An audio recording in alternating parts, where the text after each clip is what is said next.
Hello, y'all. Gigi. And Stands Alone comes in for the home run. I was reading y'all. Hey, Daniel. Elaine. Marshmallow Man. Good to see y'all. Yeah, we've been having rain like crazy. Temperatures just keep dropping, and this is not normal for us. But we'll take it.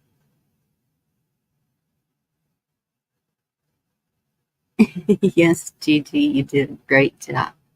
Hey, Kizzo.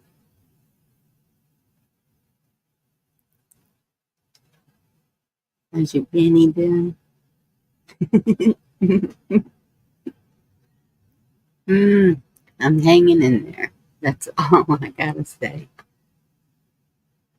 It's amazing to me how family can be. That covers it all.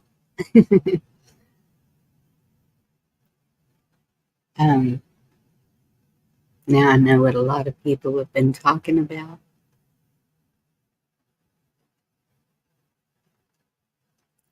Thank you, Elaine. Yes, I was told I laughed too much. I was told nobody likes the intro at the beginning. It should be at the end. Um, I don't know. I just do it the way I do it. And here we are.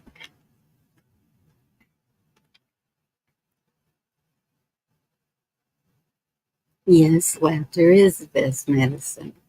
And if you can find something to laugh about, especially during these times, good Lord. So, I posted on my community page, Cash Kelly was live today, and he was showing, that's right, Elaine, do me. He was showing a, he was showing several videos. One of them, I think it was the first one he showed, was about uh, slavery in Nigeria, still going on, and live footage. So if y'all get a chance, check that out. It's on my community page. Um, Anyone who's tried to email me through Proton, they, I was having trouble with them because they, I don't know why. I was just having trouble with getting the invoice paid. It kept not accepting it. Changed the way of payment. Now it accepted it. Now it's working. So I haven't received any emails since August 1st. And the No Navy vet said he sent me an email. So, Navy vet, if you're out there, just want to let you know it's working now. Did you put the link if you want to come up? I got the banner going. I have 50 jillion things up again. So I'm going to share a couple of things with y'all. Um, yep, that one. It's some things that I keep collecting them and wanting to share them with y'all, and then I forget, or somebody comes up and we get to talking, and that's that. Okay, so I'll share this one. This is how we do it in Texas. Y'all may have seen it, but here it is.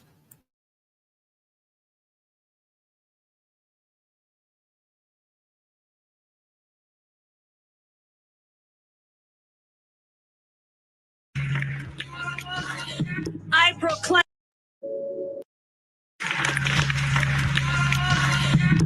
proclaim the name of the Lord Jesus Christ over the capital of Texas. I stand against Islam and the false prophet Muhammad. Islam will never dominate the United States, and by the grace of God, it will not dominate Texas.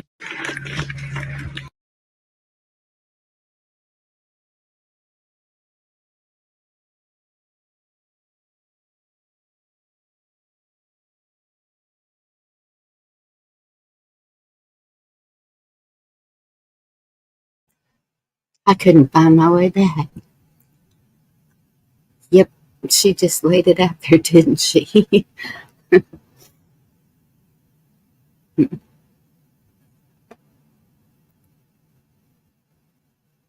Unfortunately, that was the plan. You're leaving Tennessee and going west? Really, Blue? I thought Tennessee had it going on. Hmm.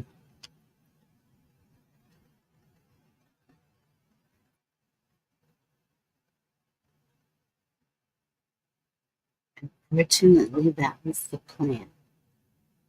Well, and that's what Cash was talking about also. So, knowing that these other countries are selling their men,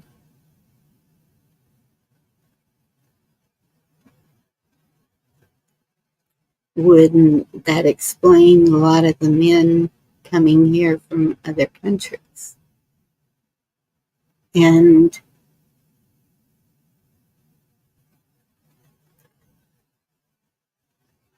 that's why I kept saying I wish that I could talk to them. I wish that there were more streamers right there where they're at and asking them, why'd you come here? What's going on? I think that if we understood more, I mean, I know evil's coming in with it. There's no doubt about that.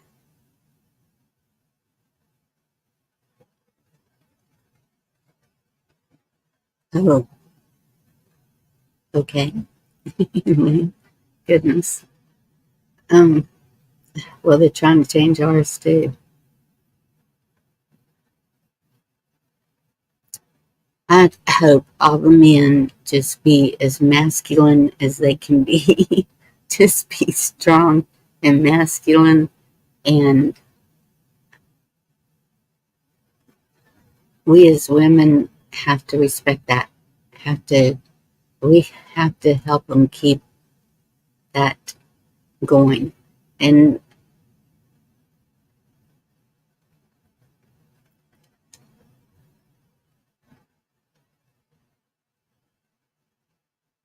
I just think it can work if we just keep everybody lifted up in some way. I don't know. I didn't really have an agenda tonight. Carl was asking me if I was going live after Mad Shad last night, so I set it up, and then I saw Creek was live, deleted it because I wasn't feeling good anyway, and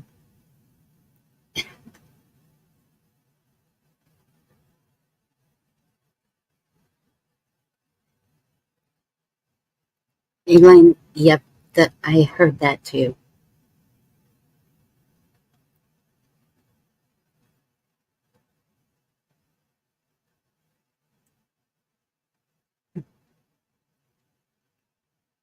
Yeah. Let me see what else I got while Gigi's getting ready. Oh, but that's for Gigi, that one. Well, okay, not that, not that.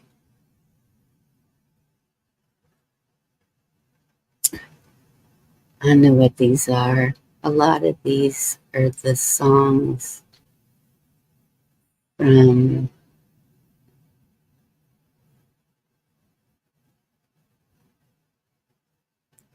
when I was doing that for my mama.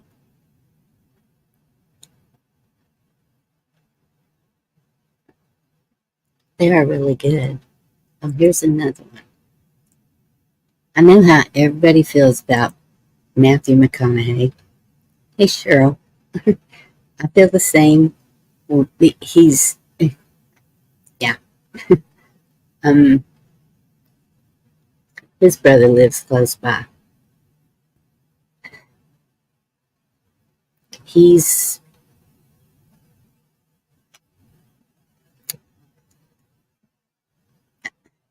I just think he'll do anything for money.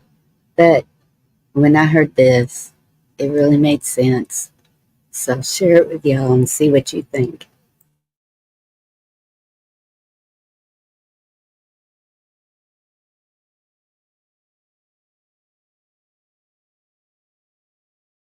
Carefully. By age 25, you should be old enough to realize this. Listen to me very carefully. By age 25, you should be old enough to realize this. Most people never understand number 6 until they're 40. 1. Life is 100% better when no one knows anything about you. 2. You shouldn't take advice from people who are not where you want to be in life. 3. Everyone will show you who they are. Just give them time. 4. You need to be smart enough to create your own opportunities. Don't wait for them to come to you. 5. The secret of happiness is freedom. The secret of freedom is courage. In life, you must take action if you want to experience freedom. Lastly, 6. You will always have some sort of conflict going on in your life. You must learn to enjoy life while still solving them. There is beauty in everything we experience. You just need to adjust your perception. You can either cry in the storm or dance. Listen to me very carefully. By age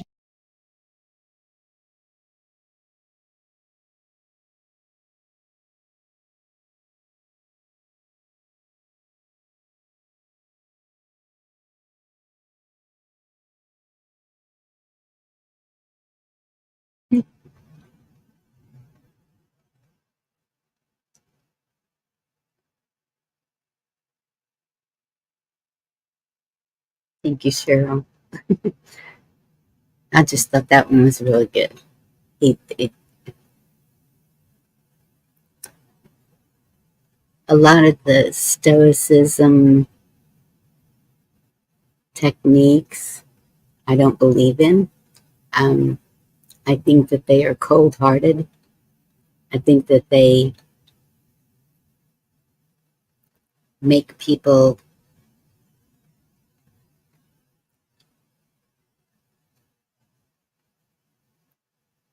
not be people. It's like they take the human side away. I don't know. A lot of the things I've been listening to it on being stoic, it just, sorry.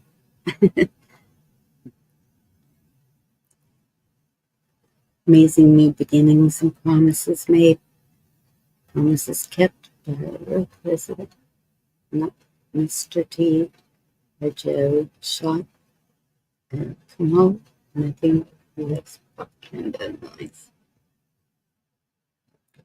We're sure getting a lot of that. Whole lot of that.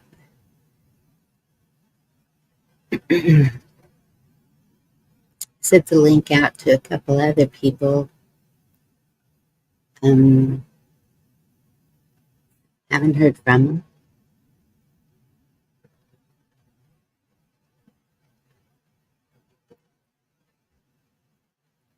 So, Elaine, I'm just going to put this link in the chat.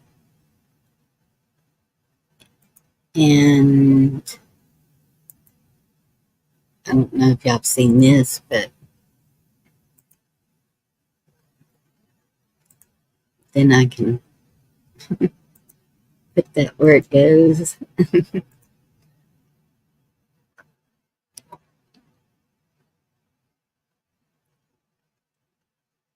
Y'all can't hear me? Can y'all hear me?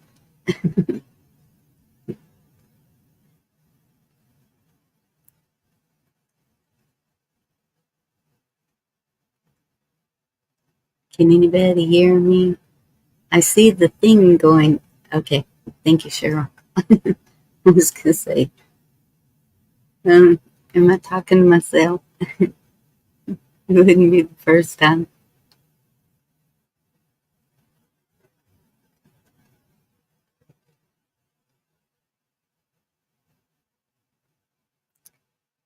So that's not a good watch. Okay. I don't think I've watched all of it.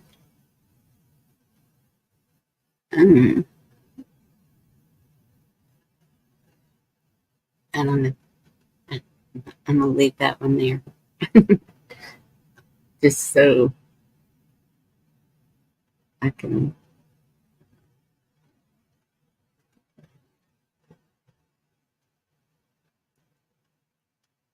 I don't know what to do with that one either. All right, what else do I gotta? That's a recipe. Goodness, I have a lot of songs.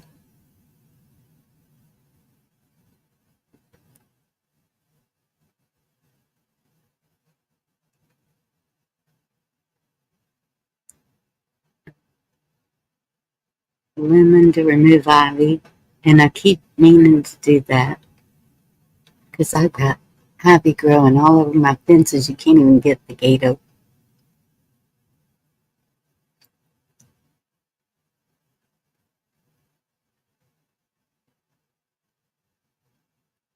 Oops. Okay, I can get rid of that one because it's somewhere else.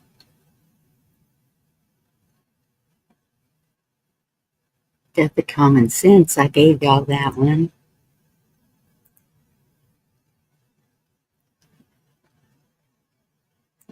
Close that. Uh-oh. It's going to start playing.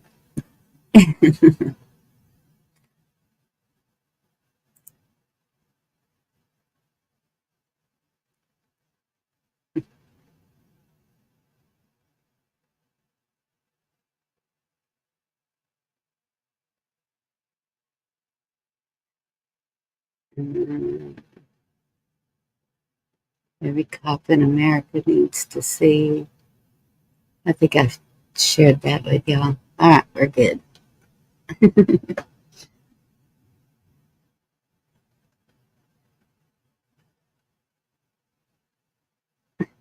Thanks, Elaine.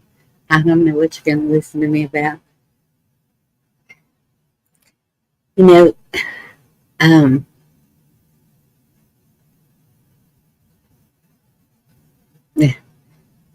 yeah, I have been. So I did a clearing out already, and now I'm even doing more clearing out because after seeing what I've seen the past week or so, it's like, oh my goodness, just uh, the moving, the the and not me moving my mother's house to another. We've been doing that for a while because everything was going okay. And then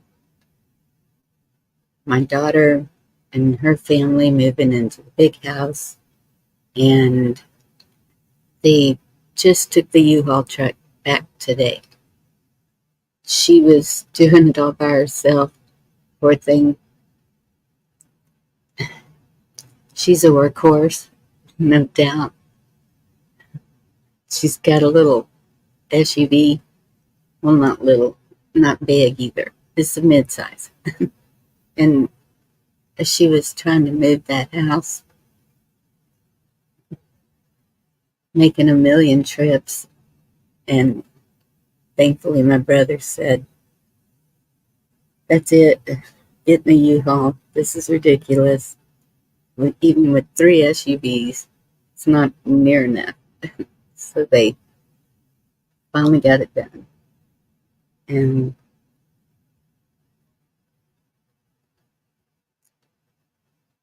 So we'll see what happens next. Everything's still up in the air.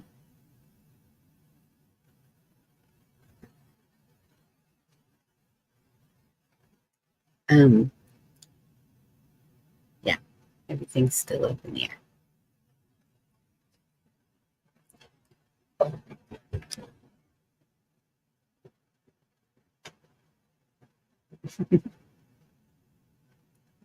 So what have y'all been doing? Tell me something good.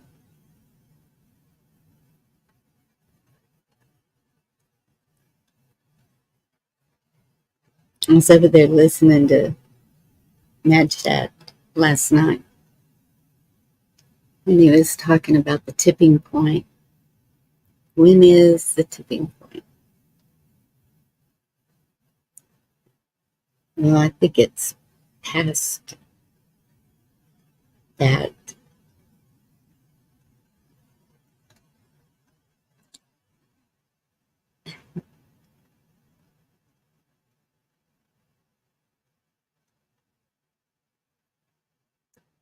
That's right. That's exactly it, Blue. Live life. Just keep living life. If you don't agree with it, just say no and just keep going. That's all we can do. Yep. All of us. It's, I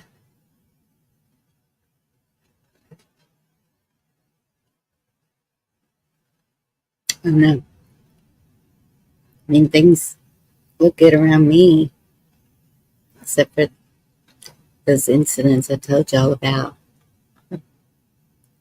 Except for the abductions, I guess we're supposed to just accept that as daily life now. No. um,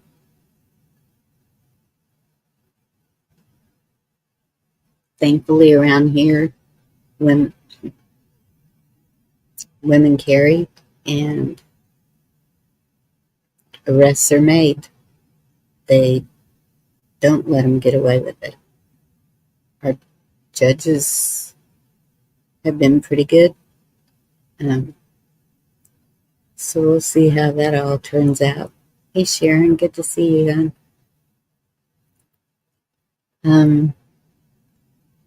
What else? I went to the farmer's market Saturday.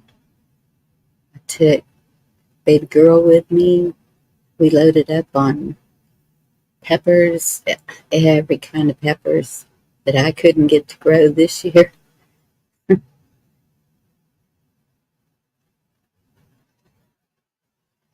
Yeah, they had sourdough bread and all kinds of preserves, blueberry muffins,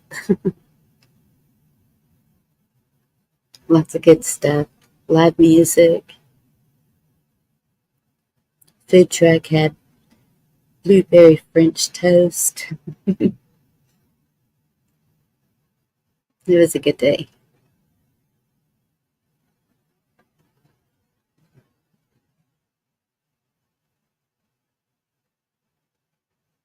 I understand you, man. Got some of that Scottish in me.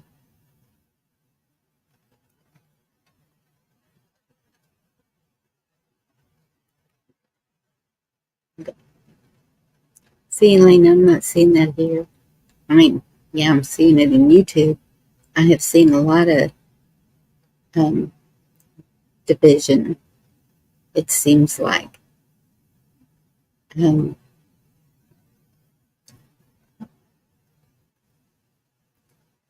I know is I'm not going to push violence. I'm not going to push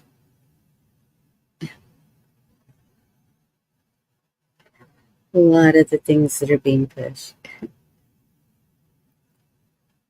I know that we are in hard times, that that's all working just like they want it to. I guess I've seen a lot of people that have been talking about losing their home. But I also know that there's ways to make money. There's jobs you can get online. There's people are needing things done. You can do it in trade. I'm fixing to do one of mine in trade, I think, because the job I was supposed to get, everything is up in the air. That's all I can say. I'm just like day by day, what's going to happen today? What kind of crazy is going to go on? I'm just going to keep doing what I'm doing. And then let everybody go crazy around me. Then be there to help them if I can.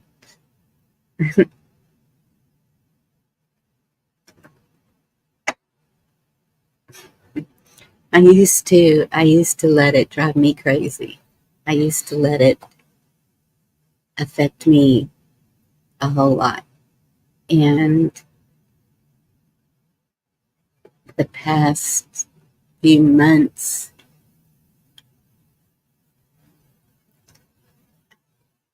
so much self-reflection, so much looking at me and what I want to be, and knowing that I can't fix everybody. Excuse me. That's a big one. Knowing you can't fix everybody. That takes a big weight off of your shoulders. We can't control what they're doing. We can't fix them.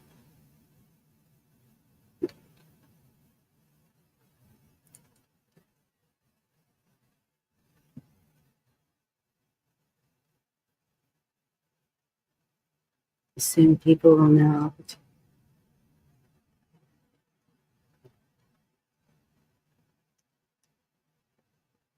Yeah. Hey, Wildlife. Good to see you. Putting the link again.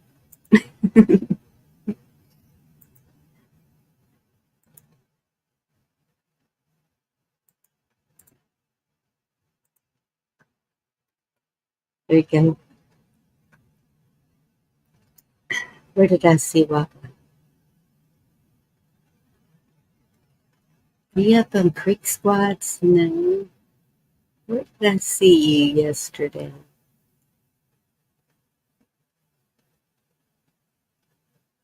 I think it was Creeks. Because you just disappeared. That's it. That's his exit.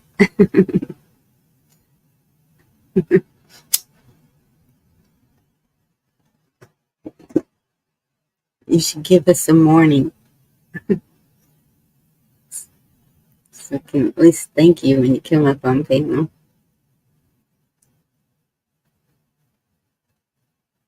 What did I say about Georgia? I think it was a song. Another song about Georgia popped up on mine. When you play a song on YouTube and it just keeps playing different songs, and that's where I saw it. It was Tanya Tucker and somebody singing it. I can't even remember the name of it.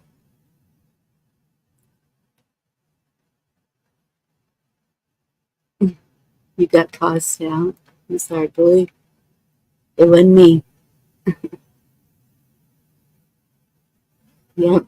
Is there any history for today, Watla?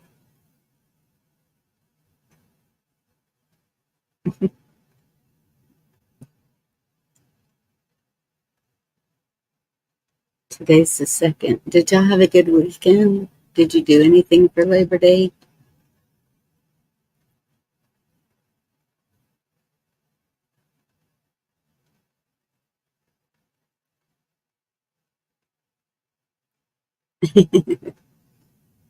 Don't toss her in. we didn't do anything. Everybody was moving stuff. And so I had baby girl. She spent the night. And oh my goodness, y'all, she is so, when she's talking to me, like giving me advice or trying to comfort me, her voice totally changes. Got a new vehicle. That's awesome, Blue. And it's the sweetest little voice ever heard when she's saying it. And she's like, I know you're sad, Mimi, but it's going to be okay. And I'm just, oh, that child has been such a blessing. Such a blessing. I thank God every day for her. So what'd you get, Blue? What kind of vehicle? It's blue. Did you get a butterfly painted on it? I have a friend that does that. I don't know what it's called. Spray painting, but she does the artwork. Jeep Cherokee. Cool. And I always wanted her to I always drove a white vehicle. I always wanted a pinstripe down and then my name.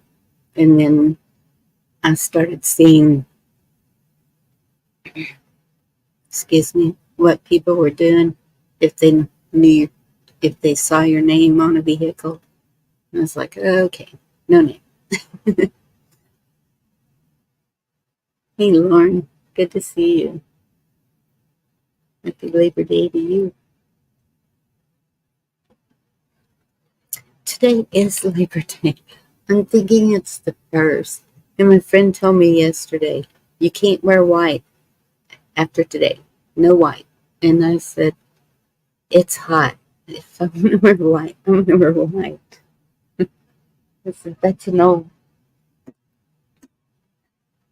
My grandmother went by that. You don't wear white after Labor Day. I don't know why that is. She just always told me that's the way it is. Well, my snow boots are white. So, I wear white during the winter.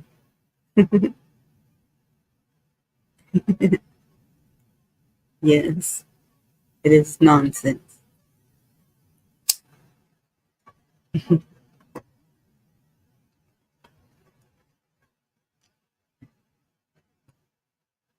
Gigi, you coming up? My grandmama said that too.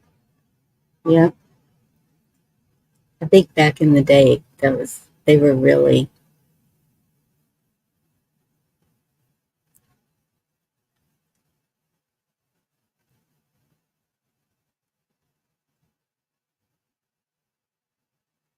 That's awesome, Elaine. So I have some writings from my grandmother.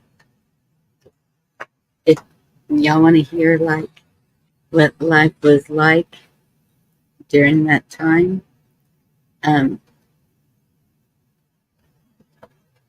probably won't mention any names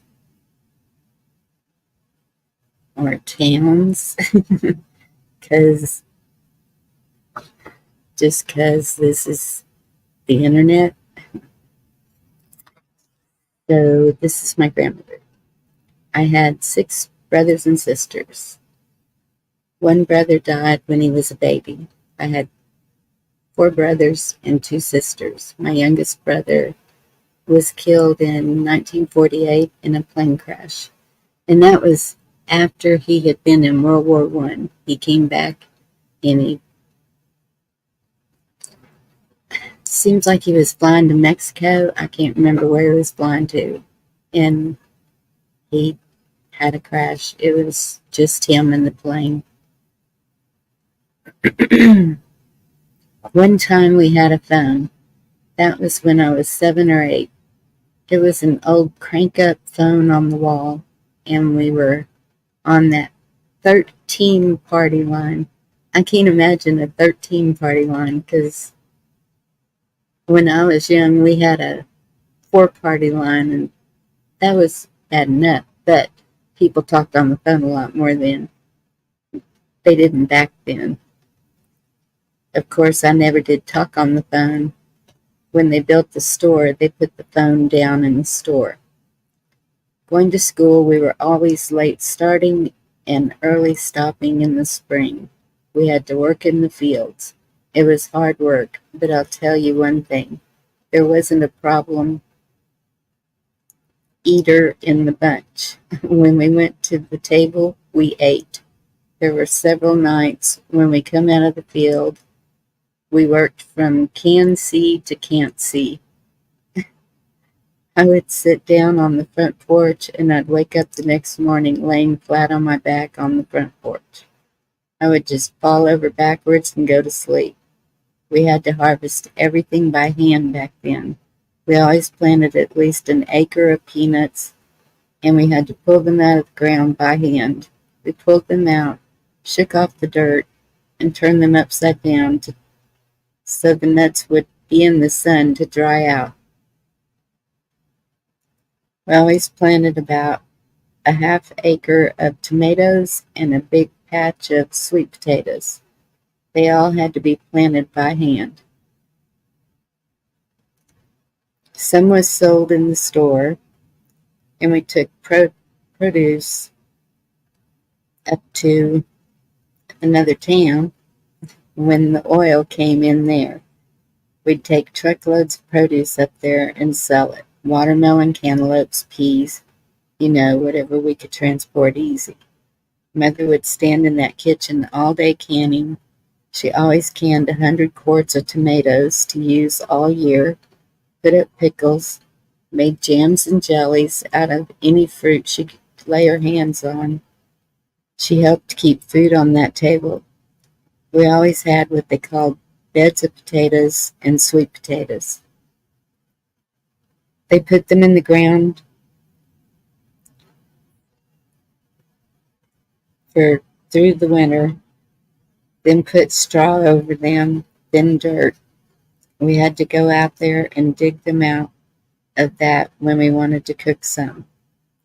Daddy always killed 4 hogs the first good freeze we had. We had a smokehouse where he smoked meat, and he always put some down with salt to cure it. So we always had meat for the table and chicken. The excess fat off the bacon and the entrails of the hogs, all the fat was picked off of all that, and they would put it in the wash pot and cook it to render out the lard. Of course, those cracklings were sure good. If you take fat and boil it, you get what they call pork skins. Just crisped up fat. Mother never bought a bar of soap. You mix lye and lard or shortening of any kind, and it makes soap. Sometimes she cooked it, and it made a soft soap. It was a bar, but it was a soft bar. If she made it cold, it made it a hard white cake of soap. We bathed with that. We washed our face, hands, we washed our hair and everything. Also, it was used for laundry.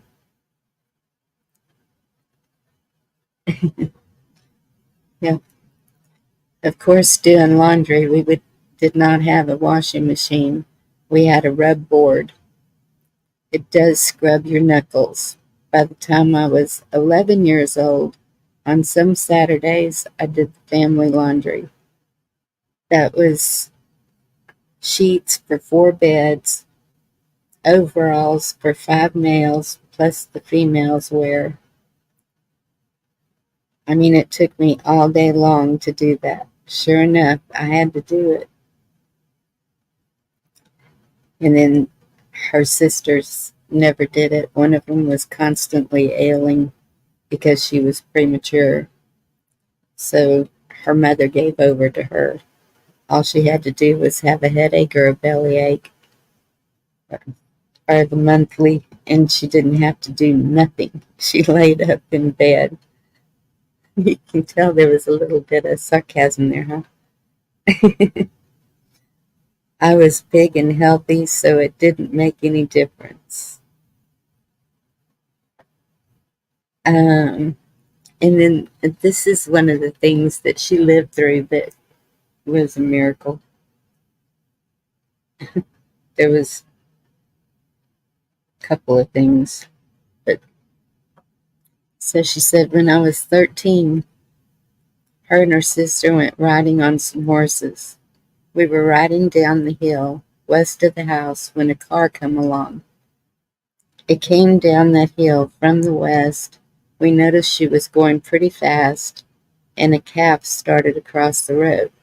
The car hit that calf, spun around, and hit both horses. It killed the horses, and when I came to, I was under the front bumper of that car, and it was in the ditch. I don't know where my sister was because I came to. All I could hear was her screaming. Everybody, her brothers and their friends, were down there by then. When I woke up, I didn't have anything broke or really hurt on me, and I was on the horse when he went down. The woman didn't have to pay for the horses.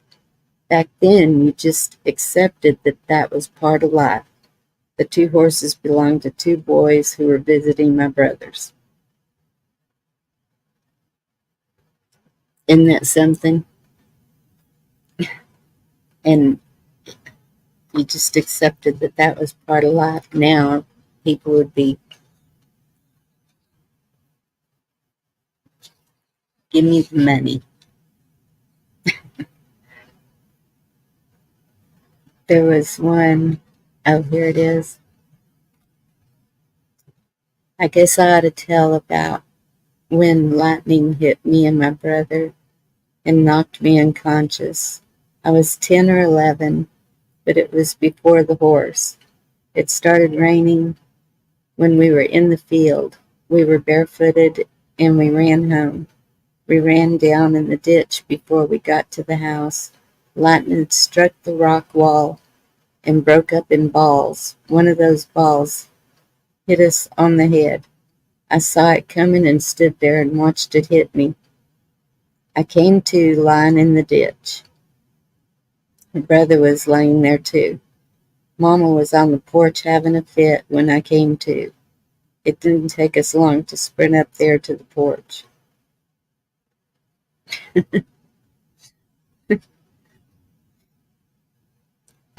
Amazing, she lived through that one too.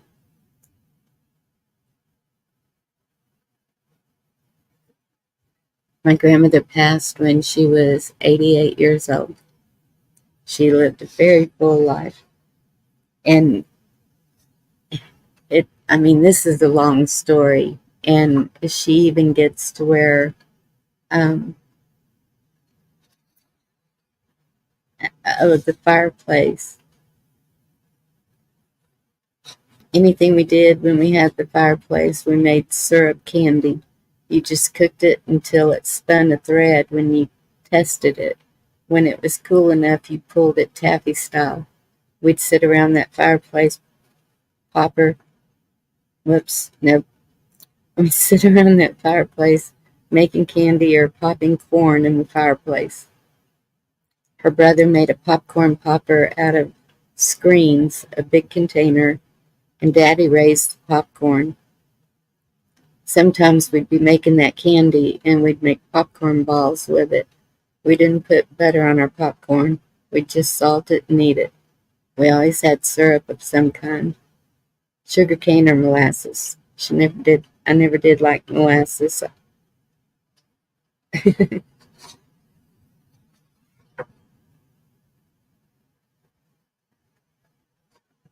And she was 6 years old when she started picking cotton. Her mother made the cotton sacks out of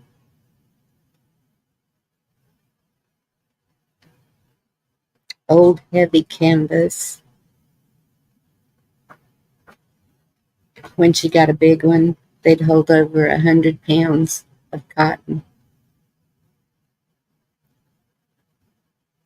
And she said they never did see themselves as poor. I mean, there's like 3 pages of her, before she passed. I was like, I want to get as many stories as I can, and that was just a small part of the stories she would tell. And that was my grandmother, Elaine. But yeah, my mama was tough too.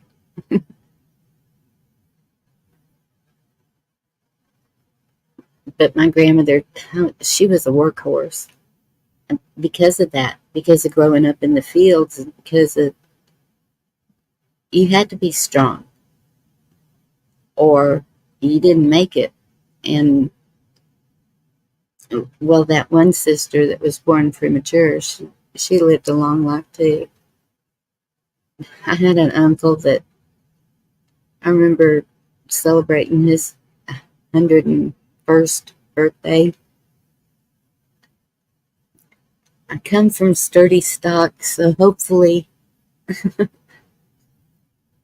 it's in the blood. Yes, we did. Um,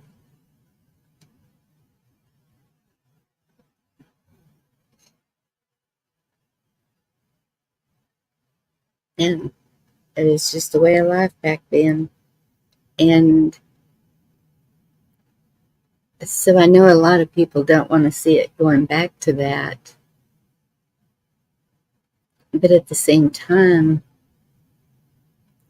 we know we need to grow our foods. We know what's happening to the foods. So it's going to take some work, I guess.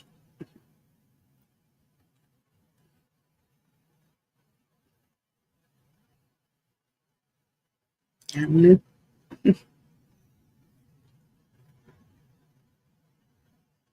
Yes, we are so spoiled now. I can remember me and my cousin, even when there was washers and dryers, she had got a old ringer washer. It was like a round barrel, white, and it had these blue rollers on it. And we would stand out there doing laundry all day. We had clotheslines, and we'd hang up all their clothes. I had 4 kids then, and she had 3. And so we would just do all of our laundry together and help each other out. Sheep farm. Oh, wow. Minnesota.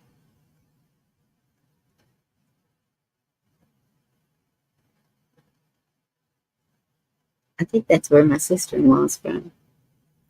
Would share sheep card, the wool, and grandma would make yarn with the spinning wheel. Ah, but that was lots of good memories. Yeah, out at the LBJ Ranch, um, they have a little farm going there, and they show how that's done. It, they've tried to keep it as close to the old days as they could. At Christmas time, they'll have homemade cookies, and they do the Christmas tree with candles instead of lights. It's pretty cool to go out there and see that.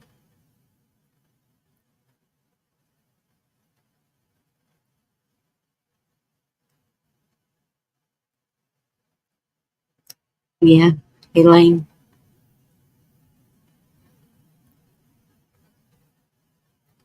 I think a family working together makes it easier. That's why I hate to see the destruction of the families, because I think that's a lot of the problem.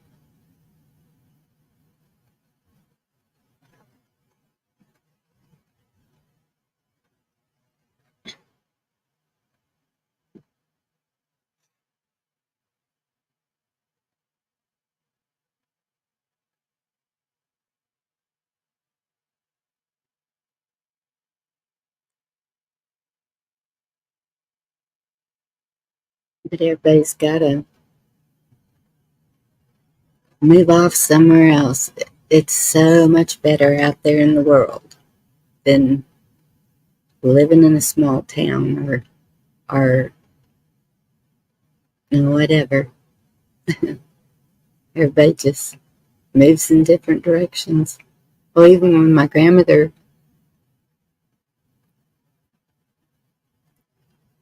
I think she was grown when they moved to San Antonio. I'm not sure, but excuse me. Um, Life was a lot different for her once she got to San Antonio. But it was just her and her mama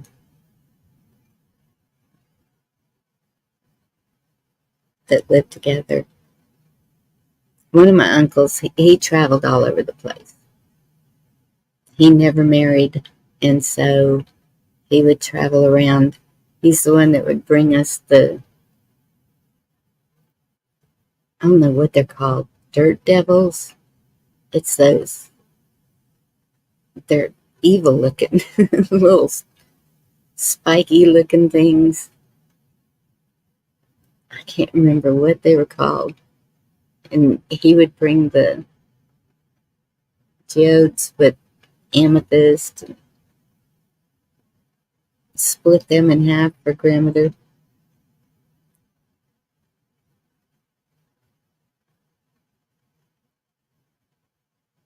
That is so cool.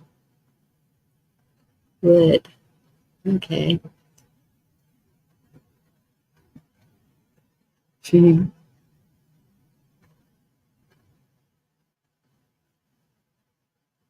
Wayne, you be careful. Is it because of the storms?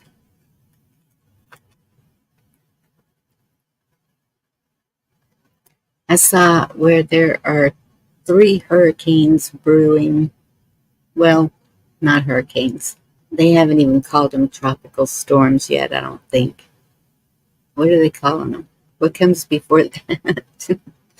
And one of them's in the Gulf. And it looks like it started in the Gulf. And that surprised me because I've never seen that happen. And then there's one on the East Coast and one off of Africa, I think.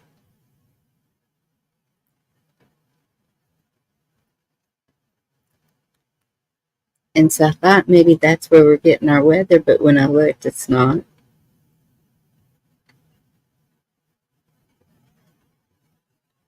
But we've had rain every day for about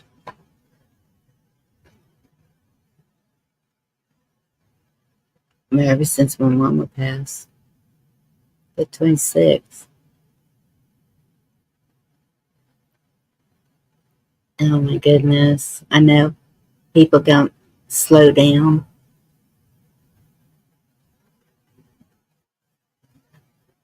And hopefully there's not any tornadoes or anything in it.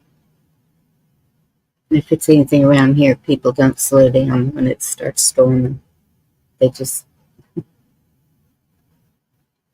keep acting like it's normal, and then that's when I start hearing the sirens too.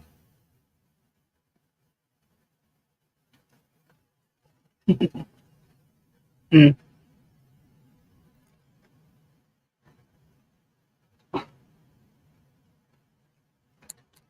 What else did I find? Let me see.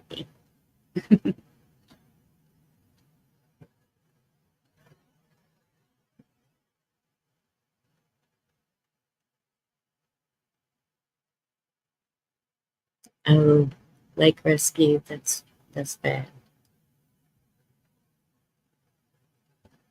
Yeah, that was the storm tracker I saved.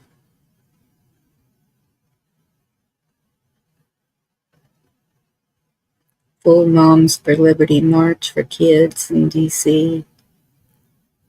I don't know if y'all saw that. Excuse me.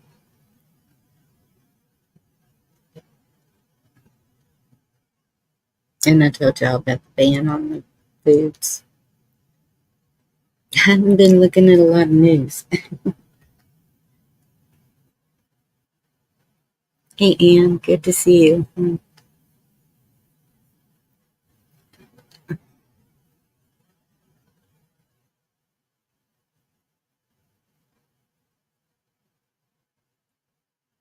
Oh, and she was talking about during the winter, my grandmother was talking about they would sit in front of the fireplace in the evenings, and her mama would read the Bible.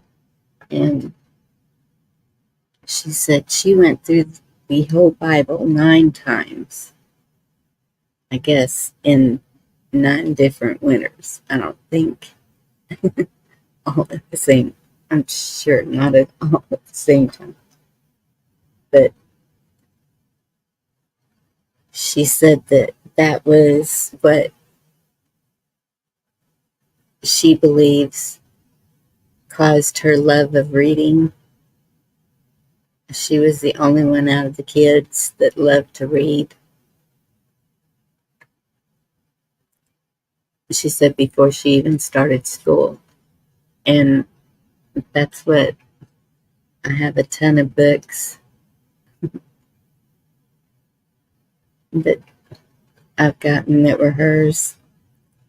And she kind of knew some things, y'all. One of them is about the symbols, and I was surprised to see that. She knew about the healing energies that we have inside us. And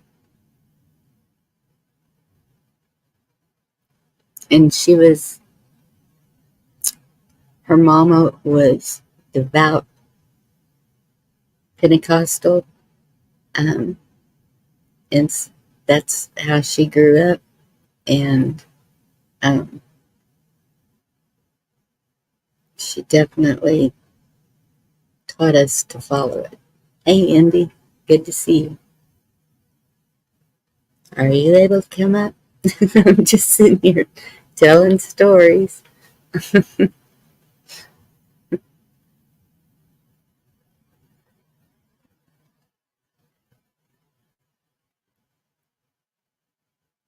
History repeats itself. We're not learning.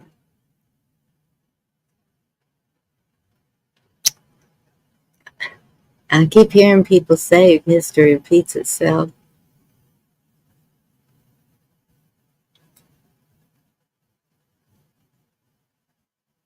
How do we stop it, Elaine? That's the same thing I asked Shed last night. He's going on, and I said, okay, so now what do we do about it? That's my thing is I want solutions. That's why I love to study his story. His story. Got you, White Line.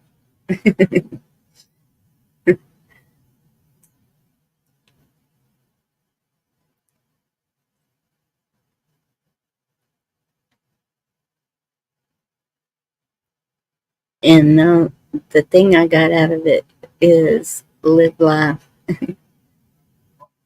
If you don't agree with it, don't do it. It was pretty much, I think that's pretty much where most of us are at, is just, we've seen what they do. We've seen the lies. We've seen the why they're doing it. So it's not accepting it. It is just continuing to live your life the best way you can, being the best person you can be, helping others when you're able, and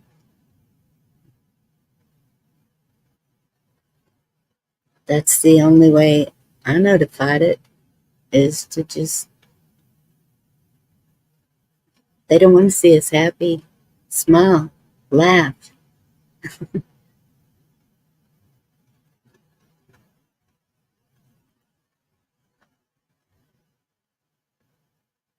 Hey, Donna, good to see you.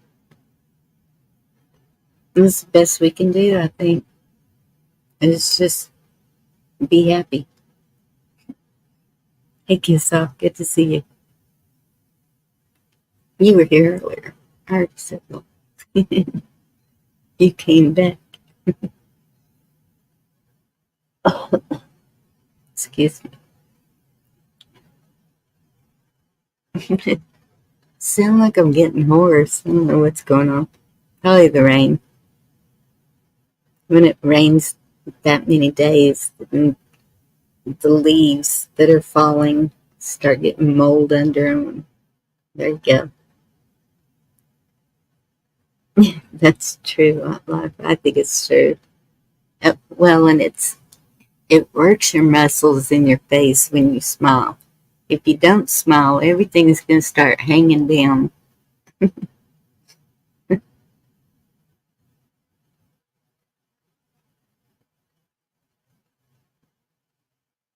You're all good, Elaine.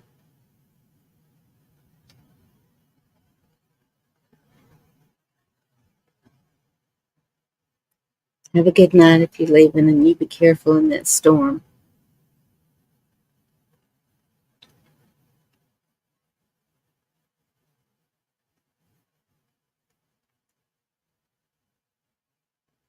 I'm all thinking Indy's writing something in code. Kev. No, you're not. So, when I was able to get to my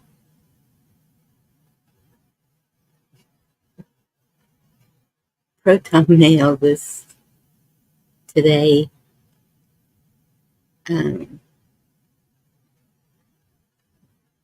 someone had left me some songs.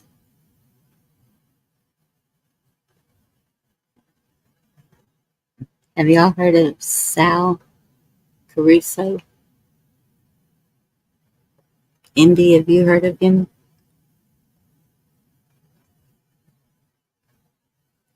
He said I could play any of his music and not get in trouble.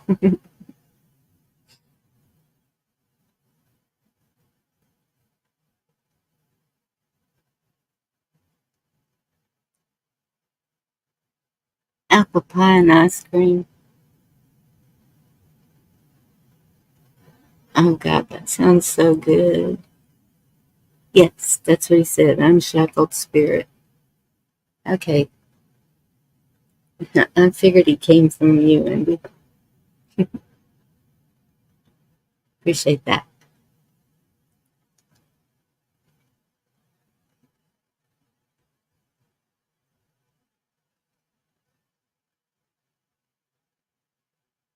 Yeah. You should just come up backstage and give me links.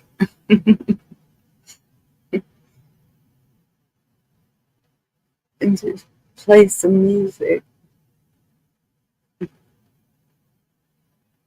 I have so many songs pulled up here, though. Gigi, are you still here? I forgot I had a video for you to see.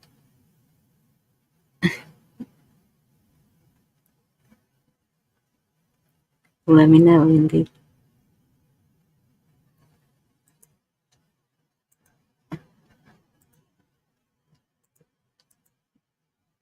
There it is again, just in case. Have any of y'all seen Black Watch? Just curious. Y'all know I worry about him.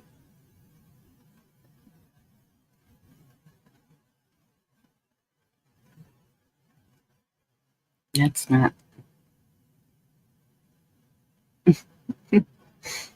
Oh well, I'll play it anyway. Gigi, you'll have to go back and look later.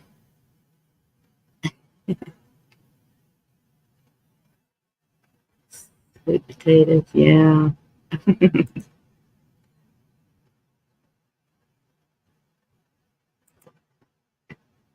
See what y'all think about this. This is the kind of thing my mama would have loved.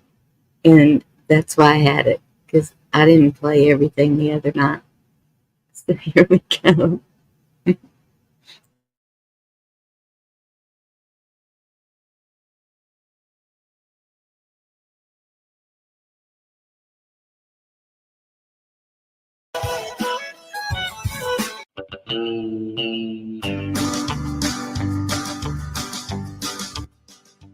Well, I'm back again for another night of trying to break free from this sadness that I can lay to rest. This old honky-tonk sure does feel like home. And the music with the laughter seem to suit my loneliness. Turn it up, turn it up, turn me loose from his memories, driving me lonely, crazy and blue.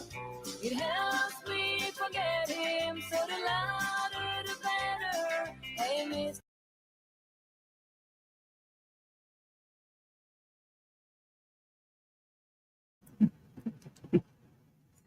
What y'all think about that? They're getting down. Yeah, line dancing was a thing here too. Yes. There was a group of older ladies that every song that was played just about they were out there doing a line dance to it.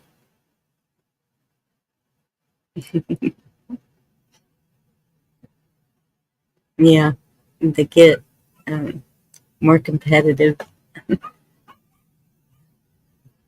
as it gets in there. I had to turn the music down because that's the original music, and I was like, oops.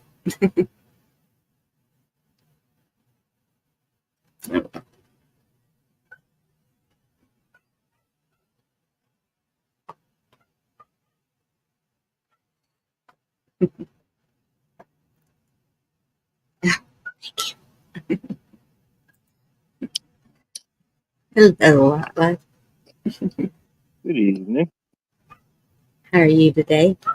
Oh, I'm doing well. I am doing well. Awesome. Did you do anything special? So I did as little as possible, and that was special for me. There you go. Yep. I didn't Oh, have to labor on this Labor Day, and I appreciate that. yes. Just enjoying the holiday.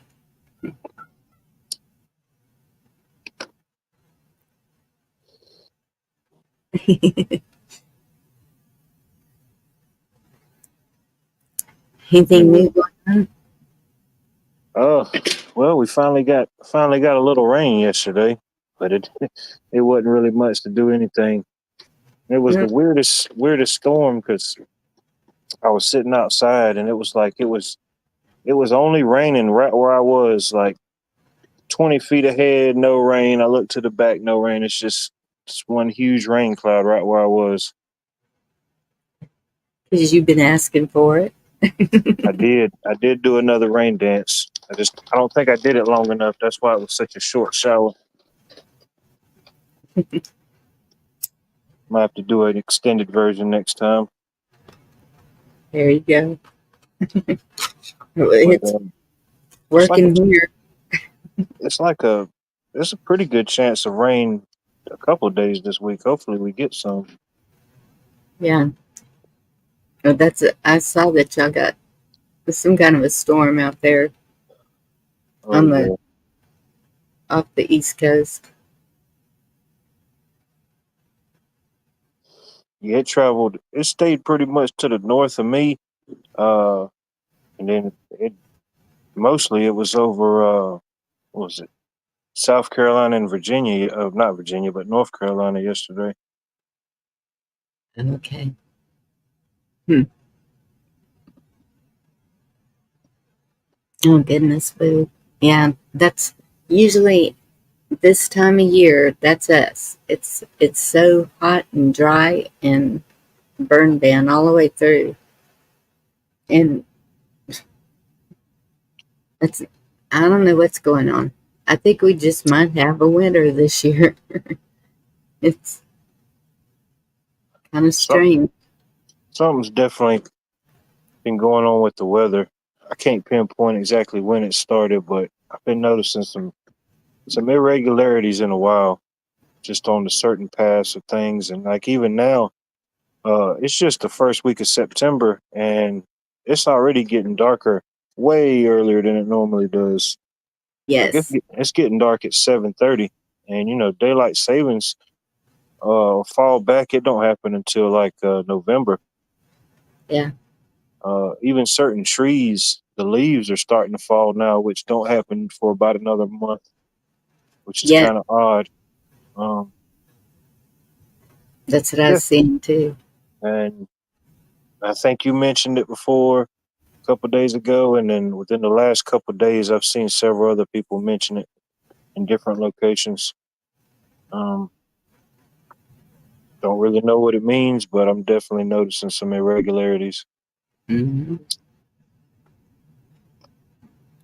It is odd because And we're usually 100 plus right now, and well, right now it's a 78. okay, that's about what we're at currently. Let's see. Yeah, like our Yep, high tomorrow is 85. Next day 79. That's just I'm that's like, how it's that's how it's going to be here this week, which is weird. This yeah, past week was hot, but not as hot as normal. And then this coming week, I think we got 2 days that they say it's only going to be up to like 83. And then like 4 to 5 days, the lows and the highs are only like, they're not even 10 degrees apart. They're like 5, 6 degrees apart. oh wow, yeah, it's showing the lows in the 60s here, and already it's just like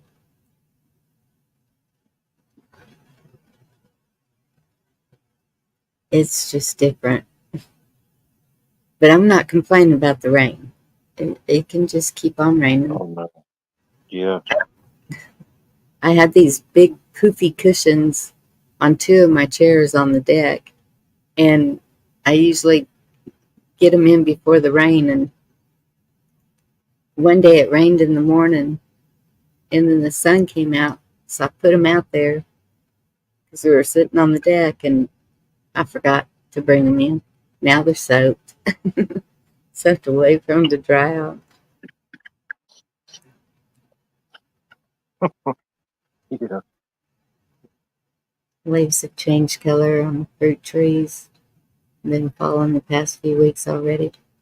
Yeah, and Yeah. I have a Pride of Barbados, and it's got seed pods on it that have turned brown.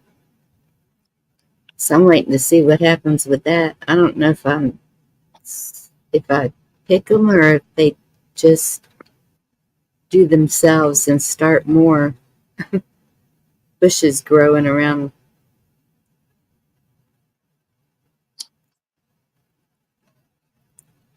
I don't know. It's an odd little bush. Well, they get really big. The one that I saw at Bamsey was about 12 feet tall. What's it called again? Pride of Barbados. I might have seen that before. I can't think of it right off top by the name. I keep calling it the wrong name. Let me see if I can pull one up. I had kept seeing them in Austin.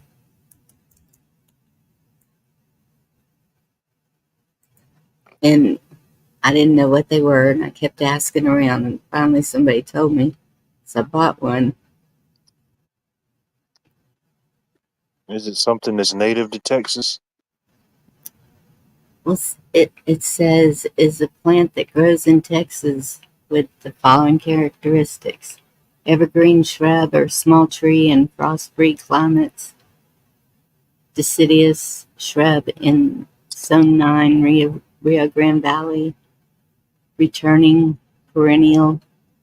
So, and that's what happened. It survived Snowmageddon. It survived the hail. Man.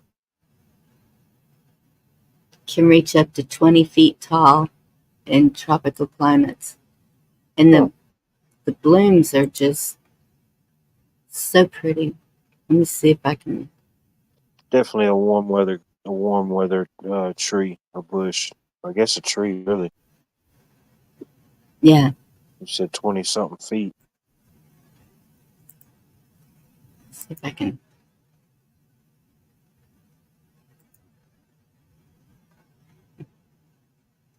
Oh, what's that doing there? Don't show that. What's it gonna show if I do that? It's like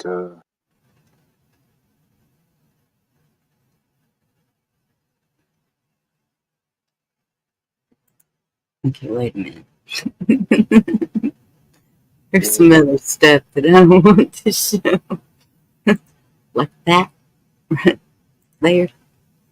Okay, now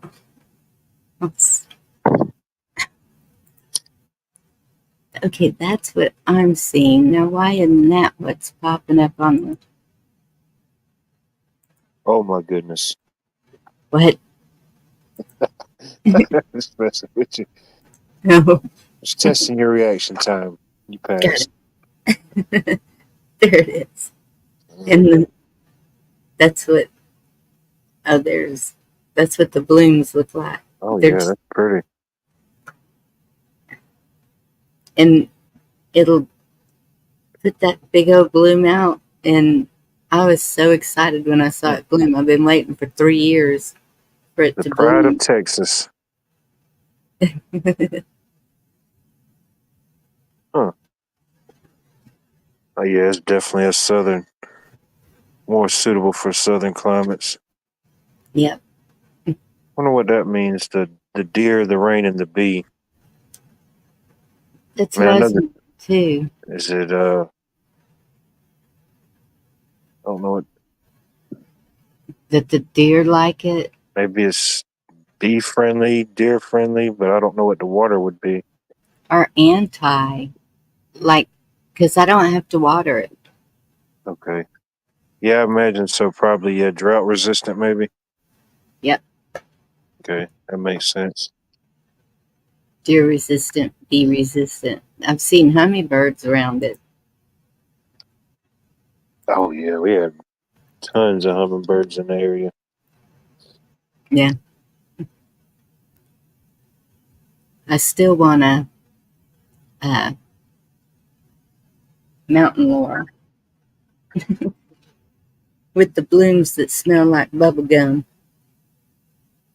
Yeah, yeah, I've heard of that. 10. Oh my goodness. Feels like 6 in Ontario, Canada already. Oh wow. Yeah, I don't appreciate that. That's too cold. Yeah. I even seen a video the other day. I forget the name of the flower, but it gives off smell. It smells like buttered popcorn. They say. Huh. I can't remember the name of it. I said, wow, that's That's funny. So it makes you wonder if they're edible when they have a smell like that. Some could, but just because they have a good smell doesn't always mean you can't eat them. Right. Yeah. But I could Sometimes some things that just smell fragrant to maybe lure certain things in or something like that. I don't. But yeah, That's what I was gonna say. I can just see a kid, a tree that smells like bubble gum, those big purple blooms. yeah. Well, let's see if it tastes like it. Or like well, I remember as a kid or even now, honeysuckle. You smelling honeysuckle and then go pluck that little tendril out of there and it just tastes Yes. so sweet. You know. Yep. We all did do that. I don't know if it only. I guess honeysuckle can grow anywhere. I don't know. Oh, Donna, are you in Texas? You want to sell one? I know east of me is where I've seen them growing wild. You're so lucky that they grow wild in your yard. That is cool. Definitely investigate. Is it echoing? I don't hear an echo. Maybe it's just an electrical gremlin. But you definitely research local plants, what's edible, what's not edible. Some things can look Yeah, very similar to things that are edible. It's good to know that type of stuff. I know. I have a weed that grows with the white on top that everyone was talking about making something like aspirin out of or something. Yeah, yeah. There's certain herbs and stuff. Yeah, But I don't know if it's the right one. And so I never tried it, which I yeah, just had it all mowed down. yeah. If you're not sure, yeah, definitely don't. Yep. I, that's, I should get to the library. Or I don't know if you got any Goodwills. Well, I know I ain't nothing cheap anymore, but like Goodwills or uh, if you got access to yard sales or flea markets, sometimes you can find some good books there. Yes. Of course, it's about availability. There may be somebody here that don't even have a Goodwill in their town or something. Yeah. Oh, she's in northeast Georgia mountains. I didn't know y'all had mountains in Georgia. Oh yeah, yeah, North Georgia. Yeah, that's where the Appalachian Trail begins. Oh, okay. It's the longest continuous trail in the world, if I'm not mistaken. It runs all the way from northeast Georgia all the way up to Maine. Wow. Hmm. So if the And, tsunami that they keep talking about from the earthquakes ever comes, y'all can just jump over the mountains and be okay. oh, I don't know. Well, all the literature and readings that I've found, if something like that ever did happen, I wouldn't be able to stay in this area. I don't believe because most of the maps or theories that different people say this region would get flooded out. Just for the simple fact I'm right here that close to the river. Yeah. Um, so yeah, if something like that ever happened, I would have to migrate more north Yeah, and that's a big river. because even here at downtown on the Savannah River here at the local river walk, they've got all different type of historical placards and monuments, but they've got this big like bridge that kind of goes over it, and then and it's I don't know, it's probably 30, 40 foot high, maybe 50 foot, and it's got markers where it shows each time it's flooded here in the area. And it's like one of them, you stand there and it's like 20 foot above you, and you could just imagine everything you see just covered in water that high. It's Oh my crazy. goodness. Yeah, that's where Houston is. It. I don't think it would take much to take Houston out. I saw a map. Somebody had told me about the water rising, and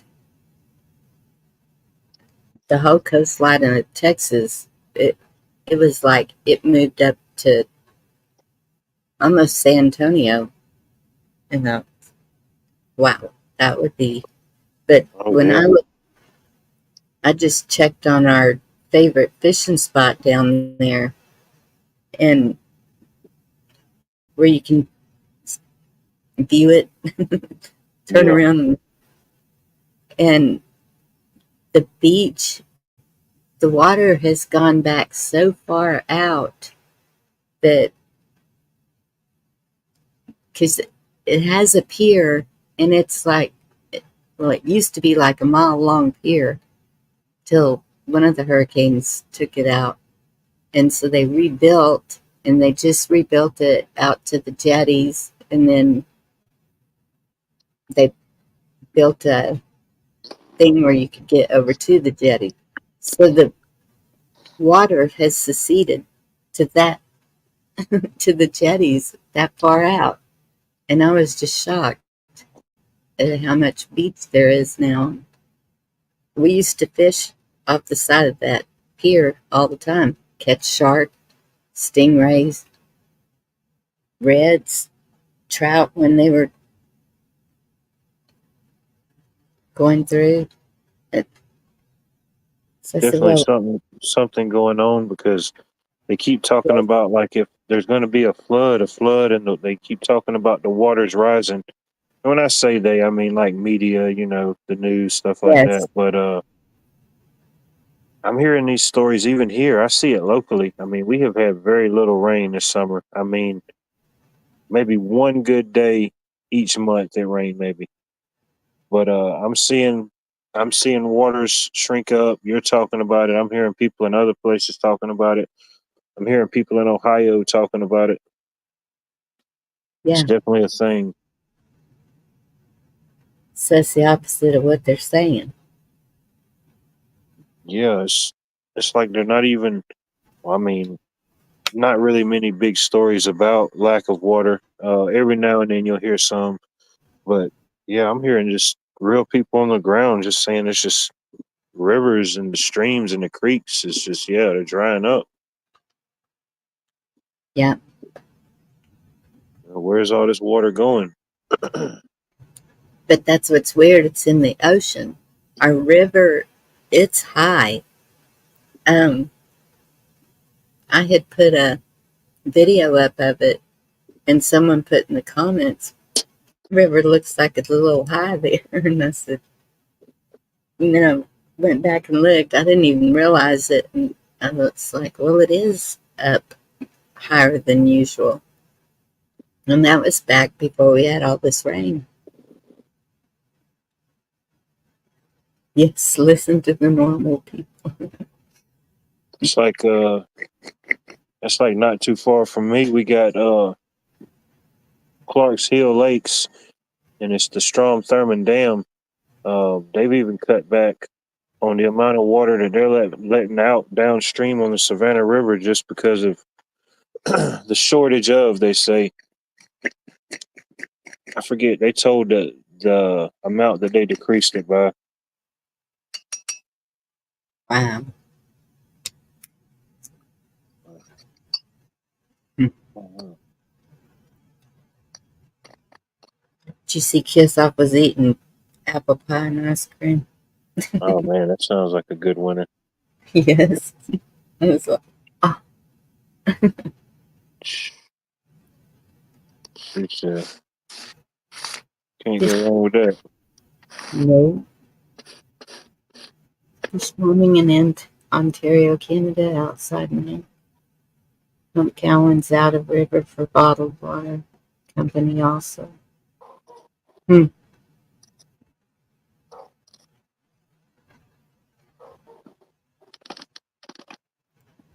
Yeah, like but go ahead. oh no, go ahead. I was just gonna say I buy bottled water because of the chlorine. when I turned the faucet on and smelled chlorine. So, Yeah. no, and we had 2 notices from the city about stuff being in the water. Yeah, I wouldn't trust it nowhere. If it's city run like that, yes. I wouldn't trust drinking any of it straight. Nope. I got the filters to make one of those homemade Berkeys like Chuck did. Yeah. He did a Oh, definitely. couple of videos on it, but well, now that I found my drill, the girls had hid it from me. I might do it.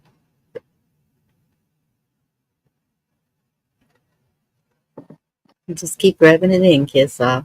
Cotton candy today, too. Hmm.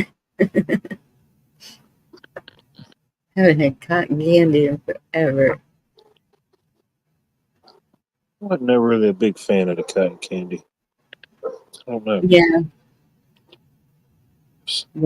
not a whole lot. I like the um, funnel cakes a lot better. Yeah. I'd eat a couple bites of the was it the cotton candy, and I just give it to my sisters here. Y'all divide it up. Mm-hmm. About all I can handle of it, 2 bites. Too sweet. Yeah, it'll be. I think we have our fair. It'll be sometime next month. Yeah. County fair. I think our next thing is uh, um, the wild game dinner and the pig roast. Oh Should be. yeah, we used to have more of those in the area. We had these things called Beast Feast, which is probably it's basically just a wild game cook-off. People would bring all type of different meats, uh, elk, bison, deer, fish. It'd be normal stuff. Yeah, But chicken ribs. But man, I love going to those. yeah, me too.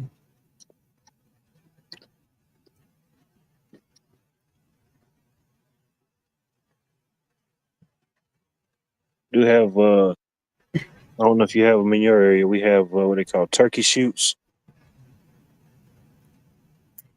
No, because they got rid of all our turkeys.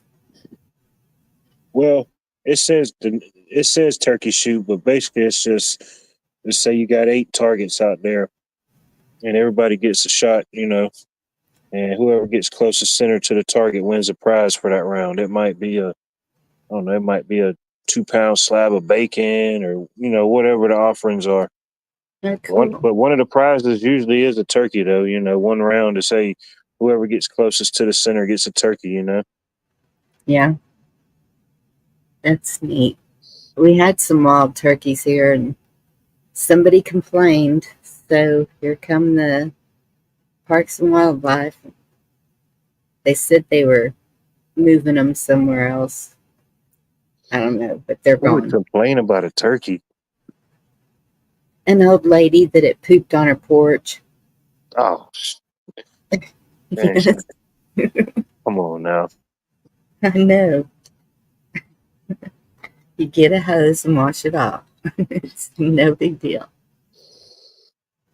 I mean, it may be an inconvenience to some, but if that's all you got to deal with in one day, you're winning. Yep. But I still see the wild hog running around. Now those things can be a nuisance because they reproduce at like an alarming rate. It's insane how fast they can grow in size. Yeah. And that's, I see them on the side of the road all the time. And I know they can total a car. Oh yeah, full grown boar, yeah, Mm-hmm. it's a lot worse than a deer. That's for sure.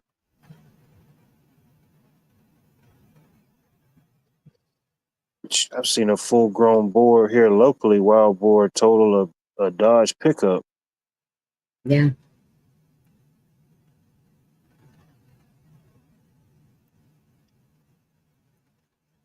Yeah, as a matter of fact, I rode past it, and I'm like, man, what the heck happened? I didn't see no other cars or nothing.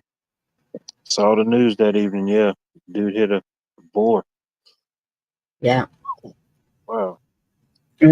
We've had a couple of them hit cow or horse. I mean, just a deer I've seen total their car. So Oh yeah, I can imagine. It's especially one, these newer cars. yeah. But I've stopped and called the sheriff's department to let them know.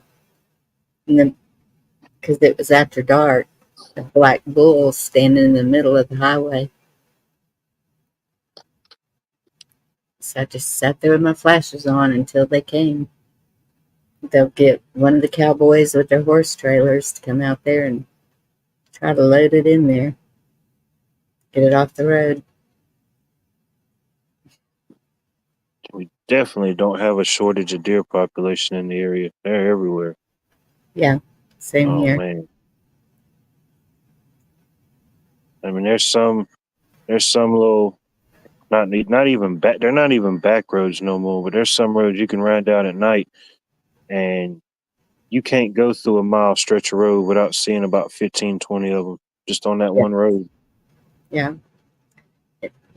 They're all over right in the middle of town. Yeah.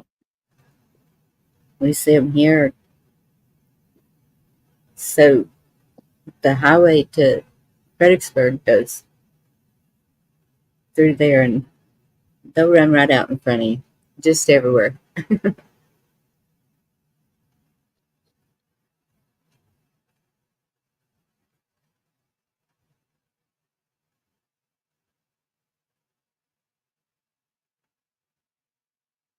Yeah, Yeah, hunting season will be starting up soon. I know everyone's getting pretty excited. Ours starts November. I think it's the second weekend in November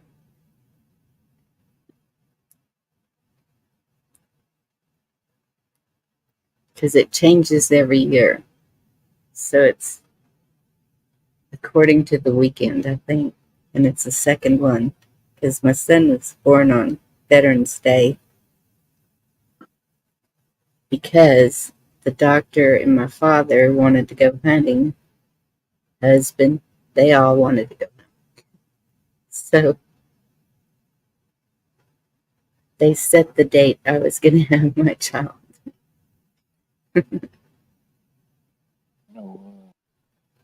I know bow season. It starts not this week, but the following week. It starts September the 14th here.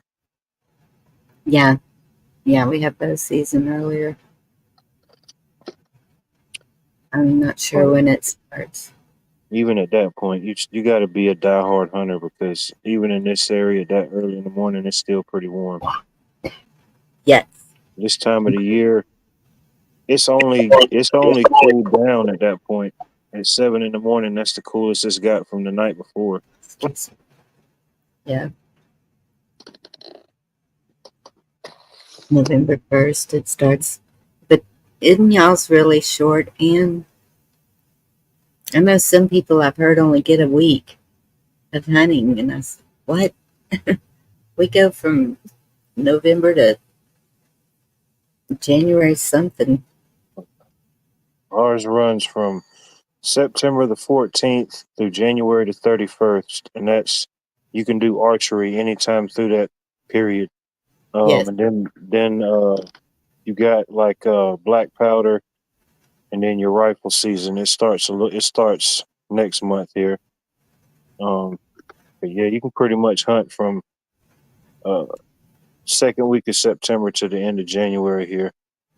Wow. And I promise you ain't gonna put a dent in the deer population. There's too many of them. Yeah. Well, it's good eating. Y'all have to get a license, and you're only allowed Oh yeah, it's like certain. I haven't hunted in years. Most of the time now, my nephews they go hunting. They'll call me up and say, "Hey, we got a deer at so and so." I'll just go down there and pay for the meat and pick it up. You know. Cool. That's what they do with my son. Sometimes, because the processing plant they only do beef. I think they might do hog, but they don't do deer. I know, and so he usually brings me the venison. I told him I don't care if it's just quartered. I'll take it any way you bring it, Yeah. because I can sure cut it up. But yeah, unless he tells me before he tells them, I might ask for something specific. But most of the time, just a generic package. I'm happy with it. I'll pay the processing fee. You know, I Yeah, don't mind it. there it goes again. It is pouring. Those cushions aren't going to dry out. Oh well. But that's They're, good. They'll definitely need the rain. yes, they're outdoor cushions. It's not going to ruin them. It's, That's like yesterday evening. It said it was going to be 95% chance of rain, and then this morning it said afternoon showers. And then the afternoon came and it was no rain. uh-huh. That's the way it usually is here. So But we've been, even when it doesn't say rain, getting rain. Something happened in here. yeah, it's like there's a wedge right before it gets to my city. It just kind of breaks in half. I wonder if it's could be because of the coast. The Oh, I'm sure there's a meteorological term for it. yes, when the winds off of the ocean are coming on the land. And, The upward the upward shift of the El Nino winds clash with the northeastern winds and create a downward thrust or something. yes, A heat front. And then knock on wood, it's been a pretty quiet storm season so far. that's good. Yeah. Yeah, y'all had them last year, didn't you? But Oh yeah, yeah. We had a not really much damage in my area, but we had a few last year that we got a good bit of rain from. But this year, just that one about a month ago. oh, that's right. Yeah, because I was worrying about my stepmother being alone and if she was gonna sit it out. It got bad in some parts of Georgia, but we just got a bunch of rain here. It rained for over 24 hours straight. Dang. Yeah, I think it was last year I'd seen where there was a bunch of damage to homes and limbs down, trees down, electrical lines down. And there was a bunch of that to the south of me, a couple counties south. They had a bunch of power lines that went down, and a couple major roads that just washed out and caved away. Oh my Um, goodness. yeah, one of them it was down in I can't remember the city, but yeah, it was small town. So I mean, that one road was major. It cut the city in half almost. You know, you had one half of the people stuck on one side and one half stuck on the other side. Oh my goodness. But I hate to see that because then here comes FEMA. yeah, I think they was able to. fix most of it in house. Of course the It's city came out, or whoever it was came out, but yeah,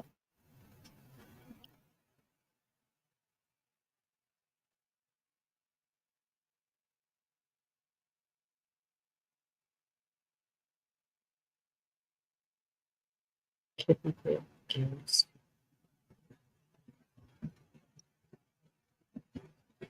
Yeah, I just loaded up today on bottled water. yeah, I did the same. I said, well, maybe it won't be that too many people out. I think everybody had the same idea. Everybody was at the store. So who are Excuse these me. people? These people ain't been out all summer, and they just decided to come out today. Yeah. Well, today everybody's going home. Yeah, That's the way it is around here. All the people who get out of the city. The Friday, it was crazy. And then today, yeah. crazy.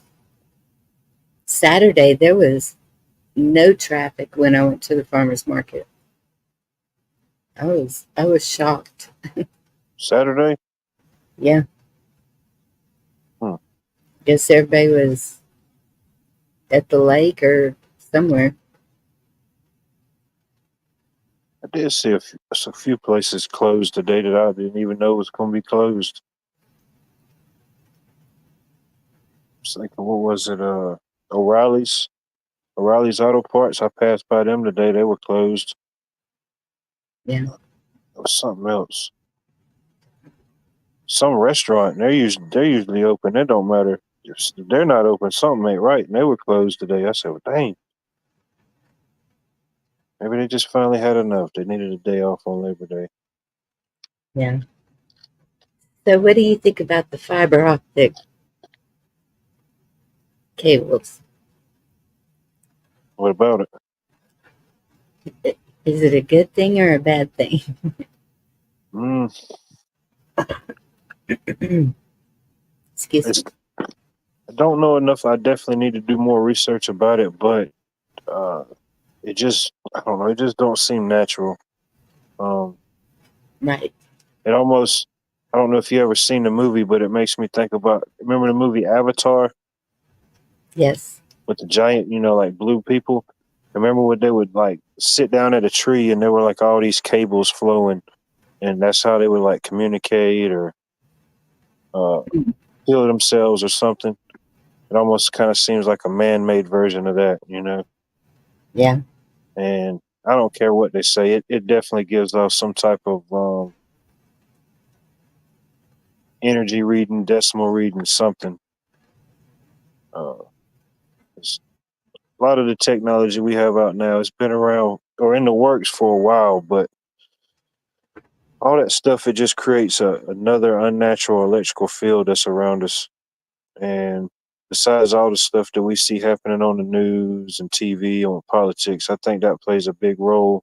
And it's probably one of the bigger ones, and people don't see it because you can't see it. It's like air. It's always around you. Yes.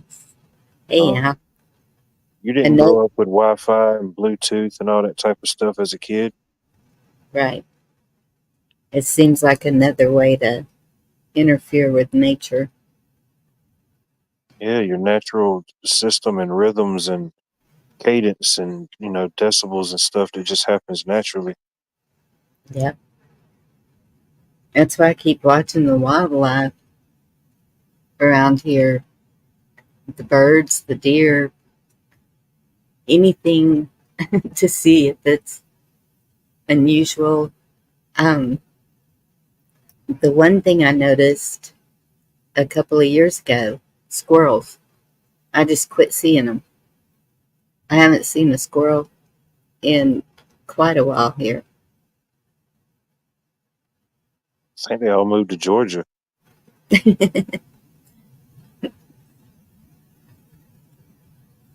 don't But know. yeah, uh, there's a lot of studies. I mean, you could on the birds and the bees, a big population um, drop, and a lot of them. Even your migratory bird population. They're just born naturally to know where to go to and from. I think that energy field, that artificial energy field, I think it throws their natural cadence and natural rhythm off. I think in my opinion, it definitely plays a role in that because they're just naturally born. They can see the jet streams of the way the energy flows to travel. They just know to go north to south and south to north. Yes. Um, then you input that artificial electrical field or artificial pole, if you will, it definitely throws them off. Yeah. And we all know how important the bees are. Yeah. I haven't seen a lot of bees this year either. The birds, we've had a lot of birds, but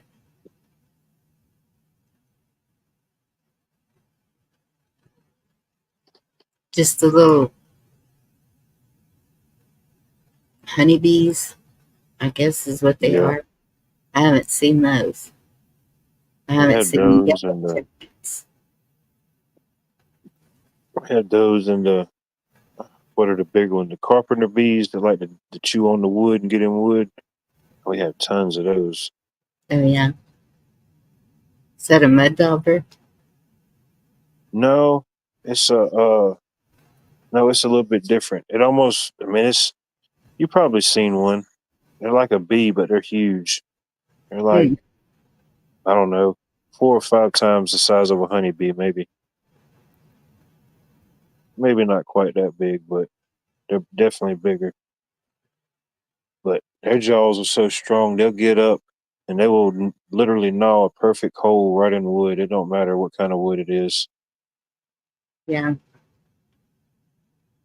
I've seen the red wasps, so I know they're here. And my the son-in-law saw one of those. I can't even remember what it's called. Some kind of wasp. They they burrow in the ground and they're deadly. And I was like, "What do you mean? No, bad enough with the snakes and spiders that we have here. Oh yeah. Don't need some flying deadly thing." Especially if you're in an area that can have yellow jackets, be careful because you'll if you're not watching where you're walking, you can step right on the entrance of a yellow jacket nest. Not even And know it. those They're down in the ground. and they are aggressive here. The yellow jackets are. Oh yeah. You just walk by them and they'll zap you.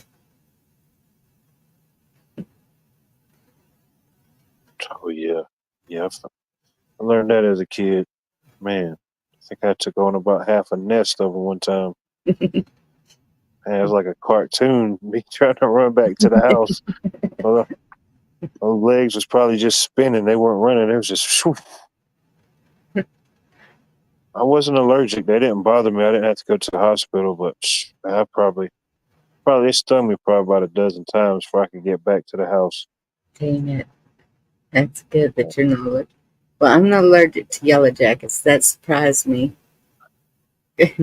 Uh, When I kept getting stung by them, thankfully, at the end of our street, 2 EMTs lived there. They were married. And my best friend had just drove up. And so they were like, just stand here, see how you're feeling. And they sent my daughter in the house for the EpiPen. And the EMT, she saw us and she come over there, what's up? And so they told her, and she, let me see your tongue. She was like, I think you're okay. I said, all right. Yes, they will chase you. my nephew's he requires an EpiPen. I can't remember what it is he's allergic to. I have to ask him again. It's something real specific, but he has to have it on him just in case. Yeah, I have to carry mine everywhere I go. Fire ants is um, the Oh yeah, reason that they prescribed it to me first. I'm super allergic to fire ants. Not the place to be if you're allergic to fire ants. Texas.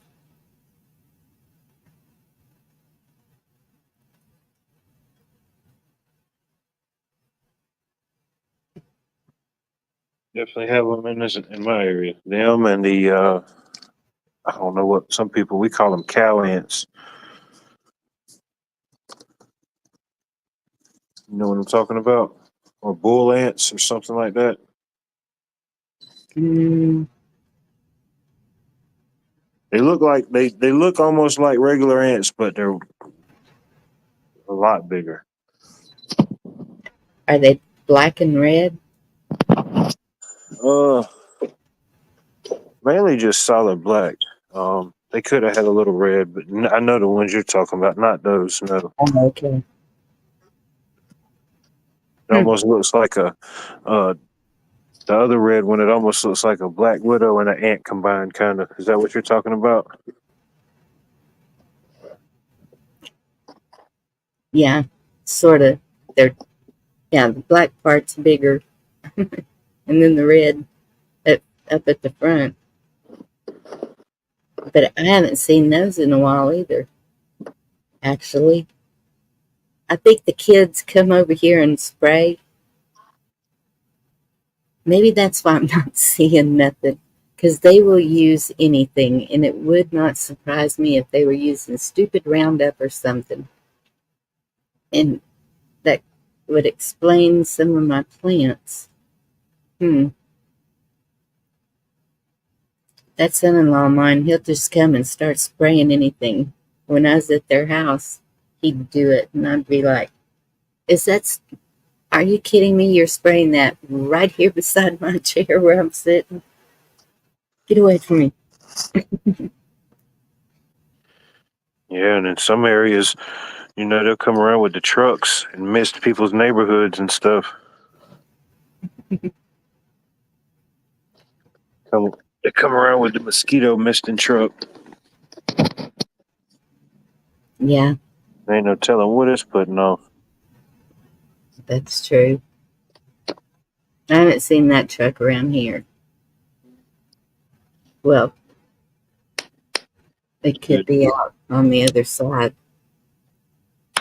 One less thing you got to worry about.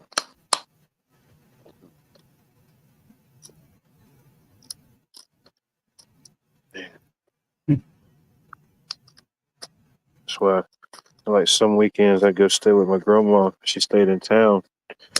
And little local kids, we'd be out in the cul-de-sac, playing basketball or something. And here comes a mosquito truck. We know we had to go inside for a couple hours, man. It just, that stuff was awful. Mm. Yeah, we see them coming down the road, and you can hear it.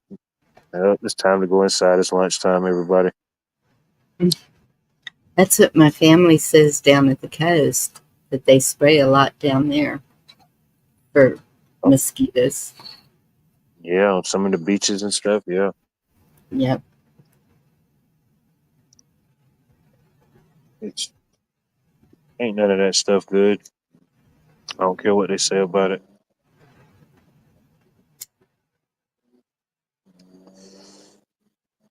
We already Oh, know the history companies like Roundup has anyway. yes.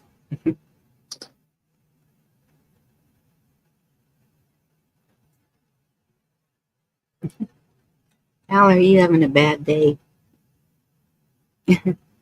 There was something that showed up in my news feed about Married with Children,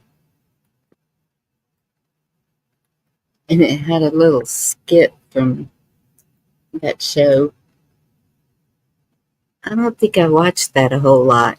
I didn't realize Peggy was such a Flues. wild woman. Yeah. Yeah, I watch it. I'd catch it sometimes. my grandparents had cable, so if I stayed with them on the weekend, sometimes I'd watch stuff like that, or it'd be on. Mm-hmm.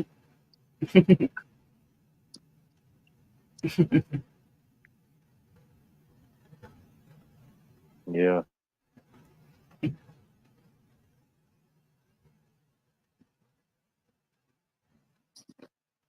Well, I think it's a show most people done heard about at this point. Yeah. It's just one of those shows, you know.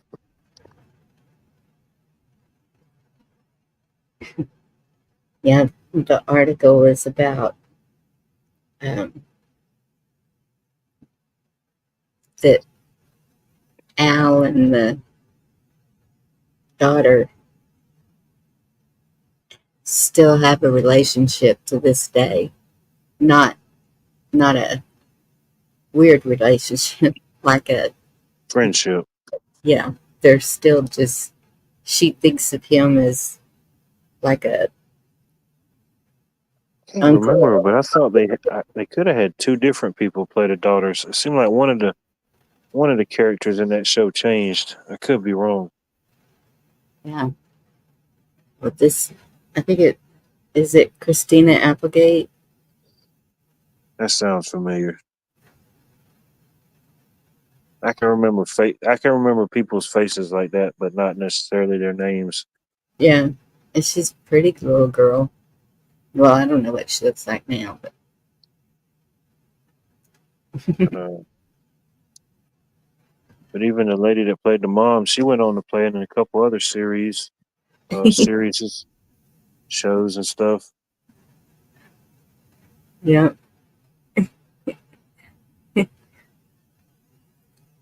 Al, you're good. Rodney Dangerfield.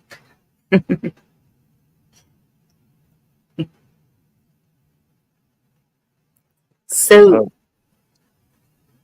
Uh, talking about handles, what is Watt Life? it's everything you thought it could be, and then some.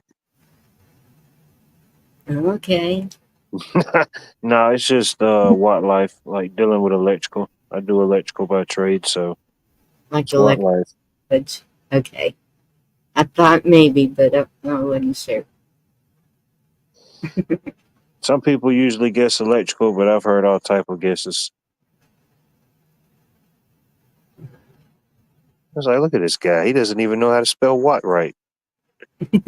I say, no, it's WATT. They thought it was supposed to be WHAT. So, Kiss Off, are you talking about the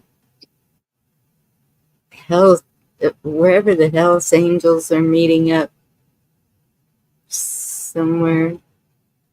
Yeah, I've heard different stories about that. Different videos and stuff. I haven't seen any. I just saw a news clip Um, or something. Hell's I, Angels meeting up with I some kind think of protesters. I think one of the guys supposedly, this is just stuff I've heard, but one of the guys made a statement that they were coming or could possibly be coming to Colorado, and it'd be kind of just a general assumption with everything that's going on in Aurora right now, or many cities like that, I guess you could say. Is that where they took over the apartment buildings? Uh, I don't know the specifics, but I think it was something to that effect. Yeah. Okay. Um, I don't know if it was taken over by force or just maybe legislation, maybe kind of push people out and push them in. You know what I mean? Yeah. Um, I don't know. I don't know the specifics on that case. But either way, I mean, it's not good either way. No. Crazy times. And nobody wants to have to move. I mean, I know. Well, sounds like I'm going to be moving. As much as I hate moving, and that's why I'm thinning out even more. The fewer boxes I have, the happier I'll be. There you go.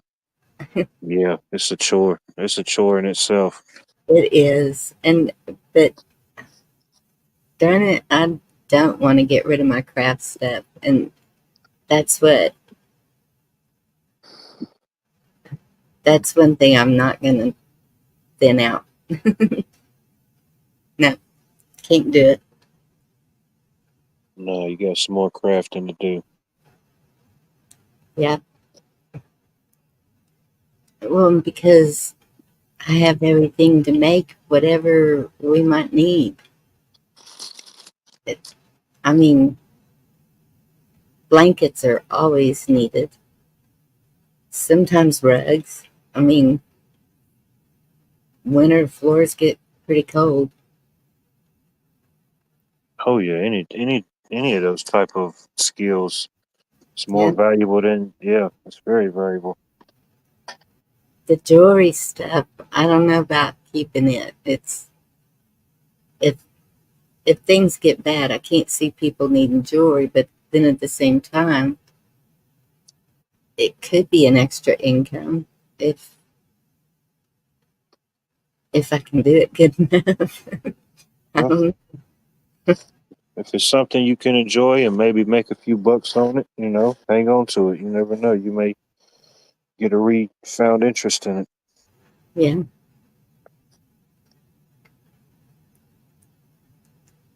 No.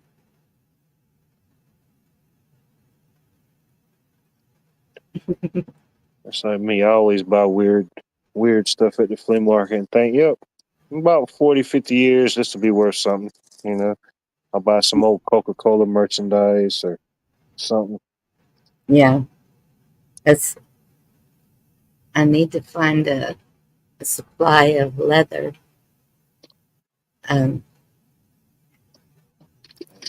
Because I'm darn sure gonna make some things out of leather. And There you go. Get in with some local ranchers or something. See if you couldn't get something more local, or that would definitely cut the cost down if you had, you know what I mean. that's true. Maybe work out a deal. They provide some leather, and you'll make something for them, or barter. Yeah.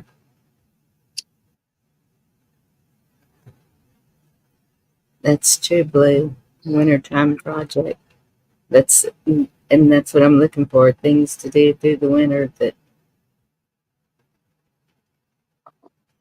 Oh, have my definitely. I have one of those white folding tables, and I'm gonna set that up and have my sewing machine on one end and feather crafting stuff on the other. And that's my mama. She did leather work, and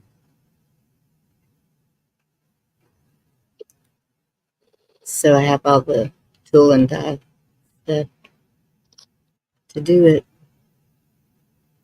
There you go, Bonnie's Sewing Boutique.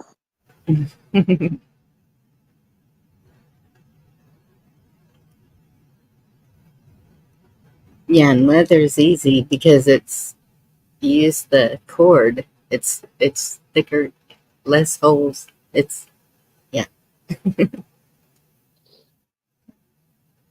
Play some Elvin Bishop. I have never heard of Elvin Bishop. Not to my knowledge. Not if I've heard something and didn't know who it was. Yeah, Sounds good. It's a likable name. right. But I'm still thinking about a motorhome for winter. I mean, not winter, summer. To just take off wherever I want to, where it's not so hot.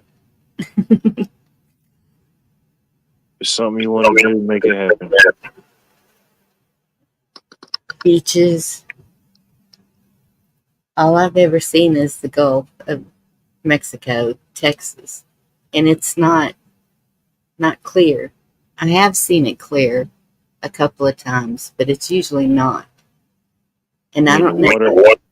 Yeah, I don't know what y'all's is like, but I know where my daddy was in Florida. It's clear there.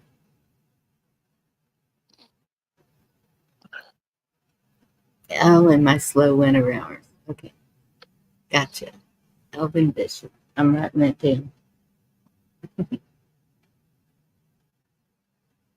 It's like my buddy just went. Was it last month? He went somewhere. Him and his girlfriend. They went somewhere in Mexico, and he sent me some pictures. And man, it was just the clearest water. Oh man, just like a giant pool. Yes. Is it clear off the coast of Georgia? Mm, not so much. It's not like that. I mean, there's some spots that's cleaner than others, but you got to figure there's so much traffic right there on the East Coast. Um, you know, there's just so much traffic, especially in and around Savannah. It's one of your bigger ports, so Yeah, I think that's the problem here. they're just Oh, constantly stirring up stuff and putting out stuff. yeah. Uh-oh, code blue, code blue. It's my daughter's at the door. Get 'em, boy. Sick 'em. Sick 'em. I'm hoping she's going to use her key. She is beating on the door. All right, y'all are going to have to excuse me just 1 second. And fooled around and fell in love. Okay, that is a really good song.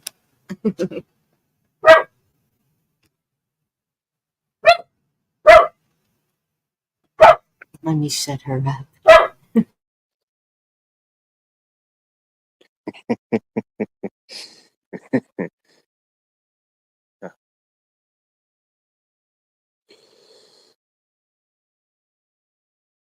That's good. The dog barks.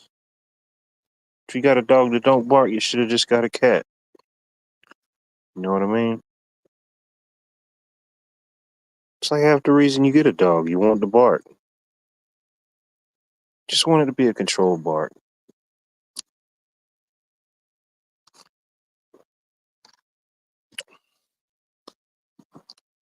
What's the cat gonna do? It's gonna meow, cough up a hairball. That's it.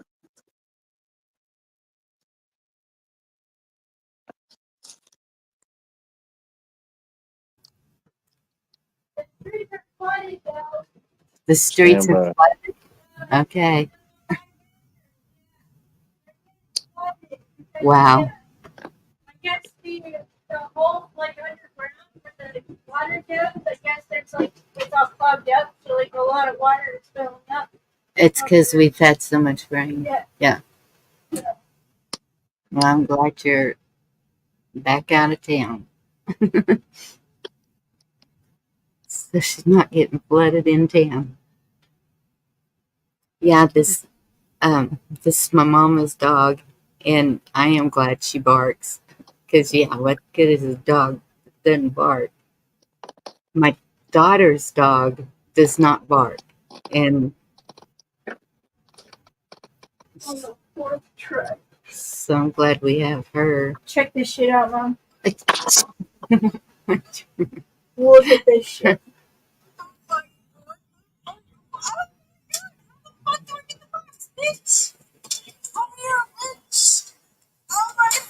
Are you kidding, Shannon? What is it? Here. One of the arcades that everybody in town has been trying to get this thing in the arcade. Okay, sorry, y'all. Everybody in town's been trying to freaking get this. And I freaking got it.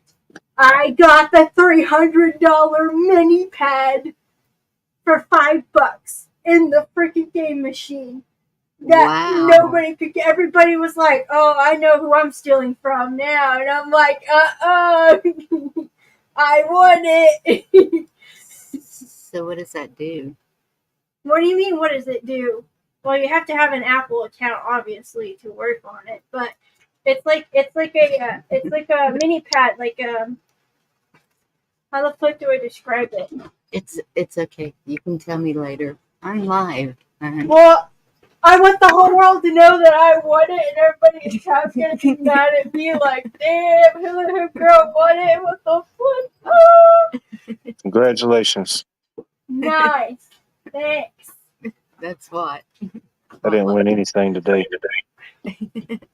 Well, she's a little excited. $300 for this, and I got it for like $4. Well, yeah, if it's a $300 deal, maybe you should just sell it. No, they have a place like that here where they get like reclaimed stuff from Amazon and different places. You can go in and you can buy stuff pennies on the dollar. All type of stuff. Yeah. They even have stuff already palleted up, you know, price tag already on it, certain stuff. Yeah, Andy, that's who it was. Hula Hoop Girl.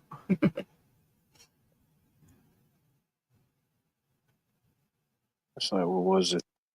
I entered this raffle. It wasn't too long back. I entered this raffle and didn't even think I'd win it. Then forgot all about the raffle. And they contacted me. And I won a whatever the newest iWatch is that came out. And I'm thinking, what the heck am I going to do with this? I don't even have an iPhone. Right. So I just put it on the marketplace and sold it. I said, I ain't never going to have no use for this. Brand new, unopened. Well, that's what I told her. Maybe she should sell it because it does. It has the zip ties around it and everything like it. It's never been opened. And if you have to get an Apple account to use it, no.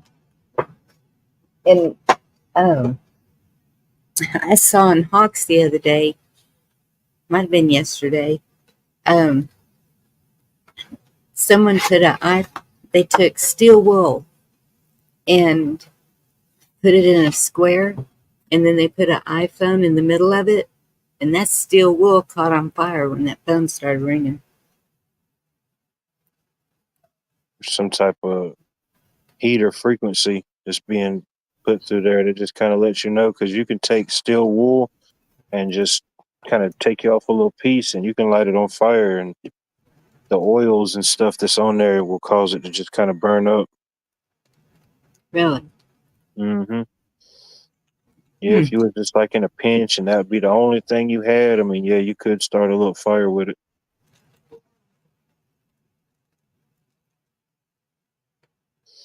But it doesn't surprise me about the phones. I mean, of course, they put out studies that say nothing's bad about it, but I mean, we hadn't seen the long term. You know, smartphones have only been around since what, 2007. I think so. Yeah. So we're just now getting close to that, almost a 20-year mark of something like that. But I think it definitely affects stuff. But they said the iPhone was the only one that did that in that when they were trying them out. So I don't know what it is about an iPhone, but I can't afford one, so I don't have to worry about that. Yeah. I But I know. do good just keeping up with my phone, let alone an iPhone. Yes. Dang, sometimes I just forget and leave it home on purpose. You know what I mean? Yes. If I know where I'm going and I ain't got to go no places that I don't really unsure about, I just leave it there. I have done the same thing. Don't feel bad about it. Even if I do take it with me, it no. I was gonna take a trip to the river tomorrow morning, but not with it flooding. I wouldn't even be able to get down to it. Make sure you have a poncho and a life jacket.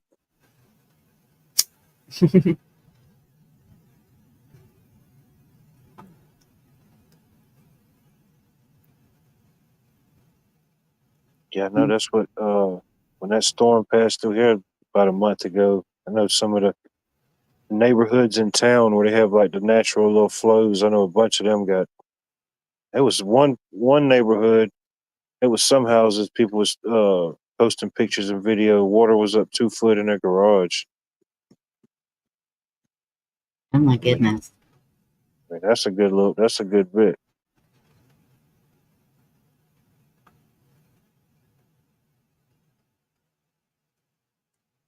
And it's Man. just how that one particular neighborhood sits. It's not often that it gets that bad, but when it gets real bad, they always have issues with drainage and stuff like that. It never fails. Yeah.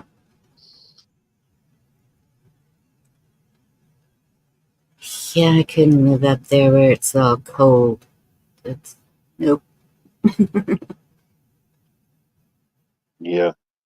I mean, north to me, where it's cooler, would be like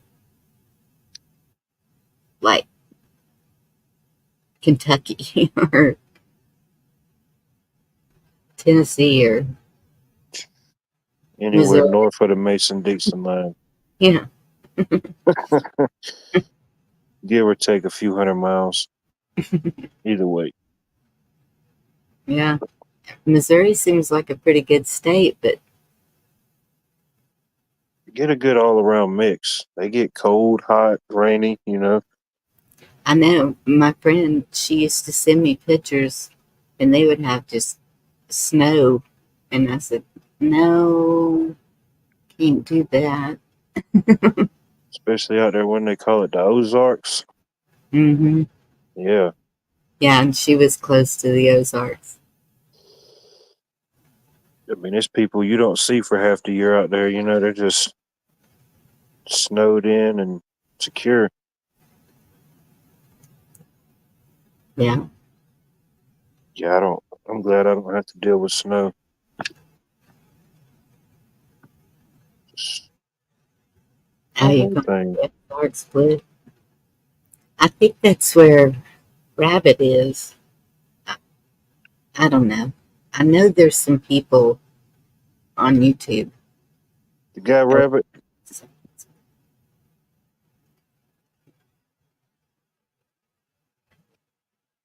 you say yeah? Rabbit? yeah, he's I think he said he lived in Georgia. Could be wrong, or he was in Georgia. I think the last time he was up on here. Oh, you're thinking of rabbits. I was Yep. talking about Rabbit Coyote. Oh no, I don't know if I know that name. He goes into rescues and mad chats. He's Probably around. seen him. Yeah, Rabbits is in Georgia. Panoverse, Metaverse.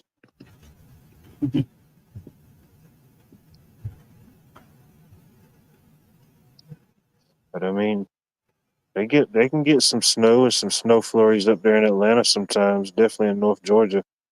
Yeah. Well, we do like once every 10 years is has been the way it was. Now we don't know. I really think we're going to have a winter this year.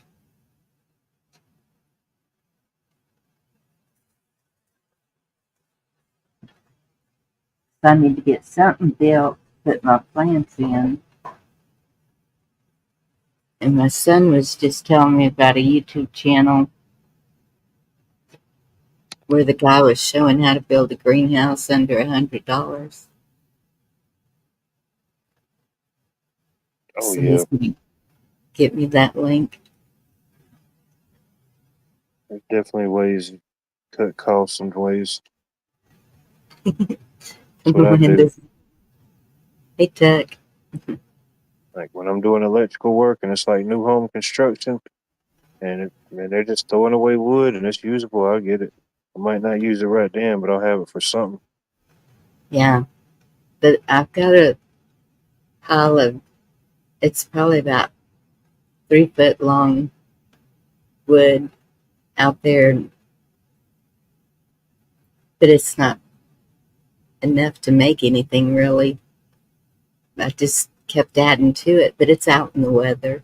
I've got two 12-foot 4x4s out there and two pieces of plywood. Those are warped.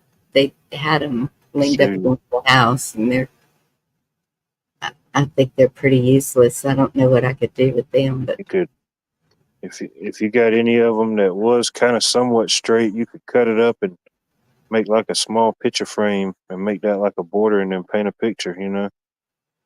oh yeah, that's a good idea. It's like I found this picture.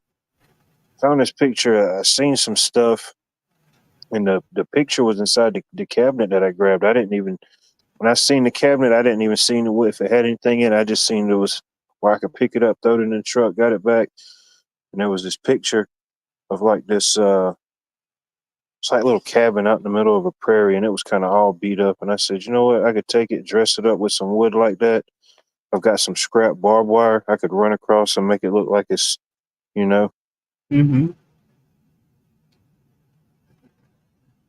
Yeah, I like to get back into painting and drawing. I used to enjoy it.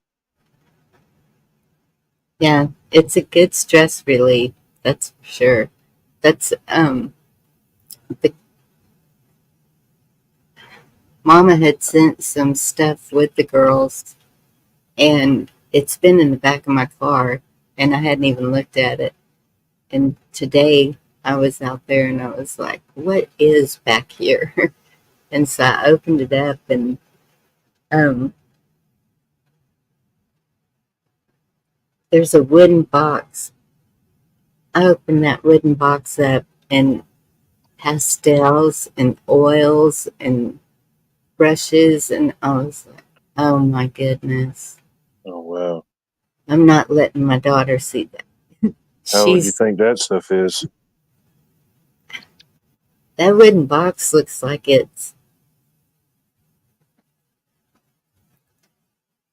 everything in it looked new.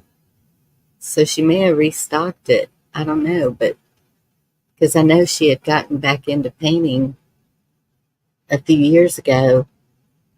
Um, Let me see if I could show you this Chinaman she did. This is one, can't remember the name, but it's this one channel I watch. He does all type of art, but he does like pastels, and when he does like pastels, he'll like it's like the image is 3D. He'll build up the pastels, and it'll be little ridges in certain places, and Yes, it's and I pretty haven't cool. got that down. I did it's like the swell of a wave, when Yeah, it, yeah, and yep. so I tried to do the land. It's like you're in the wave surfing and you see the land through it. And somebody told me it looks like a hamburger, and I was like, oh, okay, I didn't do a very good job on that. Thanks. That's a big difference from a outward view of a wave to a hamburger. Right? Well, you might have been onto something, either way. Maybe they were hungry when they said that. I don't Could know. be. Thought it was a psychological test. What does this make you feel like? That wouldn't surprise me either. Um, yeah. My grandma, she was a real good artist. She did a lot with like charcoal and color pencil. Mm-hmm. Oh man. She would draw like Indians in full headdress, like mounted on a horse. Man, she could draw. Oh gosh. Like back in the newspapers, remember when they used to have the coupons and it would be like an image, it would be like a plate with an image on it you could buy. Like she would save all those images and like redraw them. Yes. That's the way my daughter is. She can take anything and copy it just freehand, any size. And I'm like, I can't do that. I can't. Well, kinda. I mean, I used to do that when the kids were in school. If we were having something special going on, I would make the posters but that was like cartoon characters or something. It wasn't. You, I don't know if you ever heard of the TV show or the cartoon show called Dragon Ball Z. Mm-mm. Well, it's an anime cartoon. I guess it's still a thing, but it was pretty big in like the 90s, 2000s. Well, uh, got out of school one day and I was like, we're finna go to grandma's for a little while. So I'm like, heck yeah, that was always a plus. So I had Yes. my little sketchbook and I bought this book from the store that had like a bunch of different images and Dragon Ball Z was in it. And I took it to my grandma and I said, you think you could draw this character? And man, she drew the character better than the character was drawn itself. And then I said, wow, that is awesome. I couldn't believe it. And I took it to school the next day and was showing my buddy. It's like, oh man. It's like, who drew that? I said, my grandma. I was like, oh man. I still got it put up somewhere, but yeah, I thought that was cool. I'm like, man, she drew it better than the artist drew it. That is awesome. I love to see that talent like that. That's, I mean, my daughter, she started out, God, she was like 2 or 3, and we were watching Free Willy a million times a day. And that Oh, I remember that as a kid. first thing she drew was whales. And I thought, well, those aren't too bad. And as she got older, she just kept getting better. And she was about 12, I think, when my oldest granddaughter got some clay for Christmas. It was a potting pottery. It had the wheel where you spun it around and made pottery. Oh yeah. And so they split the clay up, and my granddaughter was trying to make a pot. It was flying everywhere. But my daughter sat down, and I didn't know what she was doing. And because I'm cleaning up clay flying everywhere. And she says, Mom, does this look okay? And I went over there, and she had taken that little amount of clay. It was about the size of my palm. And she had made a horse head bust. You, you could see the hair on the mane. It was, I mean, it was perfect. I was just like, what'd you copy to do this? And she said, nothing, just out of my head, because we were always around horses. Yeah. And I was like, I am saving that for the county fair.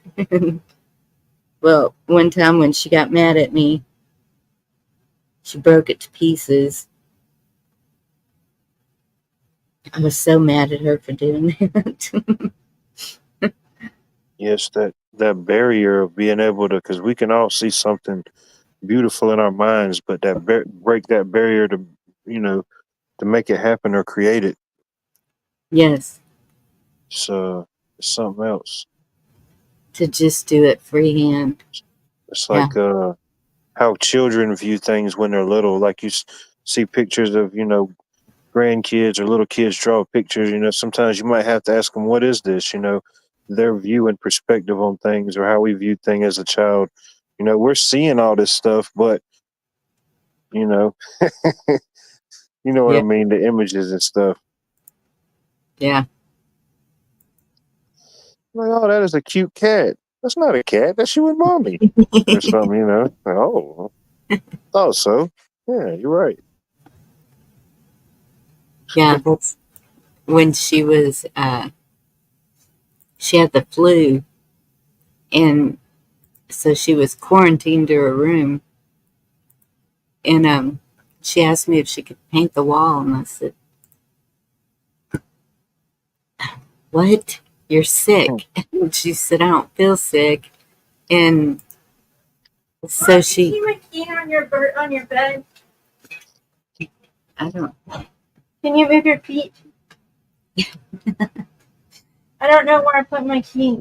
well, I don't think it's in here, but Yeah, well, I had it while I was on your bed. And now it's not. And it's not in my wallet. look where you put that box thing that you were so proud of, maybe. Did. Okay. I forgot what I was saying. Huh. Oh, sick. Flu. Paint the wall. And so when she got well, I went in there one day for something, and I was like, oh my goodness. You know Sailor Moon, the Yeah, I've heard of it. Yeah. cartoon? Hmm. She did like a life size, she went from floor to ceiling, Sailor Moon, just out of her head, and painted it on the wall. It's still there. My ex-husband said nobody was touching that. I just, she amazes me a lot. It's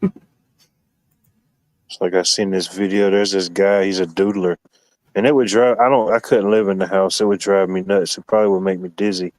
But the entire house itself, inside and out, is white, and he has literally doodled on every square inch of the house. Um, yeah, it's the Doodle House. Oh my goodness. Okay, here's the, I finally found him. Well, there he is.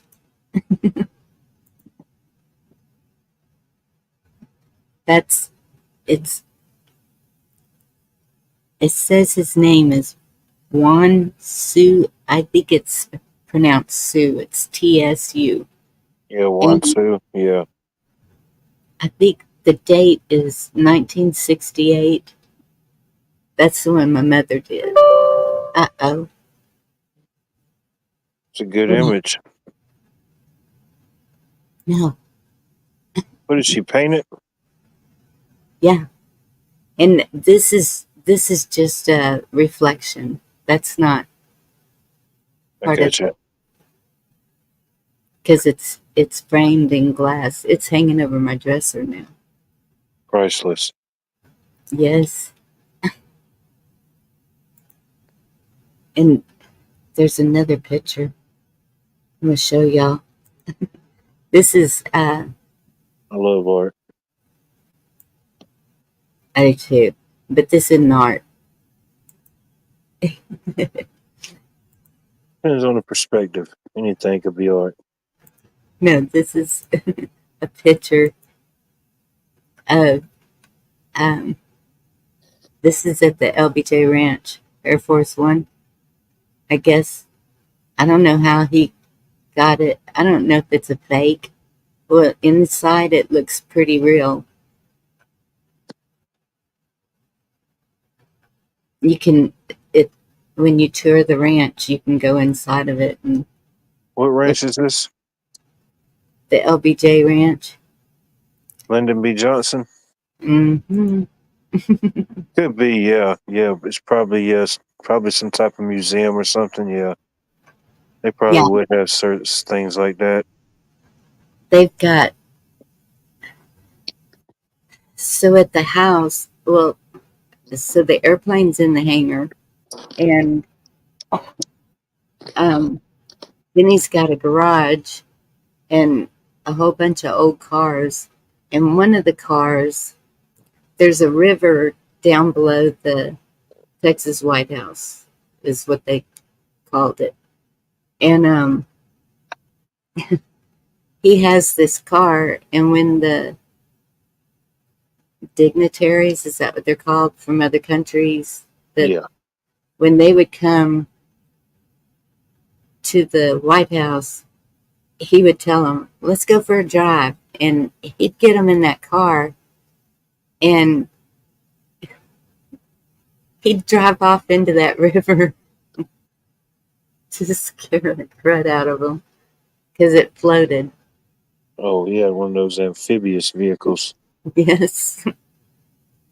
Hmm. It's really pretty cool out there. I don't agree with anything he did.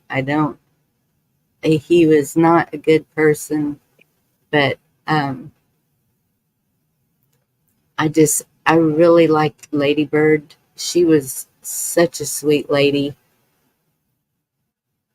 She reminded me so much of my grandmother, and she really took a liking to my two youngest daughters. We were out there a lot, and because that's where my ex-husband worked, and so we were invited to dinners and stuff. And somewhere I have pictures with the daughters, well, with all of them. The girls, when Lady Bird was in a wheelchair, she had him up on her lap, and we got a picture. And I don't know. It's so weird now finding out all the truth about everything, and a lot of things make sense because his attorney was given a town, just here, you can have this thousands of acres town. So, something major. Nobody just does that. Oh no. It's No. just like, life is a story that we can only live forwards, but can only be understood sometimes read backwards. Yeah. It's like talking about presidents. The 28th president of America, which was Woodrow Wilson. I don't know if you remember him. He was born here in Augusta, Georgia. I thought he was from Georgia. And they have But downtown. They still have it's a historical monument. When it's his childhood home. mm-hmm. Need to go down there and do a video. Yeah, that'd be cool. There's yeah, I've been wanting to go to the ranch and do a video of it. The bulls that. There you go. You do that one, and then I'll do the Woodrow Wilson videos. Okay. There you go. We'll share. The presidential challenge. Yeah. There's so many of those bulls we bottle fed. Well, I don't even know if they're still around. Played with them, sat on them. they're just big babies. And, well, once you bottle feed one and they get used to you, they're big babies. I wouldn't just walk into a pen with one I didn't know. But Herefords are pretty tame cattle anyway.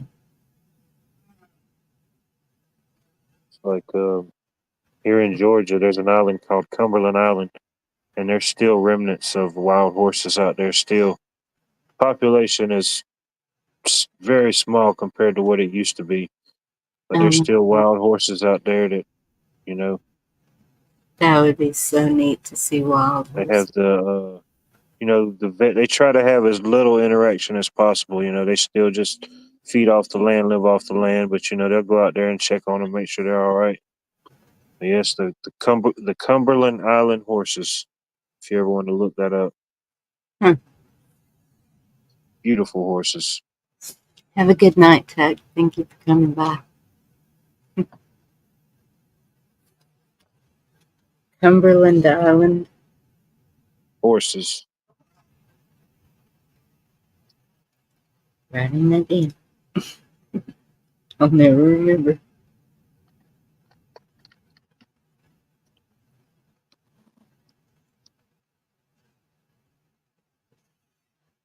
There's a bunch of islands right off the coast of Georgia like that. The wildlife used to be totally different at one point. Not like anywhere really. Yeah. So do you ever go to the famous Jekyll Island? I have been to Jekyll Island several times, yes. Really? And even in that particular area, you could well, I don't know. I can't really say, probably because I know the history. It's like once you know the history of something, like let's just say, all right, Bunny, me and you's fixing to go to the most haunted, scariest place in America. Your mind is already set to just be freaked out by anything. It's just human Yes. nature. So I don't know if it's knowing the history of it gave it a weird vibe, or just it was naturally just a weird vibe. But you can kind of feel something's a little off, maybe. I would Yeah, say it's more than just a feeling, maybe. yeah. Because I mean, it's definitely got a long history. Mm-hmm. A lot of things. Even the people, the natives that used to live there back in the day. I mean, there was reports of these people being 6 to 10 feet tall, huge people, tall people. Oh my goodness. Yeah, I didn't know about that. there was. Yeah, I just knew that's where they met and invented, created whatever the Federal Reserve. oh yeah, it was the birthplace of it. Mm-hmm. Um, yeah, you had, or even back in the day before that came about and after. I mean, it was the playground of just the who's who from around the world. Dignitaries, leaders, foreign people. They would travel down there. You There's think even it's you it's think they definitely still do? I'm uh sorry. probably not probably somewhat, but not as a big publicized scale like it would have been back then. Yeah. Um, definitely for some form of energy, because I think it's definitely something to do with the energy. It's just been there long before they got there, and probably one of the reasons why they wanted to use that area uh, for some type of natural energy. Is it a Um, big island? it's it's not real big. I forget the particular dimensions, but I mean, you could spend some time looking around it. Going to different places, stuff like that. Different historical sites, the town itself. I mean, it's a lot to see and do there. Yeah. And anybody can go there? Oh yeah. They've even got parts where it's just like a whole town, but it's just buildings, and you could walk right up to it. You can look in the windows, but you will rarely ever see anybody there. But it's upkept. It's presentable. It's just like it's just stuck in time or something. That's weird. Huh.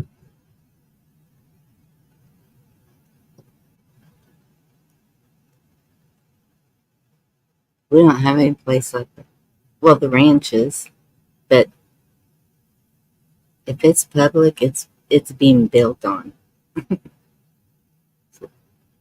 I think most of the island, well, all of them now, it's pretty much protected to some degree. There's some that's open to tourism, some not so much. Hmm. But yeah, there's still a lot of them that's publicly accessible. Excuse me. Well, there's a lot of history in Georgia. It's where the Yeah, guidestones were. That's I've been there. I've seen them before they were destroyed. I seen them. There's a Wow. there's a lot, and it's just literally like any video you could watch. It's literally out in the middle of nowhere. There's nothing else going on in this county. You know, it's I forget how many. It's a good bit west of Atlanta, but still. Um, but yeah, that whole deal happened, and yeah, we haven't heard anything else about that. Mm-mm. Then here locally, there's a place called Bath. Um, it's a little town. It's in the same county, but it's like almost on the outskirts. But it was built on a naturally forming spring, and we had to go out there. I got some shorts on my page about it, but we had to go out there and redo a bunch of electrical. I mean, this stuff hadn't been redone in years. But in like the 30s, 40s, and 50s, like millionaires and stuff used to come and bathe in these this natural spring water. The pool itself is still there. It's a pretty big pool, and it still gets filled up seasonally. It's open to the public. People can go out there and view it, visit. And it doesn't have salt water in it? No, it's just a naturally forming spring. I mean, it flows across the whole property. It starts at one end and literally, the lady that owns it now, she took it over from her grandfather, and it's been in their family the last 100 years or more. It's just always been in their family, probably longer than that. I forgot how many acres she said it was. It's a big piece of property. Dang. But if anybody ever want to look it up, it's called Bath Springs. You could type Bath Springs, Georgia, and anything about it would pop up. BATH. Yeah, Bath.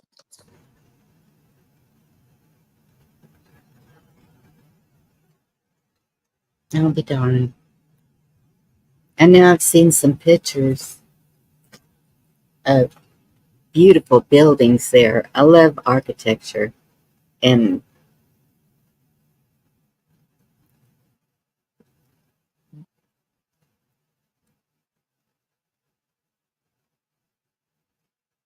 hey, Larry, thank you.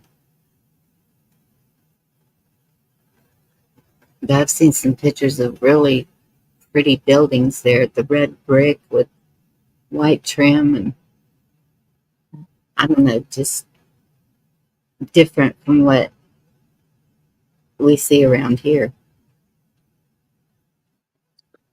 But that spring, that sounds like Barton Springs in Austin. Well, it's kind of outside Austin, and people just pile in there.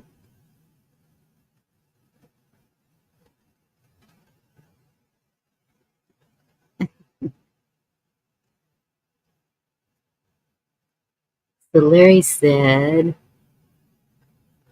that car that LBJ had was the Amphi car from Sweden.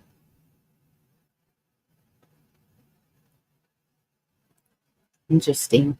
I didn't know that. I haven't really read everything out there. We're too busy playing with the animals, and they did open the Texas White House. I've seen the whole inside, but they only opened the office part to the public, and that's where they put all the gifts that he got from all over the world. I have a mirror that was ladybirds and a plate with LBJ. I think it's got all the presidents on the plate, or everybody could get one of those. Um,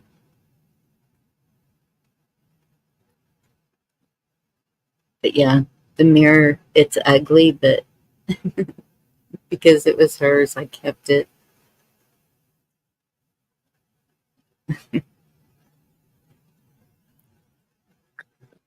Well, we got a couple springs there's another one. The road it's on is actually named after it. It's Windsor Springs. And it's a spring, and it's the house there. You'd love it. It's a huge, like, plantation style house. They, Oh, the people that own it now, they use it for like weddings or like parties or venues.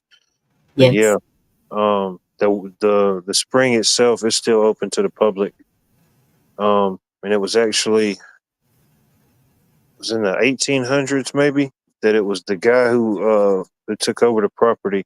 He established Windsor Spring Bottling Company. Um, and it was people. They were selling glass bottles of water everywhere. And it Um, was spring water. yep, spring water, naturally bottled spring water from Augusta. Yep, and Cool. people have over the years. Some people have found like some bottles still out there, but most of them have already been dug up and found. But if you can still find an old one, it's got the print on it. It'd definitely be worth some money. Yeah. I ain't never seen but two of them. And the Hmm. same guy owned both of them.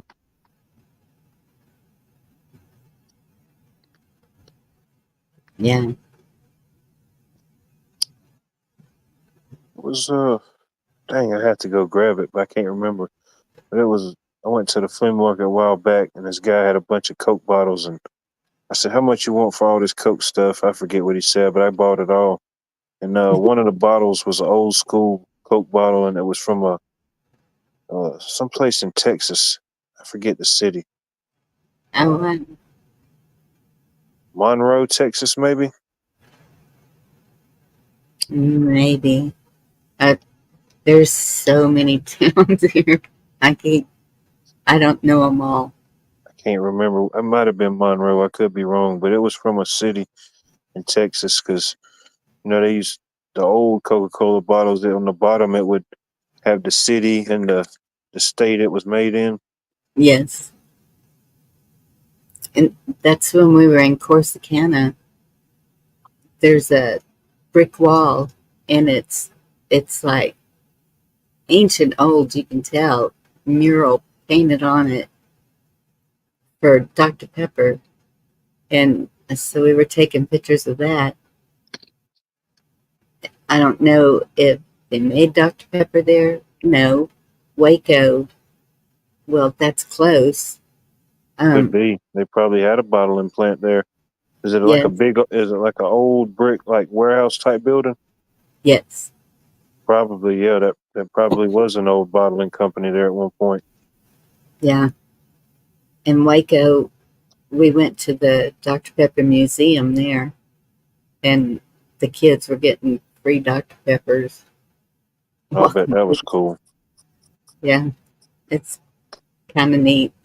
I never did get to go into the Ranger Museum. That was the one thing I wanted to do while we were there, but Texas nobody else. Rangers. Yes, Oh, that'd be pretty cool. yeah, They I'll didn't. get it. It's like in Atlanta. I went as a kid. I went to the old original Coca-Cola factory that you can visit up there. But of course, that one ain't there. They moved it. Um, but yeah, I went there as a kid on a field trip a couple times. That was pretty fun. Hmm. They had Did you? different. Some of that stuff just tasted nasty. Like some of the products from they had they had pretty much all the Coke products that they sold all around the world on tap. You could just try whatever you wanted. Some of that stuff, it was just didn't really care for it. Yeah,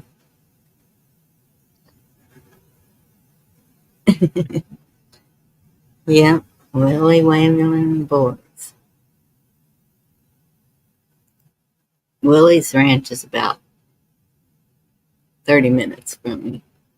Willie Nelson, Yeah, maybe a you little know, further. It's he's further. got another album coming out. I know. He just I, keeps on going. Man, this is like I don't know. It's like 70 or 80 something albums that they told on the radio. It's like so he's got another album. This will be his I don't know 70 something album. Yeah. When he did that The Scientist, I thought that's got to be his last song. And he just keeps on going. Man, he just keeps on going. Yeah. And his son or grandson is singing now also What was he in the Highwayman? with He's the him. last one left, isn't he? I think so. Could be wrong, but I think so. Yeah. Because Waylon, I know he's gone. Man, I remember it was some years You back. I know, went to a buddy's wedding. And they had these different. I don't know. Somebody hired these like lookalikes. They had this one guy. It was the Willie Nelson lookalike, and man, that was probably about as. It was like it was too close. It was like that eerily close. Like you could tell it wasn't him, but you was definitely questioning was that him. wow. And he had the long hair, and he sounded almost like him, but yeah, that was pretty funny. McKinney, Texas. I've been there. For the Georgia Aquarium, that's a good trip. That's a good thing. I want to say it's like the biggest aquarium in America. Top Real. three, top three biggest, or top three or top five biggest aquariums in the world. The one in Atlanta, yeah, that's pretty cool. Oh, it's in Atlanta. It's huge. I mean, they've got everything. I've thought about going to one of those where they have the glass wall into the ocean. Like, I can't remember where that Oh, they was. got them. Yeah, that'd be cool. That was one of my favorite songs, Islands in the Stream. They even got one of the what is it? The whale shark. Man, that thing is it's creepy seeing one of those. I mean, it's just massive. It's bigger than any of them. Dang. They got the dolphins. They do like the dolphin shows up there now. I think they even got penguins up there. Hmm. I don't know how that worked out being in hot Atlanta, but they got the penguins. I don't know. Somewhere around Texas, there's an aquarium, a pretty good one, but I don't know where it is. Oh, um, down at Corpus. Yeah, I took my Girl Scouts there. Get Jerry Jones on the phone. Tell him to build one. He can build a nice one. Yeah, him and Ted and so many millionaires here. That there's a ranch down south. It's called the King Ranch, and I think it's like 30,000 acres. That's nice. It's the biggest in Texas. Oh, Just imagine if you had that much property. oh, you drive for miles and never see the end of it. I know. I love it. Yeah, it'd be too much. I Yeah. mean, I'm on half an acre and just trying to take care of it. It seems like just too much. Oh, yeah. That's definitely a lot to take care of for sure. Yeah, you definitely have to be rich and hire people to help or something.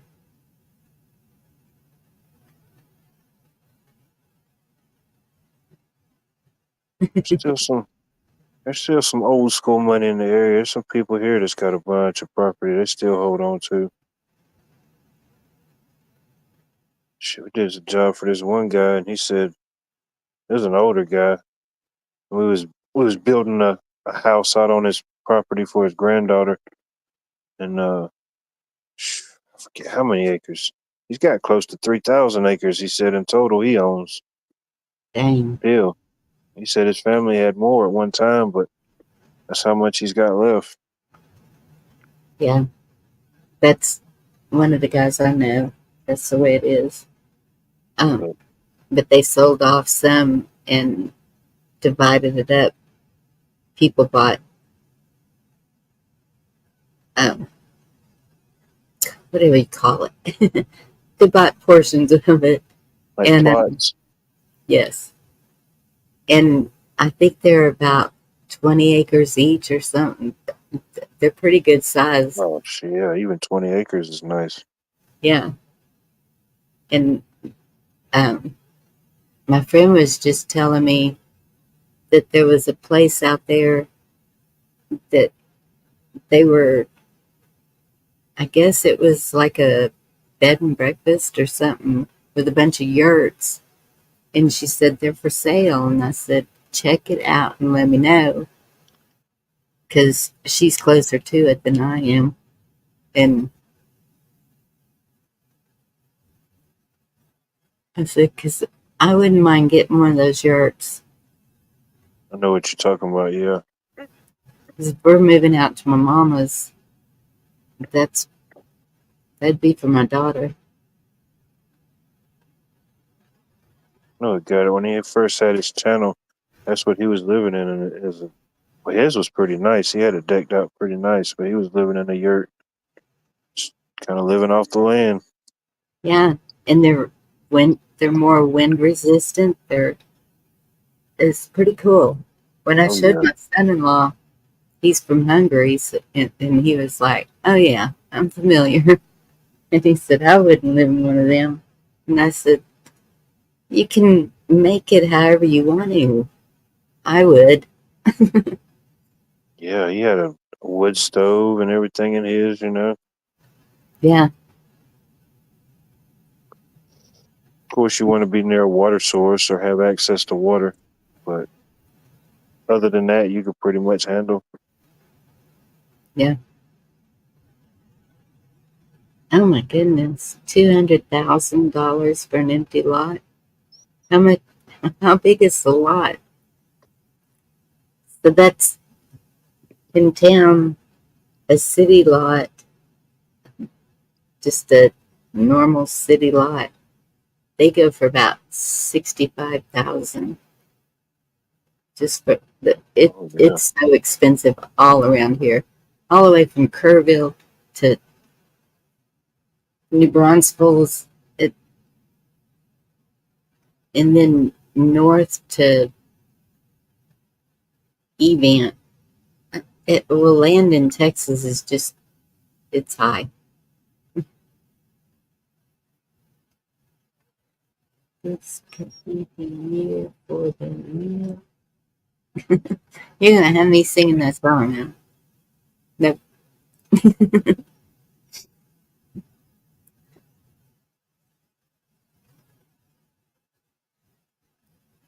Yeah, it's expensive. And I don't know why it's so expensive. It's I keep waiting for it to go down because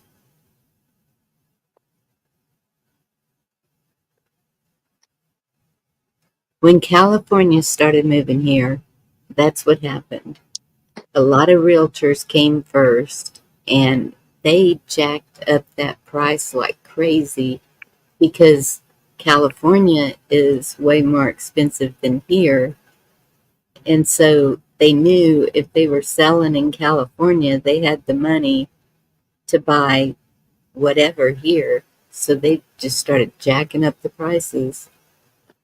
Yeah, I definitely played a role in it for sure, yeah.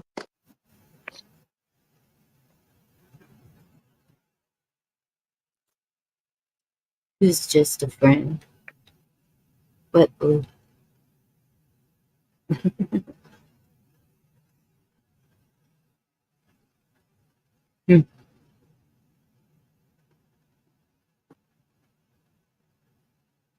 and it sounds like it's everywhere. Well, that's Canada. Townhouses are 600,000 in town. Jeez, Oh, yeah. rabbit. Oh yeah.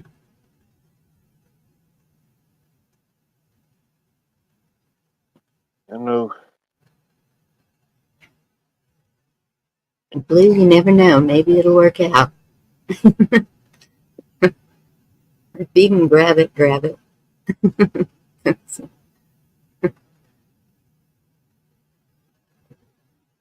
I just think with all the craziness going on, people need to get together.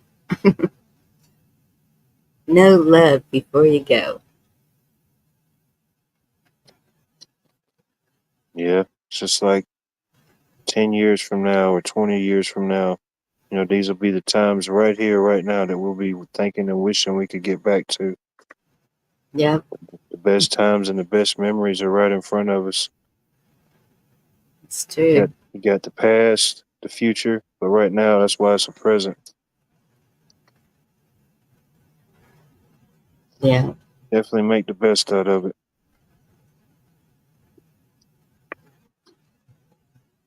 Don't take nothing for granted. absolutely. That's one thing that I have really come to the conclusion of with all this that's gone on the past 6, 7 weeks. It is not to take anything for granted.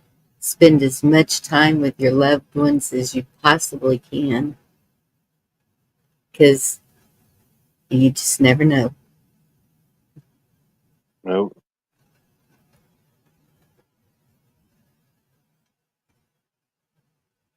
I mean, I already knew that, but it's just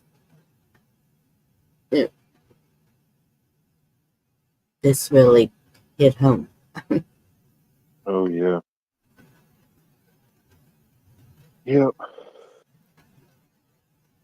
Know the feeling.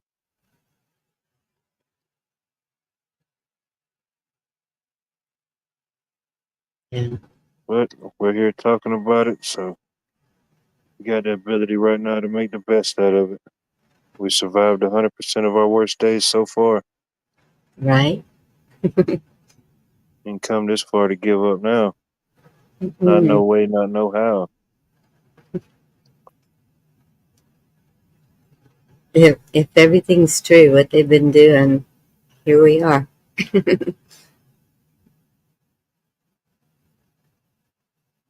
Yeah. You're a person here. You're the strong. You survived. Yeah. It's like that Forrest Gump movie, and he's running, and he just stepped in some dog stuff, and he's like, "Shit happens." Right? It's funny that guy became a millionaire.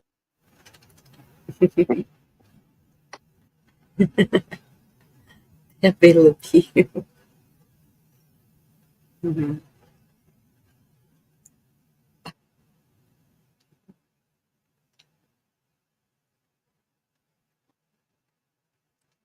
Oh my goodness. 3 hours.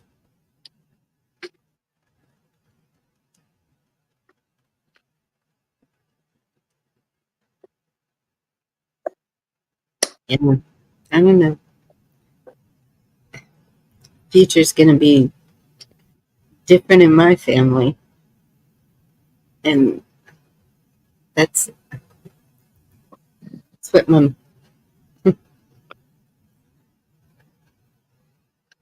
mom said in my dream, just passing the baton. And I'm like, don't know if I'm ready for that. Being the matriarch. I don't know. Yeah. Nobody's ever really ready, Yeah, Matriarch, patriarch, it's a title, but it's just that person that makes it who it is, yeah, It's just that love and that wisdom. It's accumulated over time that people look to and are drawn to. That's true. But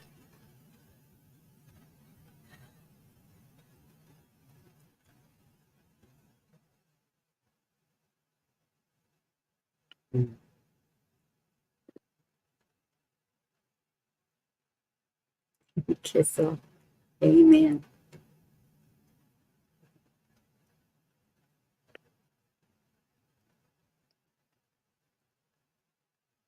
Yeah, I need kiss off's attitude.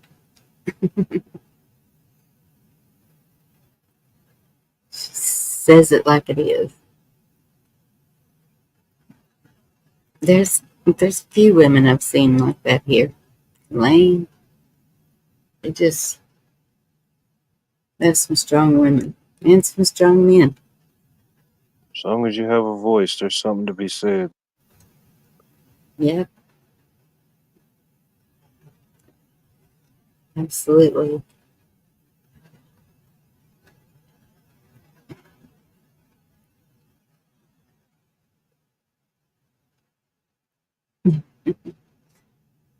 That's Yeah. cool. Hey, Lisa.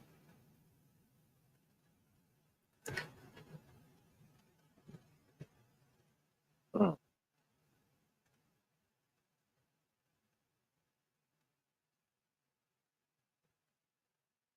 man, well, we survived the Labor Day weekend 2024.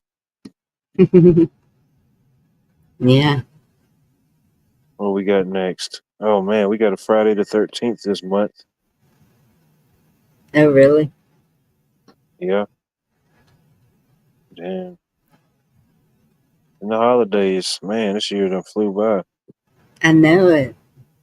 Once Labor Day hits, it's all downhill. No, Boom, boom, boom. you'll be saying it's 2025 before you know it.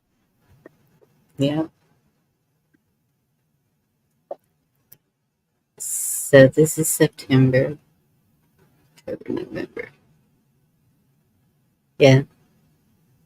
Next month, that's when I'll start baking.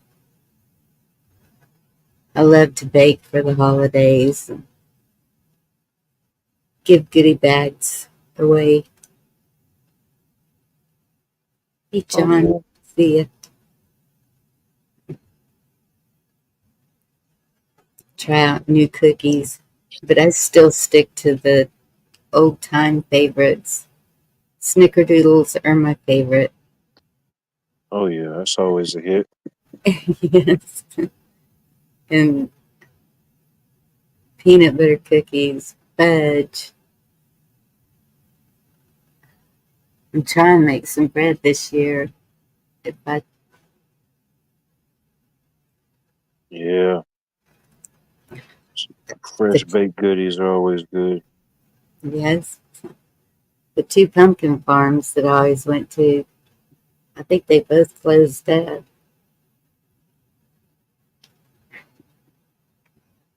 Got a place here called Steed's Dairy, and I mean, it operates all year long, but it's open to the public, kind of seasonal. But they've got uh, big, huge pumpkin patch in the fall, big corn maze, big, huge playground for the kids. You can see them milk a cow, Oh, uh, petting zoo, stuff like that. And wow. they have every year. We're about this time. We're getting close to Halloween. They have a huge pumpkin patch out there. Go out there and pick your own pumpkin, or you can get one they already done picked. Yeah.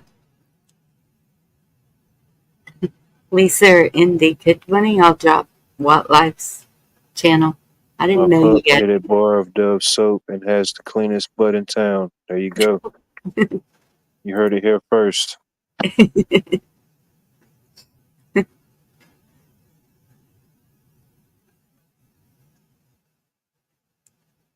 Oh, yeah. I Dove make, gave him wings.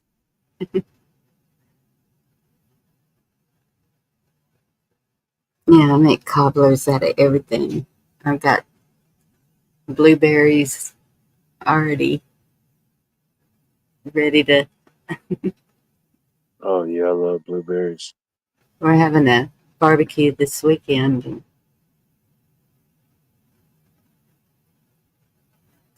I ought to do that for a slide. That's a good idea. Thank you for mentioning cobbler. And up there where my mom's family's from, up there in Virginia and North Carolina, they would call it sonker. It was pretty much it's the same thing as cobbler. They just called it sonker. They make peach sonker or blackberry sonker. Thank you, Andy. Make it just like you would the cobbler and put it in a cast iron skillet and bake it. Oh, Yeah.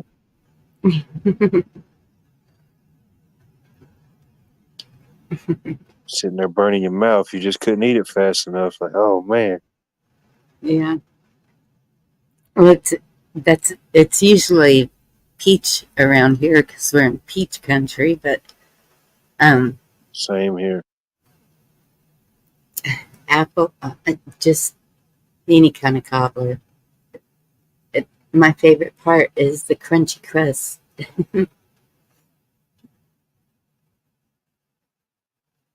With the syrupy.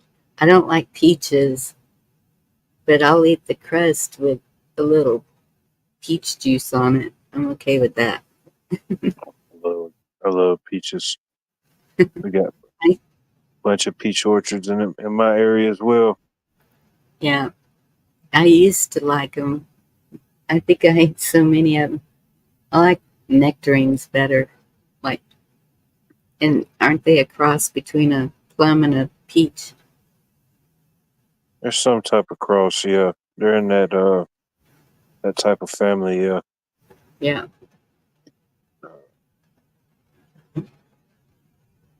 Yeah, peaches. We grow a bunch of peaches. Well, of course, it's the peach state, but a bunch of peaches, blueberries, strawberries, muscadines. I don't know if you're familiar with those. They grow in the area. I haven't heard of muscadines. They're like a cousin to the grape. They get a little bit bigger than the grape. Okay. But they're real good. And do pretty much anything you would do with a grape. You can make jellies, jams, wines, stuff like that. Yeah. $8.99 quart basket of peaches.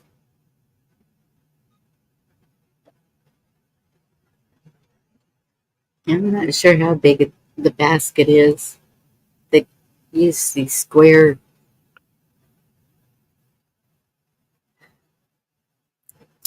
They had an uncle that had a peach orchard, and so the boys would always go out and help, and they'd come home with just bushels of peaches. And so I'd start canning, make a couple of cobblers, get those out of the way, and can up the rest of it, preserves. Yeah. I love riding through the peach orchards this time of the year. Yeah. And my dad he was doing the bees, and so he would send jars of honey all the time.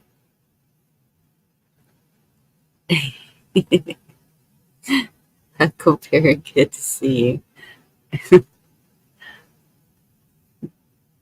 I'm at not this past weekend before last, I went to the flea market and there was a guy set up selling honey. I mean, he had it in whatever size you wanted it. And I bought some from him. It's some pretty good stuff. He gave me his card and he said, if I ever want to tour the property or come out there and see the bees, let him know. Oh, wow. That's cool. That's the way they've gotten around here. They all have business cards, and they're really friendly about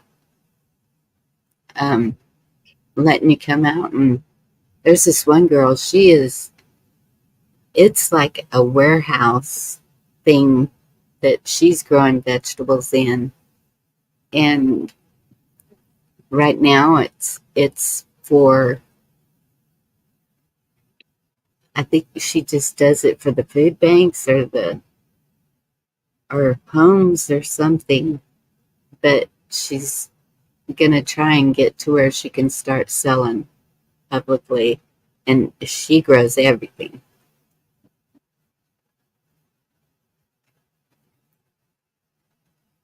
Yes. I got some from him and tried it. It was pretty good, and I might get in contact with him and come out there. Yeah, Uh, that'd be good.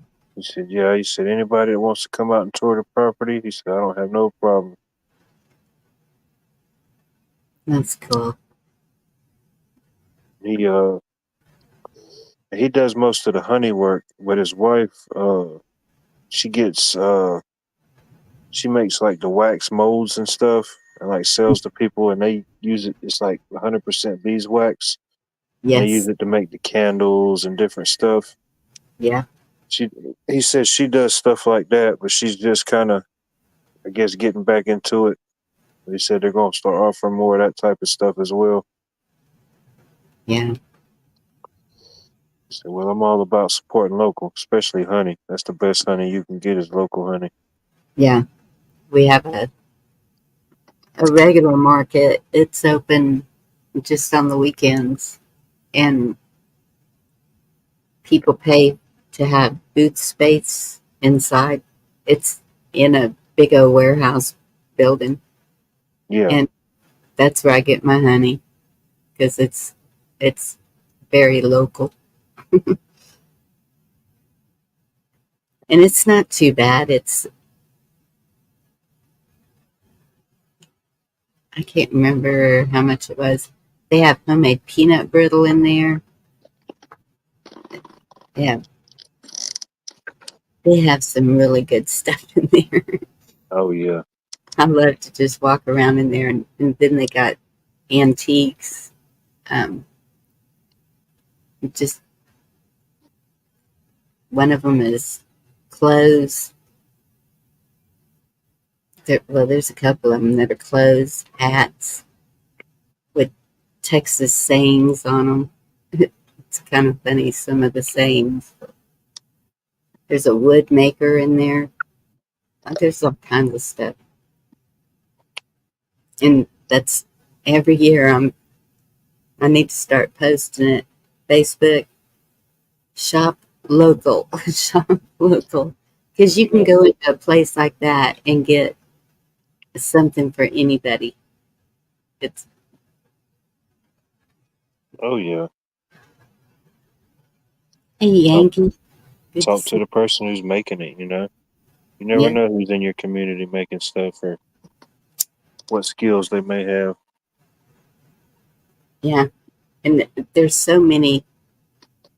Thankfully, the kids have learned the trades that their family did um, in making stuff, and that's what I taught all my girls: how to sew, how to crochet, how to cook. It's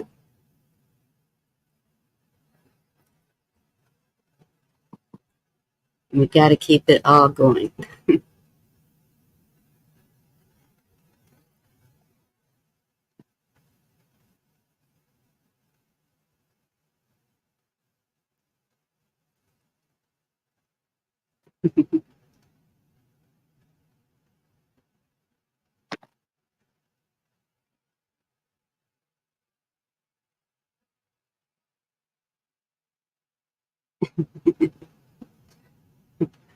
I just went up and started reading chats more.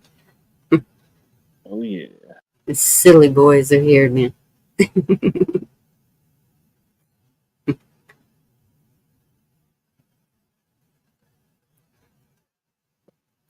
Yeah, we need more blacksmith.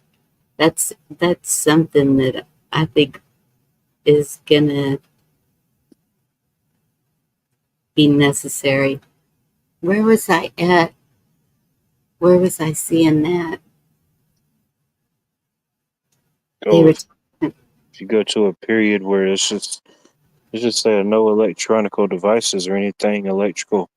Oh, it's going to be a highly sought after skill. Yes, and that's what man, I cannot believe who it was. I remember who it was. They were talking about the other countries. It was Cash Kelly, that's who it was. When he was talking about the other countries and how they were just destroyed, and seems like we might have had something to do with that, but you know how that goes. No, they wouldn't do that. And I was like, well, El Salvador pulled themselves back up. Wasn't that the El Salvador president that spoke at CPAC? Or was it? It could have been. It did. I can't remember which. Yes. Did she eat it? Yes. Romeo didn't touch it at all? No. Why are you shaking, huh? What's wrong with you? You want to go outside? You want to go for a walk? Go for a walk? Why are you shaking? Have you taken her out? Yes.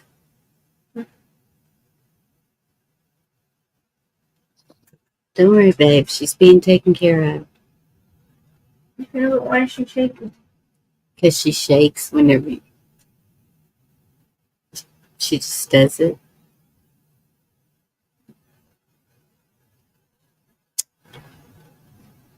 Separation anxiety. Really bad.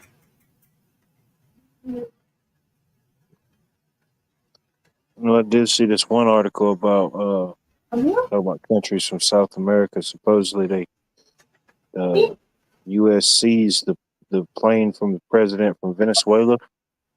Uh-huh. They seized his plane. Was he in it?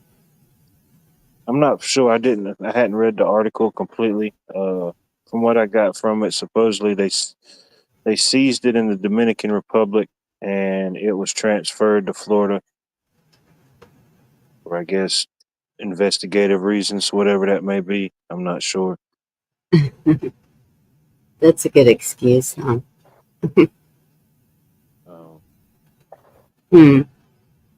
I did. I think yeah, that was yesterday. I read something about that. But of course, they've been in the news for as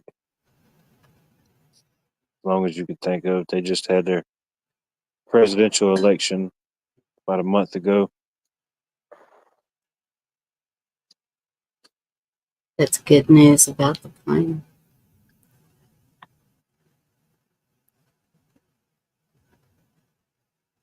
In a band down by the river before Christmas. Good luck, Yankee.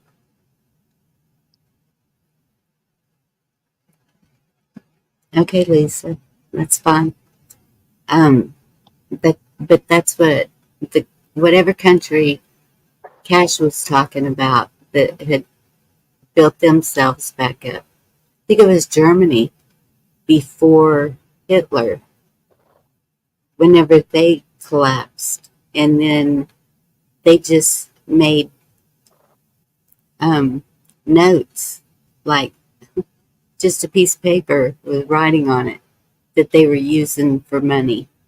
And I don't know how they built back up from that. I mean, who's going to accept a piece of paper with some writing on it as money? But we do it now. well, yeah. But and he was saying that they just really started with the industries is how they built back up. They just started building more and more industries, like, and for themselves instead of other countries helping them or whatever. They just did it on their own, put their mind to it and did it. Oh yeah.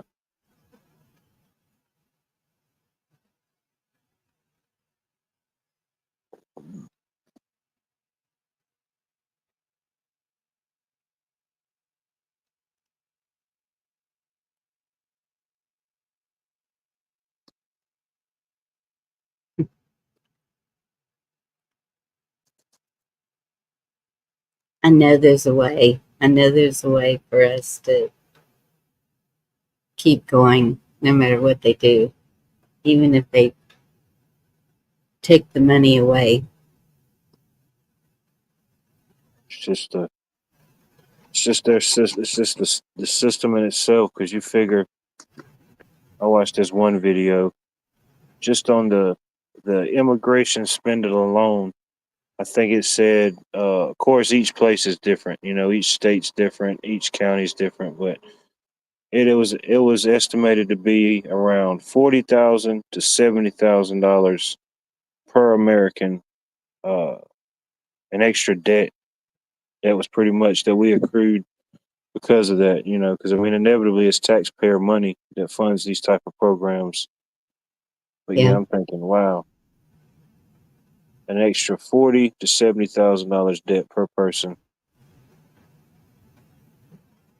And that's just one program. thank you, Lisa.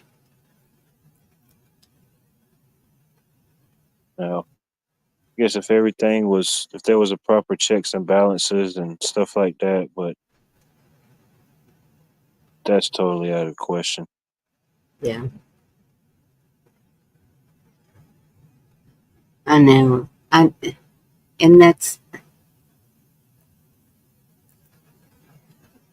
I'm so torn about that. And I know I shouldn't be right here at the Rio Grande, but it's, I don't know. Okay, as fast as it happened, were all these countries just waiting to come here before they were allowed to? I never heard of that. I mean, maybe a couple of the countries, but that we have what they say, like 140 different countries that have come in. Oh yeah, that's and of course any numbers they present, it's going to be more than likely it's going to be higher.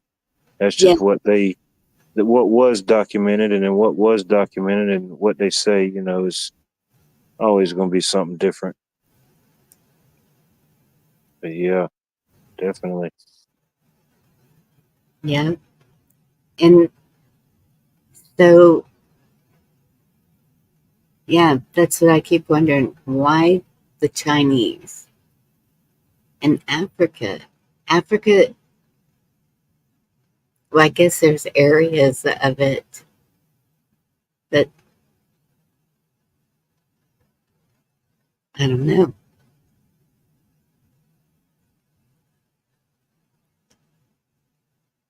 Because, well, I don't know. I'm going to say something sound really stupid because I don't know. Yeah, and then of course, like places like your area or areas like that, they're gonna see it first, firsthand. Right. And it's not like it's not happening to the Canadian side, because I mean people do come in that way. It's a little bit, I guess they said it's harder to do, but I mean it does happen. Yeah. But it's nationwide. It is. They're just everywhere. I mean, if And you had a boat or a plane, I imagine it could get done some type of way. yeah, well, we saw him with Anthony. He was asking them, where you headed? And every one of them knew exactly what state they were going to. They, they would sit there and say it: New York, Georgia, California. And Every so often you'd hear one, Dallas or Houston. Odd that they didn't say the state. They were they were saying the exact city they were going to. And it was like, and I know San Antonio, Houston, I won't go anywhere near there.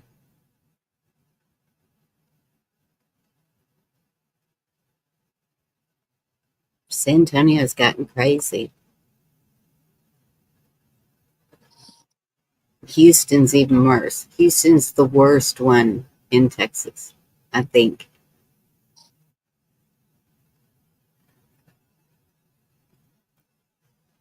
And that's saying a lot, being worse than Galveston. Hey, David Devine, how are you doing? Oh, it's definitely divine now. Good to see you, buddy. Yeah, no, even, I mean, Augusta, I mean, it's always been kind of a gateway city because it's right on the savannah, but the population's definitely growing. El Paso really sucks. I have never been there. I don't know anything about El Paso, but I trust you. Couldn't tell you. I believe that could be true.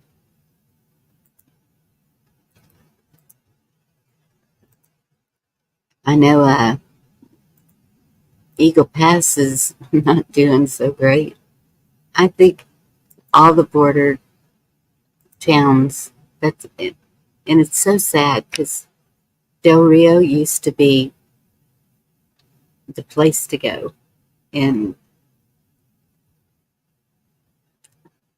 I won't go anywhere to any of the border towns anymore. We were gonna, we had thought about transferring to the Big Bend, and I'm so glad we didn't, because from what I understand, there's tunnels and all kinds of stuff out in that area. Mm.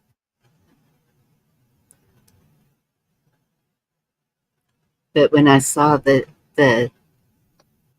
um, Fort Gordon, Fort Gordon, yep. Yep, that's the local army base we have here.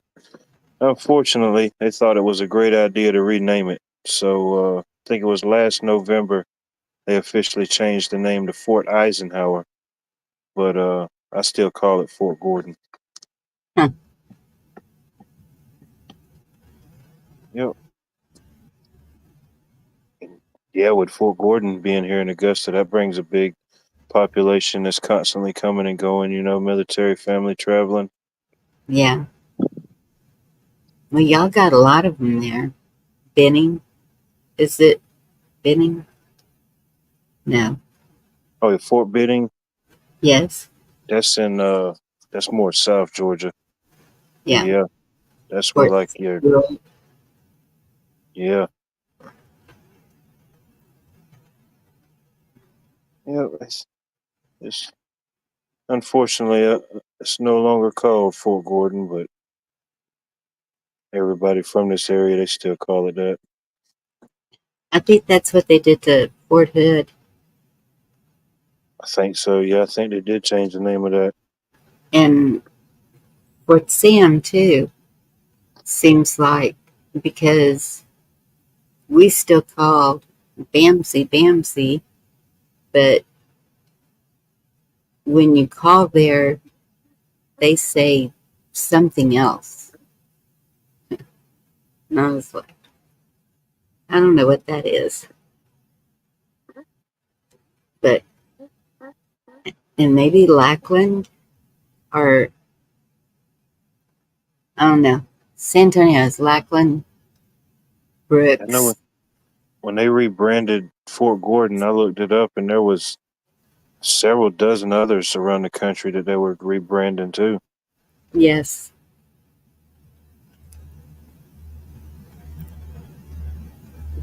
And I can't understand that. What was the point?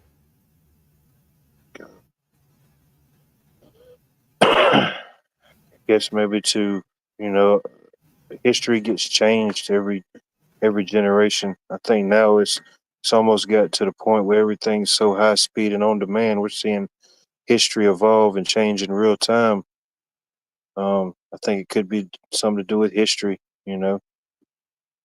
Hello, the dude to hide Figure it. you figure like you still call it by the old name, but just think maybe in 20 years from now, everybody that called it that's not around anymore, so nobody even, you know, they got to Google it to see what it used to be called. Yep. Yeah. That's why we need to keep telling the history. That's the way the natives did whenever they they would sit there around the fire and keep telling the stories to the next generations so it would keep on going.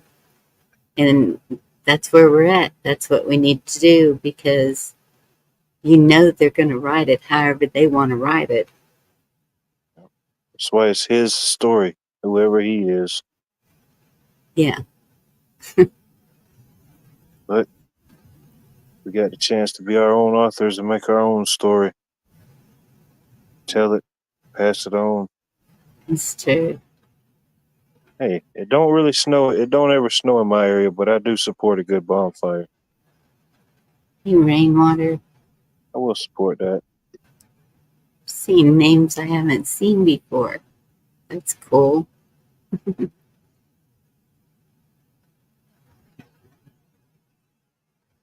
Good evening, everybody.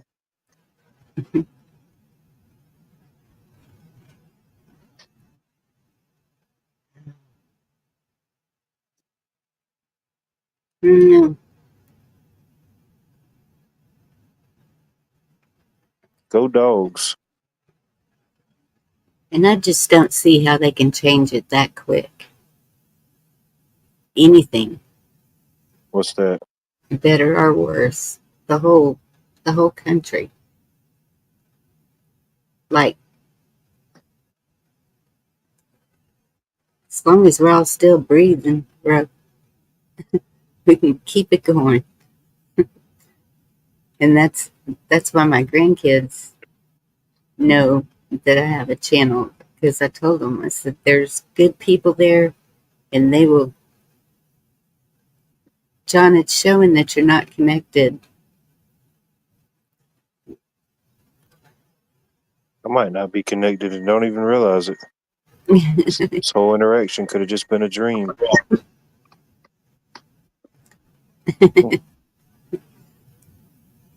Well, if you're dreaming, we're all dreaming because people have been talking to you, and so have I. It's a pretty elaborate dream. Goodness, dude. Prayers. Are you really stuck on the floor? There you are. Okay. Gotcha. Hi, Watt. Hi, Bonnie. Hey, Hi. good evening, buddy. How are you doing? I'm doing good. Just enjoying life. Good. That's right. Yeah, you was talking about the how we take and they're changing words and uh, different things like that. But they've been doing that for a long time. Yes. There's an expression. There's nothing new under the sun, and that's very true. Um, that's like today there are still things from Egypt and Rome and Greece that still exist today, but they just changed the names of it. I think it was Plato who wrote a poem called The Republic. And the poem is really describes very well like how no matter what we call our present government, it's still the same thing it was back then. Like they had emperors and kings and pharaohs and this and that. It's the same thing today, but they just changed their names to prime ministers and presidents and so it's the same thing. Right. but we're under the impression that it's not. And two, I think we're at a great time in history um, because of technology. I mean, technology is both good and bad. Um, it depends Yeah, on how it's used, you know. that's exactly right. And I think we're at a great point because we're able to see things. That's like, up till here not too long ago, everybody, um, we went off based off what we seen on TV, newspapers, um, you know. But the world there's so much information about this world, we can't possibly, one person, understand it all. We can get a little bit here and a little bit there and kind of get a kind of a picture of what's going on, but to really explain it, it would take a lifetime to Yeah. do. Um, so we're at a fascinating, I think it's exciting point in time, and it is kind of scary because we don't know which way this can go or what could happen. But I think there's we are um, human beings that we have a mind, and I think right now that's what we're being encouraged to use. You know, in a sense, you could say we're being re-educated. Yeah. But a lot of people are looking at doom and gloom, and it's like I don't think so. I really don't. I think Mm-mm. we're here, we're learning, um, and maybe we can make changes that's going to better things for the future. Because even like, you know, we're looking at our Constitution, and what are we? What is this country? You know, um, how can we describe it? And it's kind of like we're a capitalist nation with a social net, a socialist net, um, because we are this economy and everything like that is designed to um, create wealth. But the socialist net, which is like the Social Security and to help the poor people who can no longer participate in that capitalist environment, Um, but I think everything has a balance to where, we've got so many people on um, welfare on the socialist side that it's bringing the capitalist side um, down as well. It's kind of like draining the capitalist, and I think that's a lot of what like the UN wants to do to this country is bring it down, you know, because the U.S. is pretty powerful as far as like financially, and I think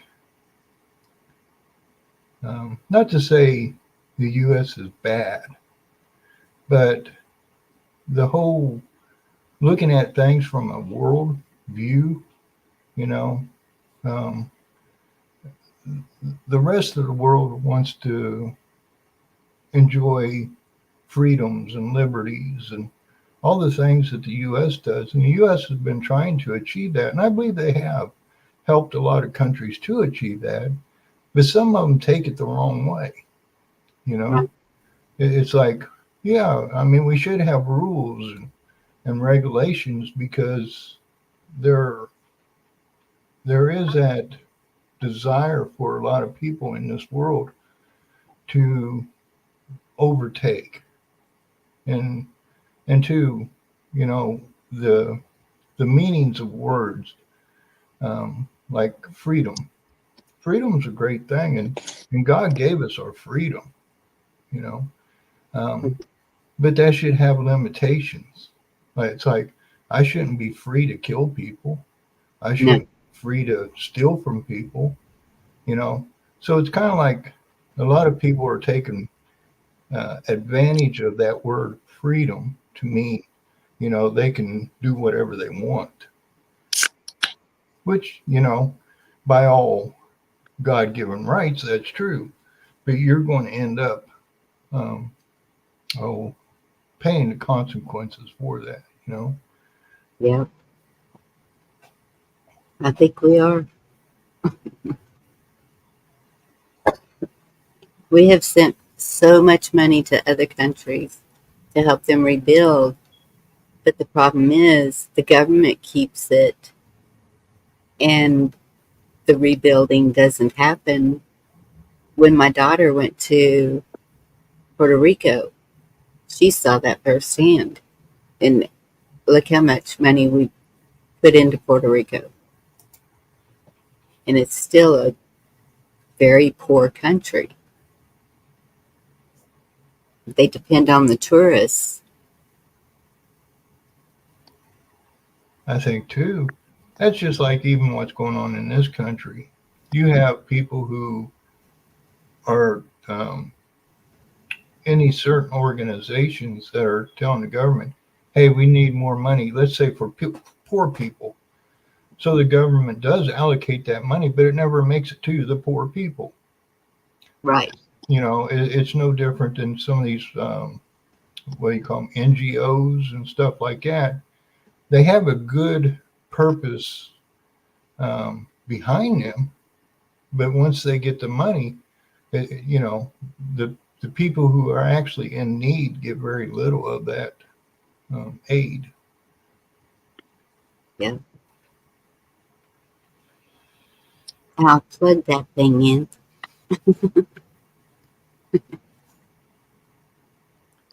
Could y'all excuse me for 1 second? Oh, yeah. Thank you. Y'all can keep talking. How you been, What Life? Oh, I'm doing well. I can't complain now. That's awesome.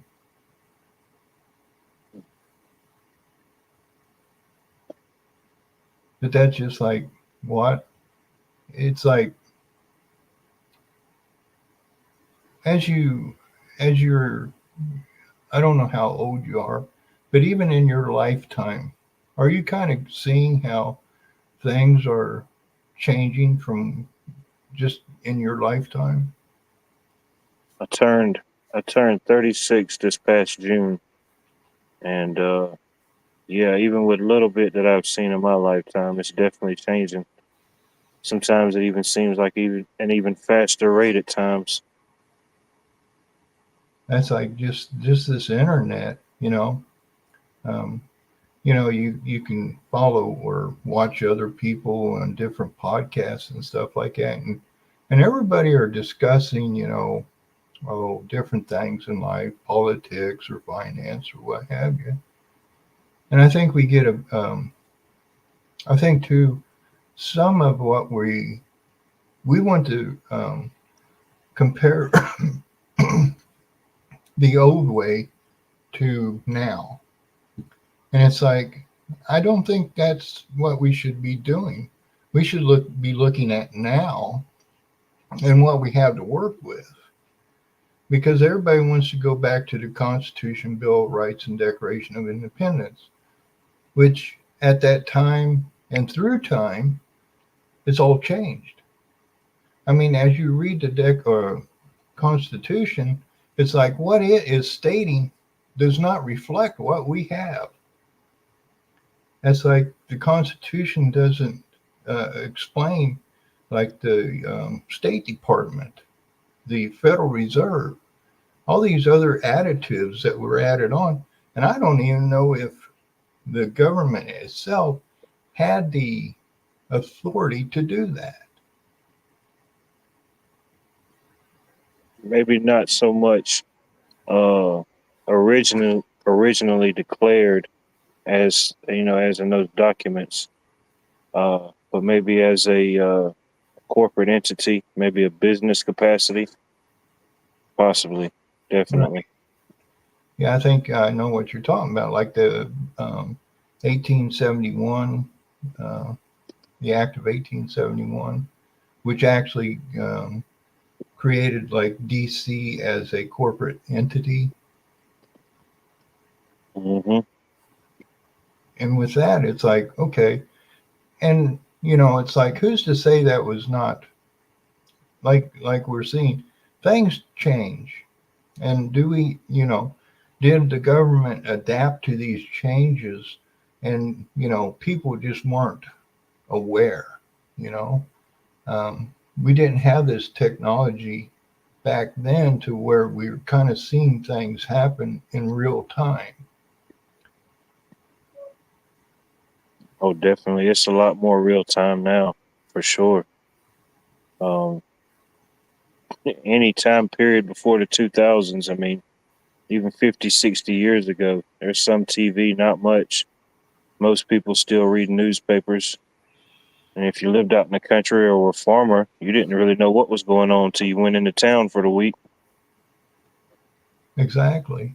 And, seeing things in real time now, we see how the news, the media, the newspapers back then, the printing presses, they can be biased or not biased, but lean one side or the other of whatever the topic is. Oh, yeah.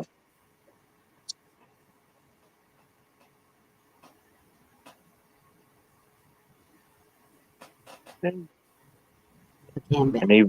even then, most of your networks and stuff, they're owned by the same handful of companies. So, I mean, you think you may be getting an unbiased report, but you turn it on to 50 networks around the country and they're saying the same thing. Exactly. Yeah. And that goes, go ahead, Bonnie.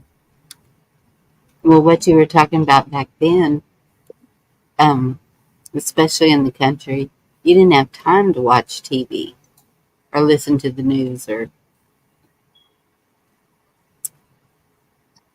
Exactly. I mean, like when I was young, I'm 60 years old, but when I was young, I lived on a farm, very seldom did I watch TV and stuff like that. And two, it was kind of like, I think the government had everybody trusted the people in government. Um, we trusted our media. We had a lot of trust. And I think right now we have a lot of um, distrust. You know, we don't trust anything really anymore. Which, through time, it's like, and I kind of witnessed this growing up. It's like, when I was young, I was looking at the DC like, wow, you know. Um, Mm-hmm. but then you had different presidents get in there, and I think maybe Clinton. Um, it's like, gee whiz, what is that? An orgy house? You know, Yeah. um, and different things like that start happening, and it's like, what? These people are not as oh oh Morally yeah. I think that faithful.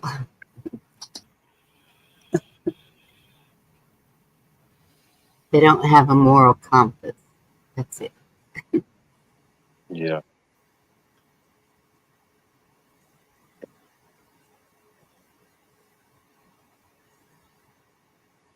but I do have faith in humanity. I know there's a lot of good people in this world, and sometimes I think even on this internet, it's like going from different podcasts and different things like that and seeing what's going on in the world and everything like that. You kind of get the impression like, wow, you know, where's the good people, you know?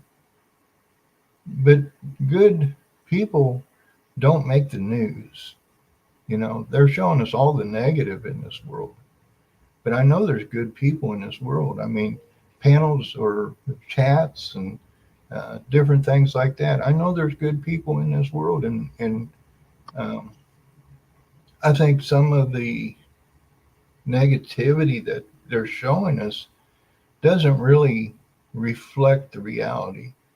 because like on here, it's like, oh my God, we're doomed. We're not going to make it. Oh my God, we're going to. But then I go to sporting functions or with my grandchildren or something like that, and people are friendly. People are nice. People smile, they wave, they say hello. And it's Yeah. not all this doom and gloom. Yeah. Well, and if you talk about it, they think you're crazy anyway. So, I mean, a lot know, but I think they just don't want to hear it anymore. It's like, no, we're just going to keep on living, doing the best that we can, and keep going. That's like I don't know. A lot of times I'll put in chat, how do I change this world? I have to start with myself, you know. Mm-hmm. And the only thing I really have any control over is myself, you know. And that's like if there's something going on, all I can do is use my best judgment and maybe not participate in something I don't agree with, you know. Um, Yeah. a lot of things I see where they talk about like everybody's putting labels on each other, like a conservative or a liberal or what have you, you know. And to me, I wear one label, and that's me, you know. That's all I am. I'm just me, you know. Um, and I'm a human being who um, tries to do the right thing when I can, you know. Even when the odds are, um, when everybody else is saying, uh, like Americans are bad people, you know. When I meet somebody and they're not an American, I don't put them down or beat them up or anything like that, because I want people in this world to see that, hey, you know, even though there are bad people in this country and maybe even in positions and doing bad things, it doesn't represent all of us. And that's what I Exactly. want. I want the world to see that, you know. I want even the people in this country to realize, Americans are good people. They have been and always will be, you know. We've been a melting pot where there's always, this is an immigrant nation, really, you know. Yeah. And all these immigrants coming in, we don't know who they are, what they are, where they're from, but, we'll get through it. Um, this isn't the first time this country has had immigrants, you know. Yeah. In all actuality, we do have enough room. It's the way that they have done it to make it seem so overcrowded suddenly, putting them in the big cities, forcing people out of nursing homes, schools, whatever. I think that that's all been for show to Right. make us think that it's way worse than it actually is, maybe. But then I know that some bad has come in with them, but we can't think of them as all bad.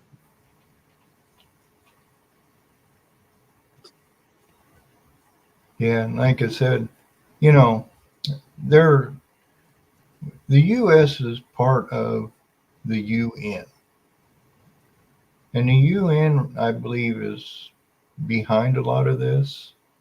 Um, I believe, like you said, they're showing us a lot of the negative of it, but at the same time, you know, like you said, and there's a YouTuber who went around all these towns in America that have kind of faded, like Gary, Indiana, and there's just so many places in Texas where these towns were once a thriving, bustling town.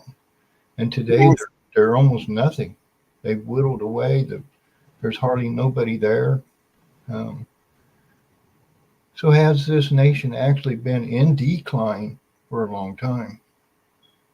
You know, um, and we get things like, uh, the government just produced like 50,000 jobs. Well, in 33 million people, that's a drop in the bucket. And we look at a lot of places like Chicago and Michigan, where car manufacturers once were bustling and busy. All the automobile manufacturing went overseas into Mexico, and so we're going to end up with, what are we going to do with all these people and no jobs? And then now you got technology coming in with the AI and robotics, and even out on these big farms, they're using these tractors that are ran by GPS and computer coordinates. Yes. It's like Yep. thousands of acres, and you only need a handful of people for all these thousands of acres to be harvested and planted. And where at one time, that was where I remember growing up working with people from down south during harvest time. Mm-hmm. They would come up, they would help fruit with especially in the west with the fruits, and down Florida, and they would come up here for work. And I can remember even in this area in Indiana, they would come up, and and it was a revolving workforce, really. Yep. The same here. The ranchers appreciated that. Yeah. The farmers, and definitely. And they've always come from Mexico to the valley. And I know that some of the food grown there goes back to Mexico. Yeah. It's kind of like there was a deal made that this is how we do it. But like I said, things are changing, with the Mhm.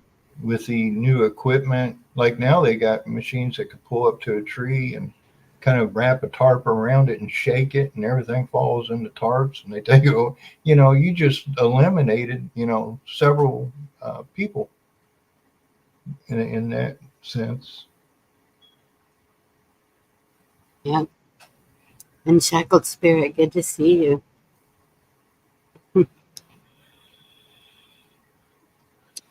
Yeah, the only thing, another thing that I've noticed though, we used to have like trucks that would come loaded with watermelons or cantaloupe, oranges, and I don't see those trucks coming around anymore like they used to. And then they would come through too and ask if anyone had cars for sale, if anybody wanted to get rid of their vehicles. And they would buy them up and take them back to Mexico and sell them. And I don't see that happening anymore. It's like they've taken away what the people in Mexico are dependent on also, plus what they have going on over there, or Mexico's just getting ransacked with the cartel. But and that's why I see where this is a global thing that's happening, because I'm in a group that has Canadians and Australians, and they're from all over, and they're all posting the same things. They're all saying the same things we are. It's Right. the same exact things. And so whatever's happening, it is globally. And I think too, Bonnie, like you said, you're in with a group of different people representing different countries and stuff like that. We, you know, I can't say we, but me personally, I grew up and I kind of focused on um, going to work, providing Thank for you. my family and my children. You know, I wasn't into no politics. Oh, I know.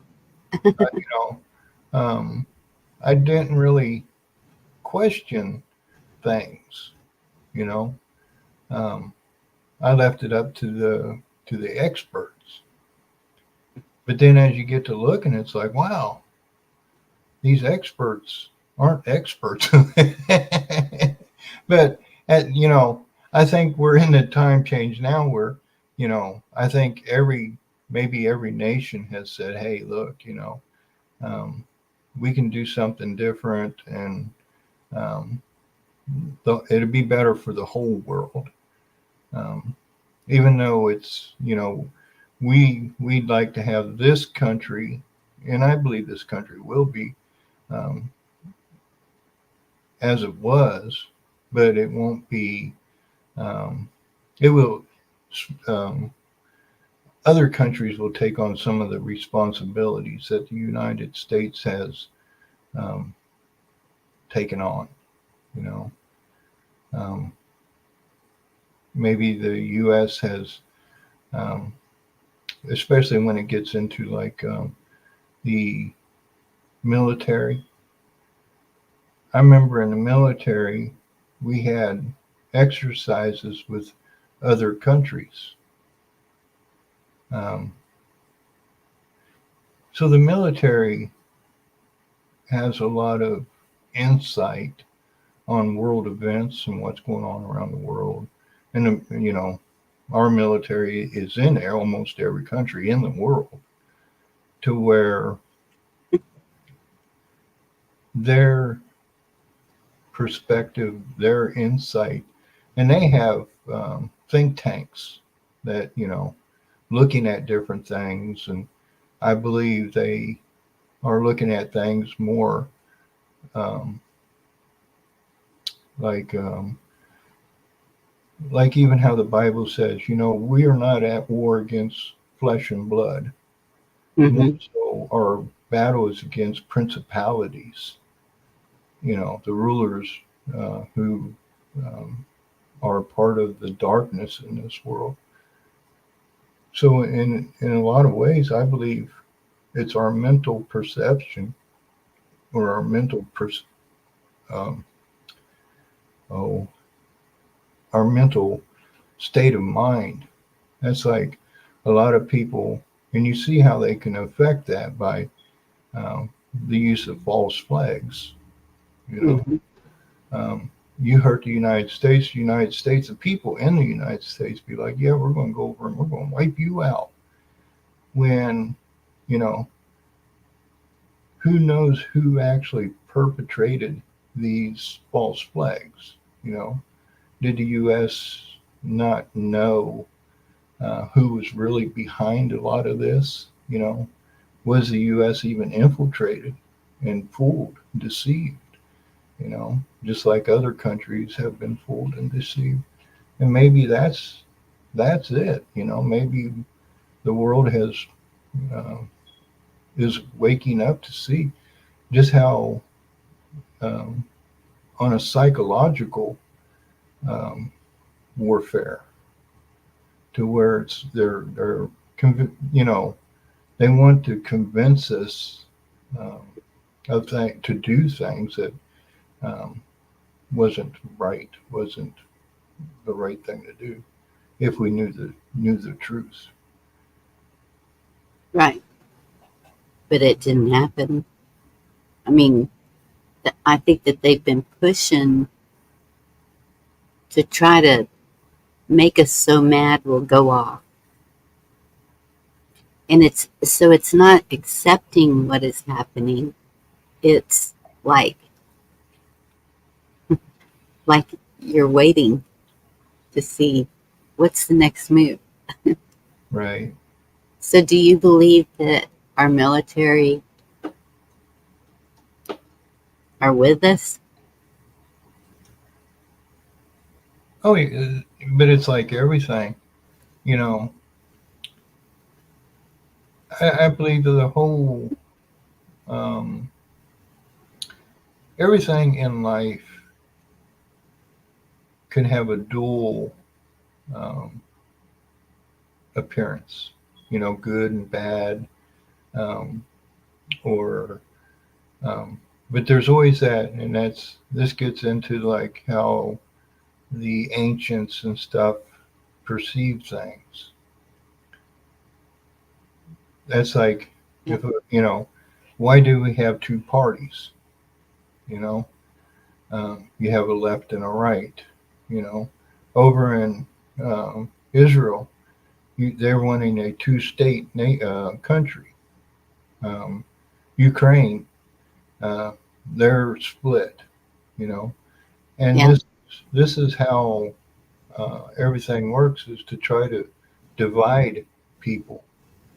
You And know, that's what I've seen.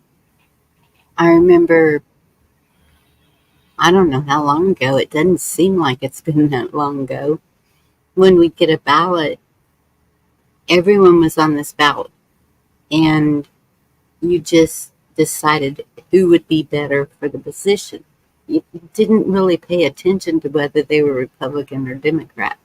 But somewhere along the line, they have made a huge divide between the two and making it so profound either way, far right, far left, not just a divide between the two, but making it to the extreme on both sides to where it, so then people are forced to make a choice of which side are you going to be on of that.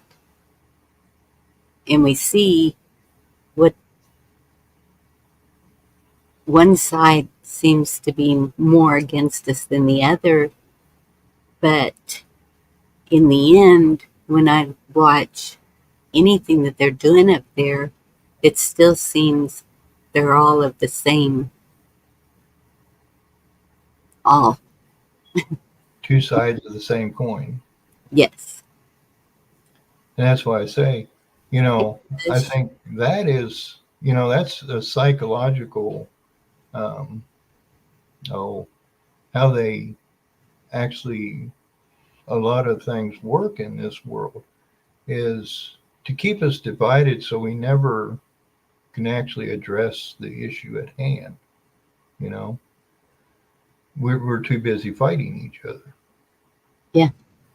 And you see that once you start to realize, like the Communist Manifesto and um, the act of war and how things really work, the first thing they want to do is come in and start to divide everybody.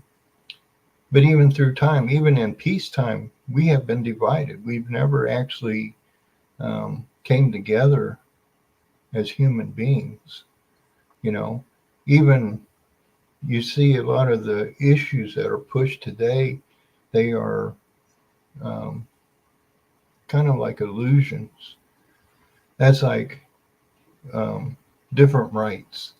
That's like the women's rights and the black rights, all these different things like that, instead of human rights, because we're all human beings.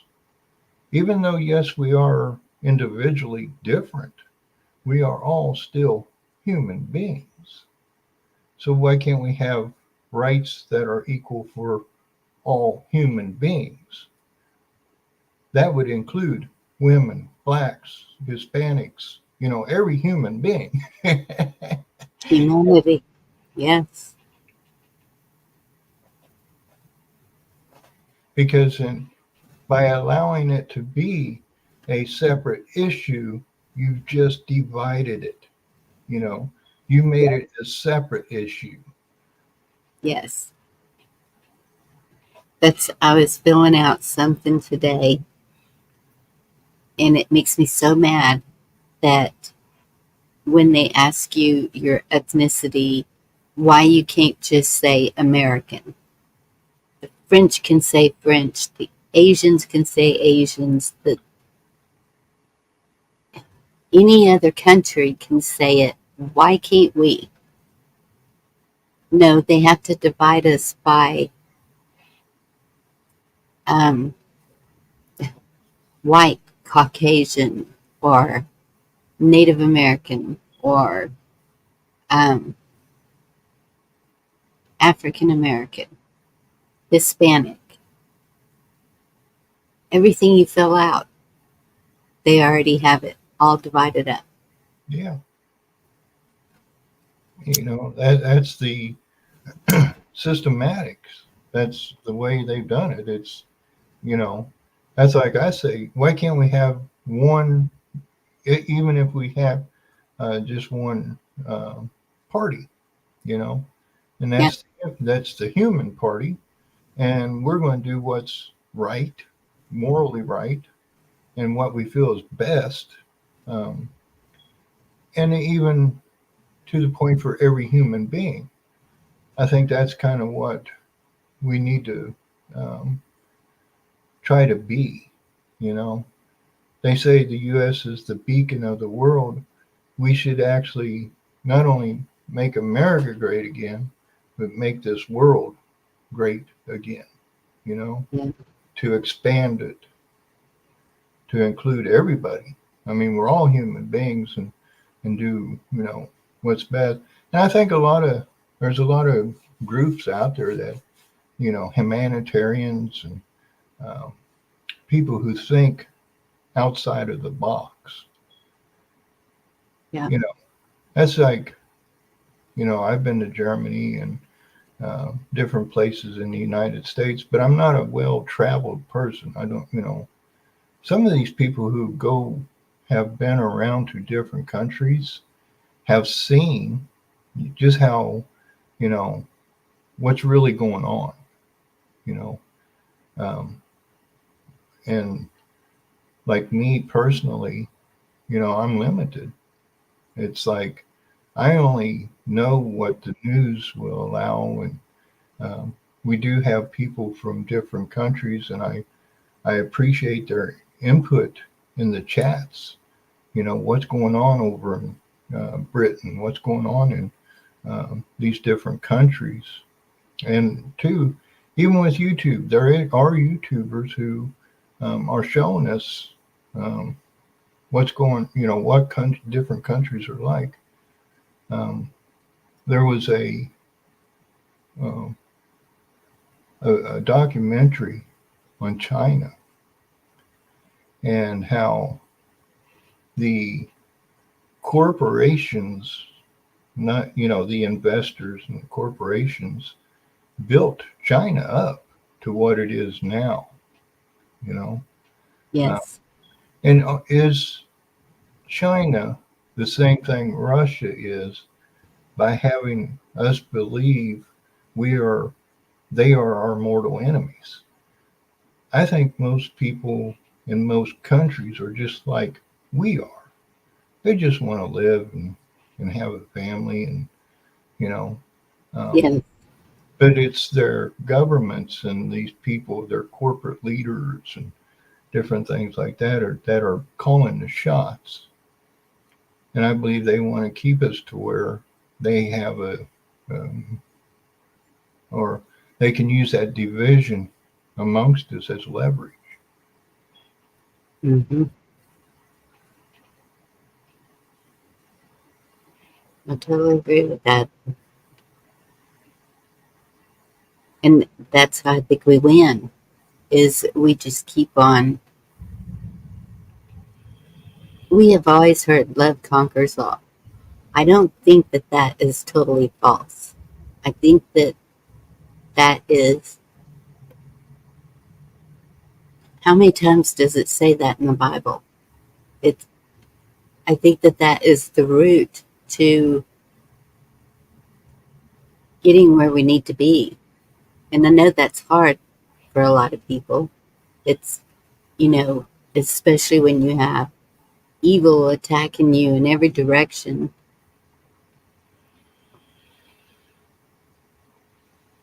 But I still think that that's the answer. Well, that's just like, I can remember when I was a little kid, my brother used to tell me there was a monster under my bed. And I wouldn't get out of bed at, when it was dark, Yes. you know, until I got older, and it's like, I'm going to look. And there was nothing under there, you know. I Mm-hmm. think that's kind of what they do to us with these different countries and different things like that. Because if they know they can use that as a leverage um, to gain support for some of the nonsense they want to push on us. Yeah.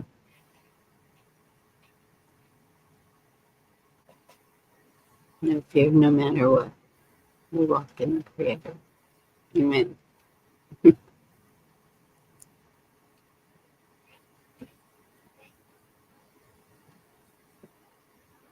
Yeah. Well, we know the evil doesn't want to see us happy. And that's why I keep saying, just keep smiling, keep living life, find your joy, whatever it is. You know, Whatever boosts that energy up, the vibrations, the frequencies, the whatever it is that we got running through us.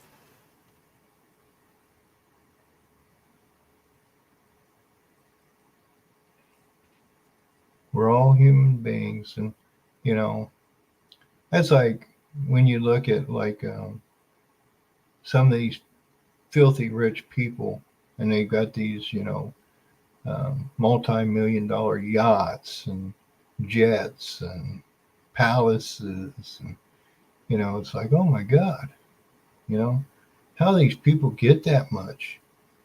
And then at the same time, you have like the movie stars and the athletes, and they're always flashing that bling, like you can be this too.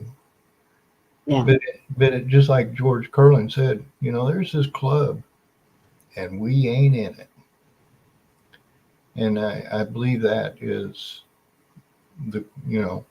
these clubs, they want to keep us um, striving for something that's really not achievable on that level. It's not to say you can't have money and be productive in life. It's just, they want you to keep wanting to think about and keep it in your mind that you can have private jets, you can have yachts, you can have this, but you have to be in a certain group um, to have those things. Right. But if you look at those groups, they're not happy. Most of them are miserable. Oh, yeah. And so they want others around them to be miserable too. Well, and to people with wealth and different people who, most of your career politicians are children of career problems. Some of these politicians, their lineage goes all the way back to the beginning. Yeah. And the same thing, you got the old money still staying alive. And they need a lot of these people who are wealthy are just the children of past generations, who achieved wealth through some not so good ways, like, you Yep. know, the different negative things in life and history. But it's like we're at a great time. I think a lot of it is a lot of people say we need to be um, more intelligent, but to me, it's like, yeah, I don't think you just need to think about things. And then once you start thinking about things, you'll see how ridiculous things are, you know? Most of it's just common sense. Yeah. And then, too, that's like, you know, how answers to different things, you know? We could actually, um, like the whole auto insurance or our insurance. Why are we paying for insurance? And then, and it's something we might never use other than life insurance. We're going to use that, but like, you know, car insurance. Hmm. Why do we pay somebody for that for however many years you're going to drive? And maybe you'll never even need it, but there's that possibility you might. Right. Why can't we do something different where you can make an arrangement for those funds and you pay into that account? If you don't use it, you get that money back Exactly. and let it draw interest. You Yeah. know, there's so many things we could do differently in this world, you know. And then once you start looking at stuff, it's like, wow, we could do so many things so different. That's like, you know, when Trump said something about like, you know, having money for the children that stays with the children. Yes. Right now, we're born into a debt to pay the debt off that our government has acquired. So every child that's born is born into a debt. Why can't we have our children born into an estate account that is started for them and maybe even government funded to stay with that child through life, to pay for things that that child's going to need through life, you know, education, um, you know, um, different things. And if the parent is capable, they could add to that account for their child. Yeah. You know, there's just so many things we could do, you know, but where parents cannot have access to it. Like if you have a deadbeat parent, they can't access that account. That money is for that child. Well, I remember when they used to say that the money follows the child. So that was for like schooling or anything like that. In Alaska, my cousin, when she was homeschooling, they supplied the laptops, they supplied the books, they even paid money because the parents were teaching, or well, she was teaching the children while her husband worked. So I don't see that here. If you say you're going to take your child and homeschool them, then they're cut off. They don't supply anything. It's all on the parents because they're against that. They want the kids stuck in that institution under the government.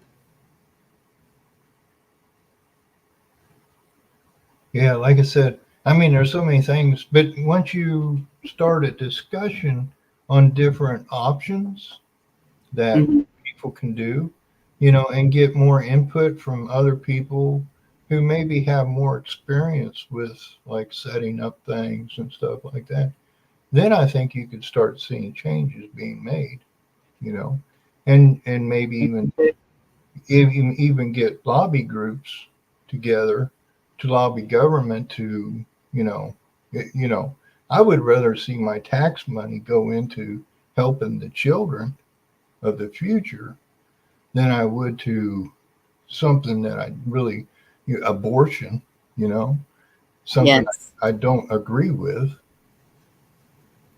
or the other countries Right. that And we've given. you know, I don't even mind money going to other countries if it's doing good. Yes. But what we're seeing now, we don't know. I don't even think the government knows where that money's going Mm-mm. once they send it over. And that's the thing too.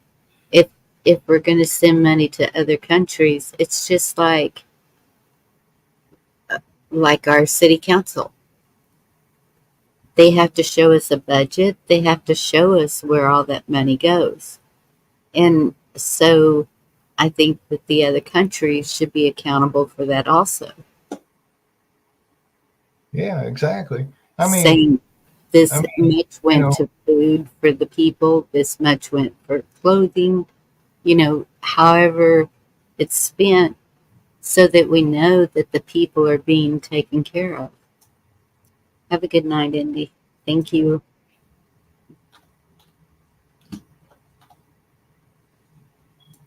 but that's just like too. Um, the IRS, if I'm off $50, they'll pick up on that and they'll come after me. But the government and the military and different, agencies can be off billions of dollars and nobody knows where it went. And then leave all the weaponry there. Yeah. That and that's not the first time. This I mean, that was the biggest time I think that they left so much in Afghanistan, but that wasn't the first time. I think it was Syria that they left military vehicles, but maybe not the weaponry that was left in Afghanistan, but the vehicles. But then at the same time, our military here, don't they swap them out or get rid of them at a certain point? It's hard telling. And it's kind of like everything else. Just like the technology me and you are using right now is old technology. Yes.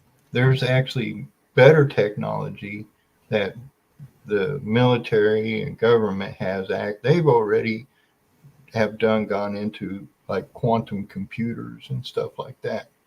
Mm-hmm. So we're behind the ages just in our technology. And that's the same thing. Like war is in weapons and all these different things. That's big money, Mm-hmm. And I shared a link in the private for you. How kind of like the military and the um, private sector of like Boeing and NASA and Lockheed Martin and all these different, this is multi-trillion-dollar businesses going on.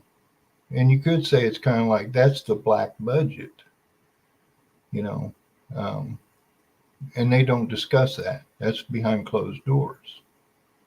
Yeah. And that was something like Eisenhower said, the military, and I think Kennedy did too, the military industrial complex, how it is, it's huge, and, Yeah. and two, it's kind of like you have two sides of things. That's just like the uh, poppy fields in Afghanistan, you know, uh, Mm-hmm. opium, and these are the things that makes painkillers. So big pharma, they have access to that, and that's legal Yes. because they have the permits and they have the licensings, and they jump through the hoops, and Congress made it possible for them to do it, which that's legal. Well, then you have the cartels. Well, they're wanting to profit off it too, but they're not doing it through the legal system. Right. But wasn't it our military that was guarding those fields? Exactly what happened, I don't know. Okay. But um, it's quite and too, when we say military, the corporate side has like Blackwater, which is kind of like, even with some of the things that went on in Cuba and down south and different countries, they Mhm. use black ops. So there's that, what do you call it, where it can't be traced back to them, you know. Right. And did some of these black ops go in someplace, they get basically exposed or caught, and then the military had to go in and um, you know straighten it out, and then Yeah. take the blame. Yeah. I know. I feel bad for our military. They've been used in guinea pigs and everything else for the government, and still willing to go out there to fight to save our country. Right. That's why I say, but everything has. That's just like oh the with he did the If I Were the Devil. Hmm. You know, I think that kind of explains it. You'll Yeah. have good organizations that truly want to do good, but then it gets infiltrated by people who um, are not, because that's where you would want to hide. That's how you hide. You Yeah. know. That's true.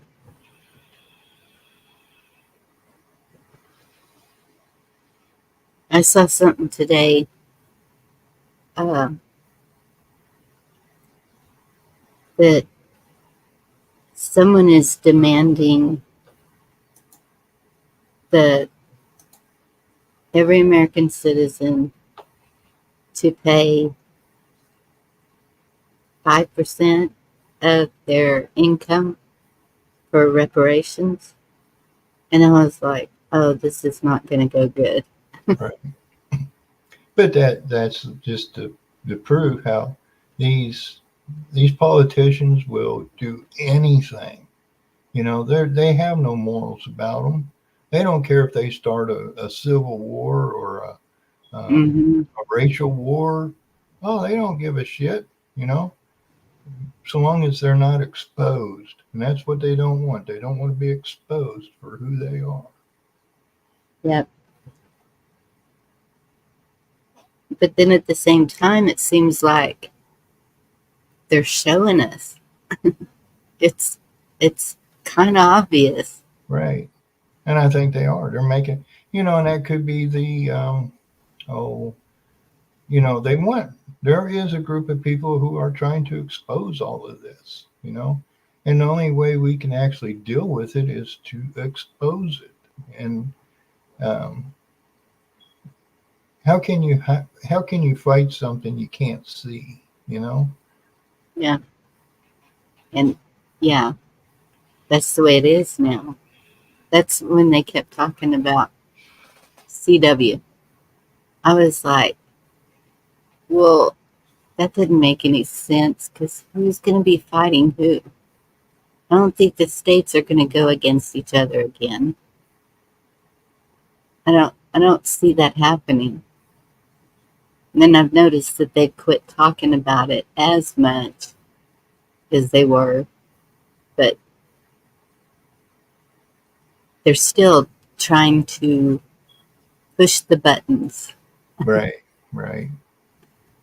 But that's who. That's just like reparations. you know, most, well, not most, but a lot of black people are against that. You know, it's like, I you know, know. this is based on our history. You know, it's nothing to do with the people now. You Yeah. know, and that's like saying, um, why should the people now pay a group of people who were never back there then for something they never did? You Yeah. know, That they wouldn't even have a clue what it was like. right? I mean, except for hearing stories, probably. But you're right. Why should this generation pay for what past generations did when didn't even exist? Right. And if we did, we wouldn't be for it. It's that is something that I can't imagine very many people would be for. No human being is for sale, period. Exactly.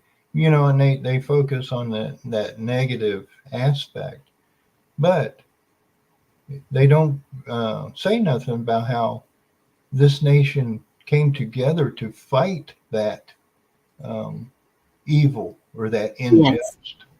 You yes, know, they don't focus on that. They don't focus on how many people of all um, different colors, ethnicities died during that war to end that um, atrocity. yes, Yeah, I mean, and that goes to, like I said, you know, we should be learning. That's like learning about slavery takes you all the way back to Egypt and probably beyond. You know, there were white slaves. Everybody was slave at one time. You know, yes. That's I can remember reading books because my grandmother always had me reading of oh my goodness, years ago. I don't know how many years ago. And they were getting them from all over the world and selling them to the sheiks and the um, whoever else was buying them. The slave trade has been around for many, many, many years. even even you know when World War II was going on, there was still slavery going on in some of the Middle East. Hmm. And it was prevalent. But even today, there are forms of it in Yes, some of the uh, Middle East countries.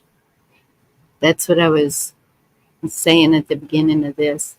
Cash Kelly did a live today, and he was showing a video, and it was live coverage of them selling the men in Nigeria.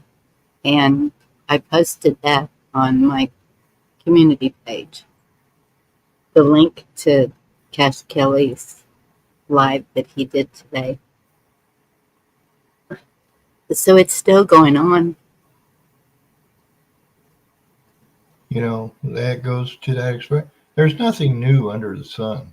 You know, it's just the same thing being um, renamed, um, called something different.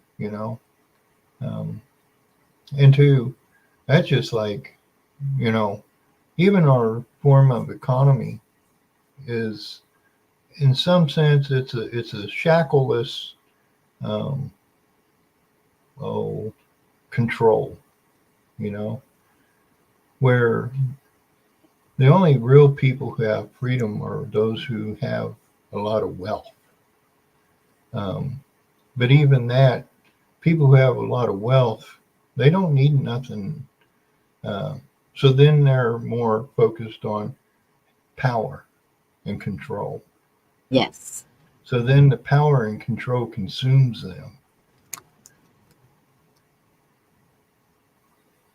That's like, you know, the interest we pay on loans. Banks, when countries did well, they didn't offer interest on their loans. They were loans to be paid back, but there was no interest. When you make it interest, now you're into what they call usury, which usury at one point in a long time ago was illegal.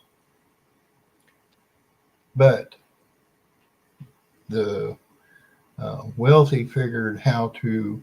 It's not so much our taxes are for building roads and doing things in the country and different things, and it's more so the tax itself and interest is all to keep us from becoming wealthy. Yeah. You know, because if we don't have them, that's just like even our election system is rigged before we ever even vote. Do you That's, think there's going to be one this year? well, look how things are, and you know, you have the Democratic Party and the Republican Party, the RNC and the DNC. Mm-hmm. So you had these right now political runners in both parties, Excuse me. and out of the different candidates will emerge the people we vote on. But who in their right mind would have had Kamala Harris? You know, so you can see it's already, like I always say, these politicians should wear NASCAR jackets with their sponsors on them. You know, Exxon Mobil, Big Pharma, military industrial complex, you know, Saudi Arabia, Egypt, Israel, Russia, you know, they should have these jackets with these labels on them. And but that's why I'm kind of thinking. So it's been mentioned over and over that we're not seeing the signs. We're, you know, the vote for so and so signs. We're not seeing anything that's actually leading up to it, except for I think there's been one debate and they're planning another, and that's going to be an interesting debate because I can't imagine. Yeah, that they are thinking that she is good, but I have a friend and she's going to vote for her because she cannot stand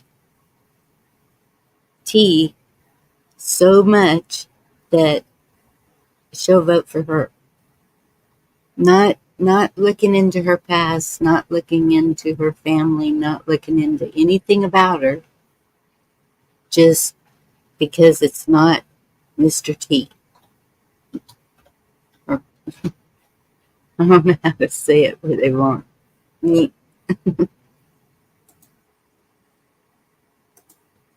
Yeah, I could say, you know, a lot of things are already, and you know, when you look back, like when it was just newspapers and the printing press had come out in our political structure, the wealthy people back then could afford to run ads, which, you know, if you're a wealthy person, you have the edge over somebody who is actually a citizen of the United States. You know, the only difference is you are wealthy, you know, and then how did you get that wealth? And it just, it's, to me, it's like, it's a lopsided because the it's not really by the people for the people. It's Mm-mm. more so by the elite for the elite. You know? Yes. Money should have nothing to do with who is the candidate. It should be their character, their ability, their policies, and everything should be fair about picking that person also. And it and that's what I kept saying. It almost seems like if we continue with an election in November, we're saying, okay, 2020 was fine, when we know it wasn't. So it's, I don't know. And then no matter how it goes, one side's gonna go off against the other side. I just see it as a real problem if it goes the way it's looking that they want it. In every way. I mean, can you imagine her going to a foreign country and negotiating with them? Yeah, I mean, you know, and to how much of this is for show? You know, Exactly. it's called a world stage for a reason, Yes. you know. Excuse me. And I think too, and like I said, you know, I think we're at a great time with this technology and stuff. I think we're being shown just how, you know, times have changed and we're stuck in the past when things have changed so dramatically till now to this point to where we're arguing over past issues, you know, and we're not even focusing or maybe not even able to see what's really going on here and now. Hey, big chap. Good to see you. Yeah. Yeah, I posted a link to a list of foreign United States um, politicians. Yeah. If you look at that, you know, we in our Constitution, the only one that really has any stipulations put on them is the president, and it's pretty vague, you know. Uh, Yes. but any senator or representative, they're like the congressional, or I don't know what she holds. She was born in Ukraine, Mm-hmm. and now she's a representative in Congress. Yep. And it's like, and there's many from around the world, you know, that are hold dual citizenships, and you know, it's like, Yeah. wow, is the U.S. just a baby United Nations, or you know?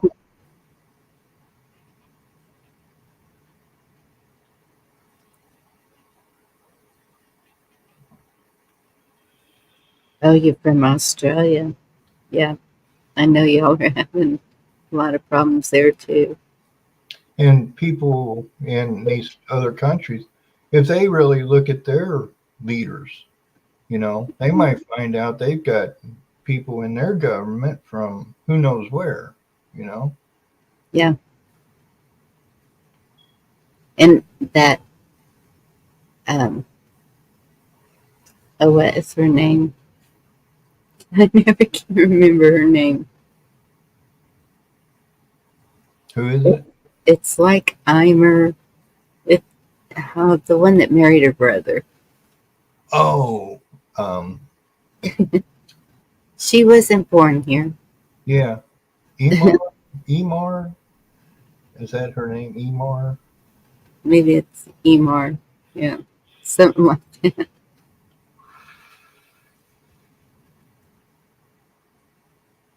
But then again, that's Omar. just Thank you. Omar. Yeah.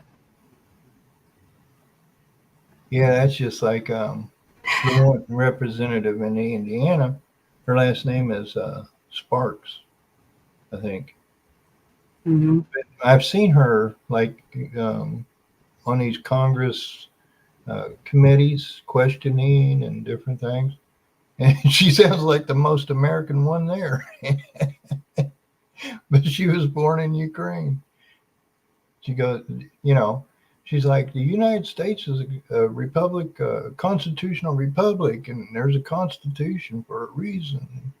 But, I think too, maybe people from these other countries have seen how um, our government, with the Council on Foreign Relations and the State Department, they're kind of there's so many things that we call government that are un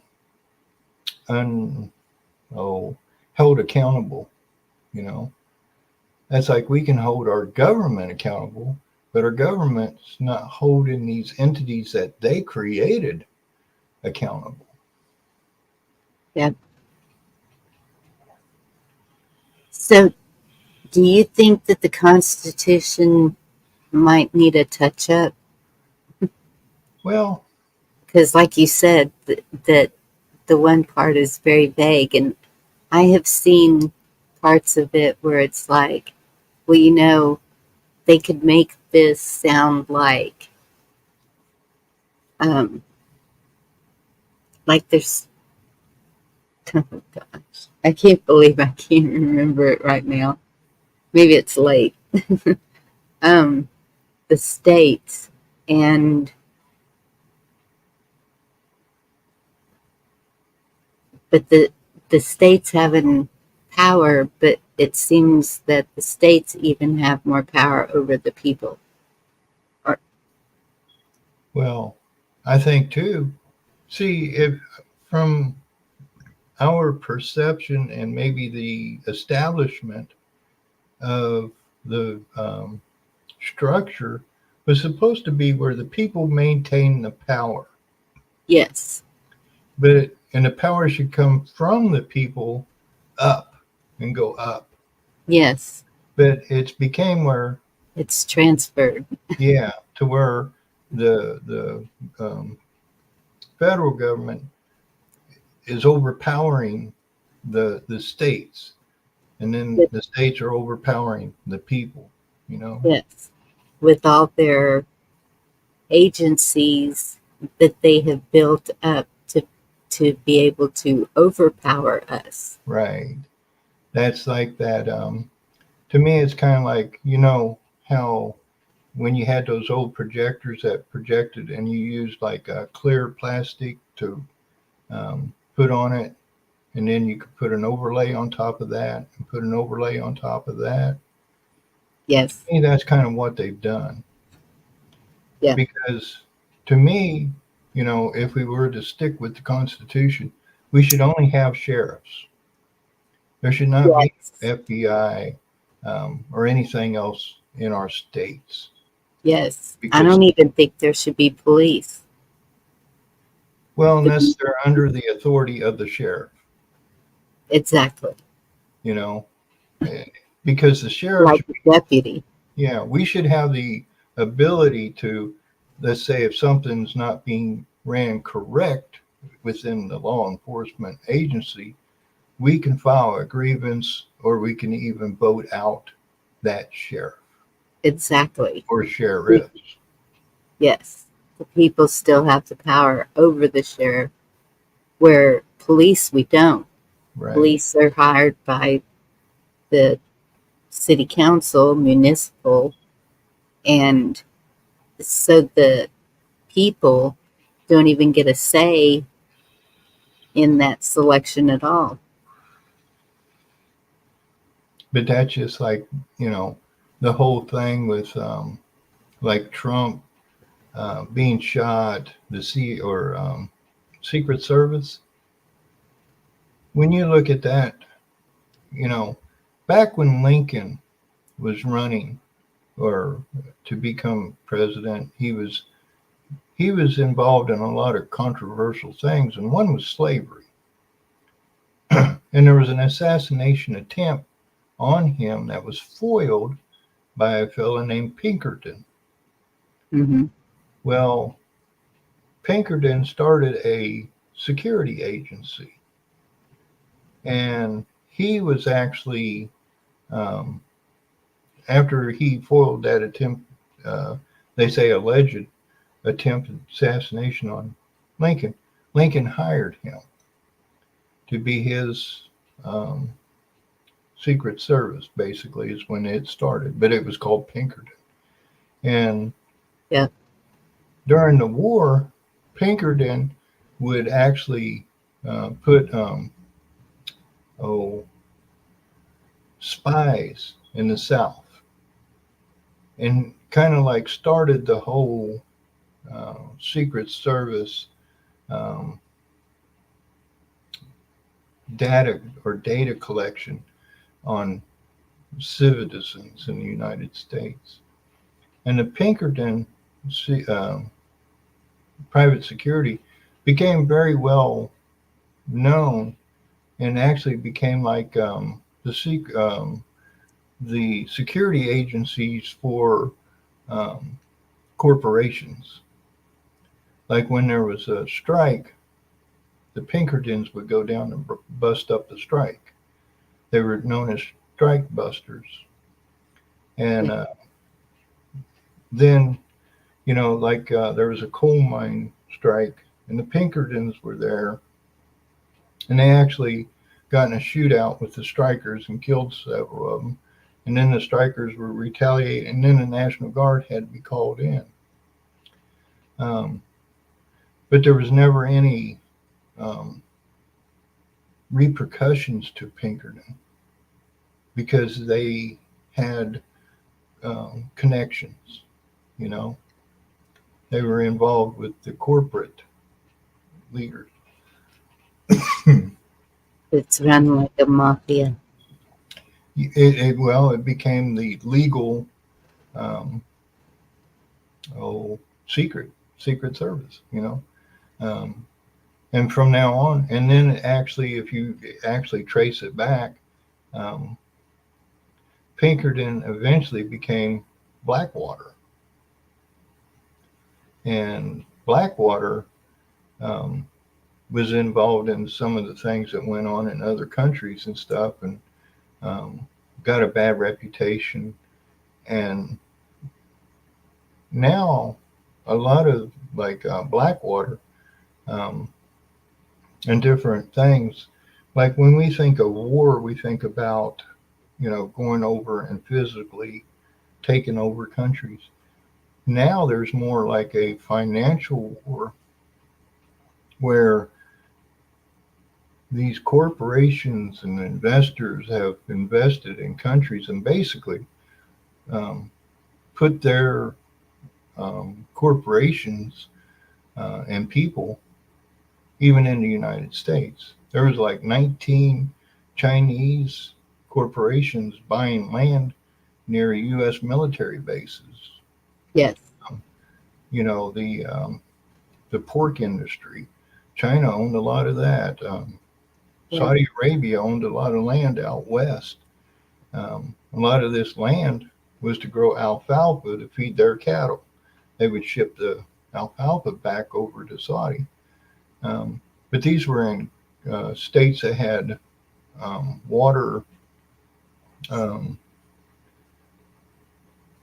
regulations put on the people.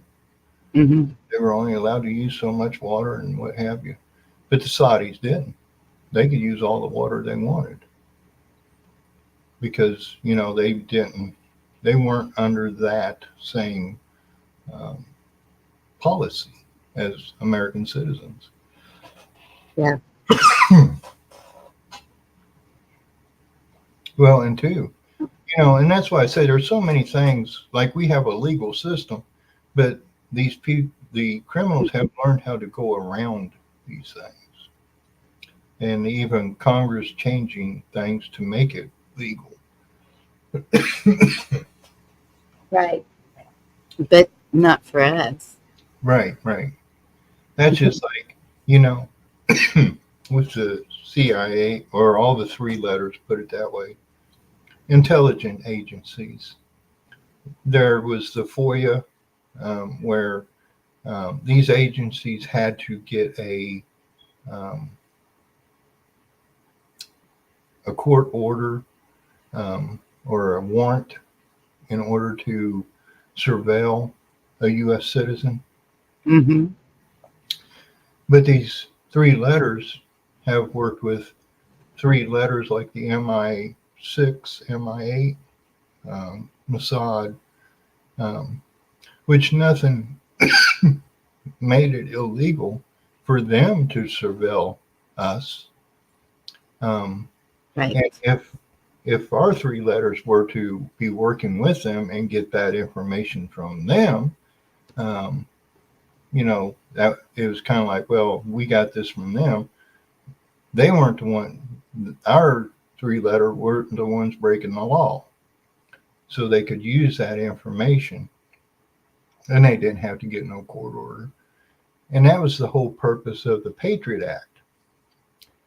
The Patriot Act made it legal for our three letter, the NSA and so on, to be able to surveil U.S. citizens. Yeah. But that was just to cover up the fact that they were doing it for several, who knows how long before, how they were going about doing it. That's true.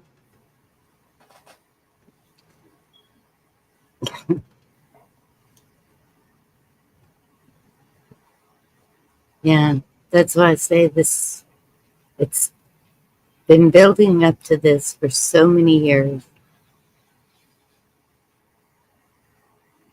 We shouldn't really be shocked, but there's still things that shock me. Like, how can this happen? And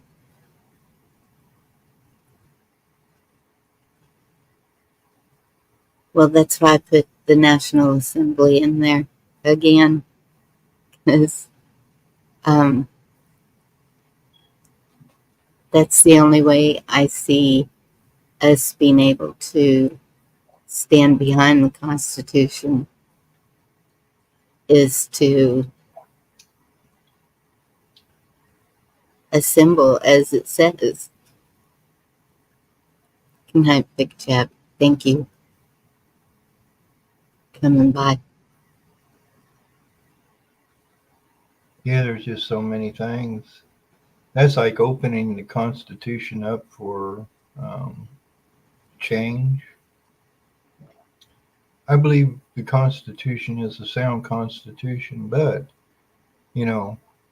maybe it's not so much the Constitution itself, but just like with the Patriot Act, I believe that was unconstitutional. Yes. Because it invaded our privacies, but they made it a legal issue.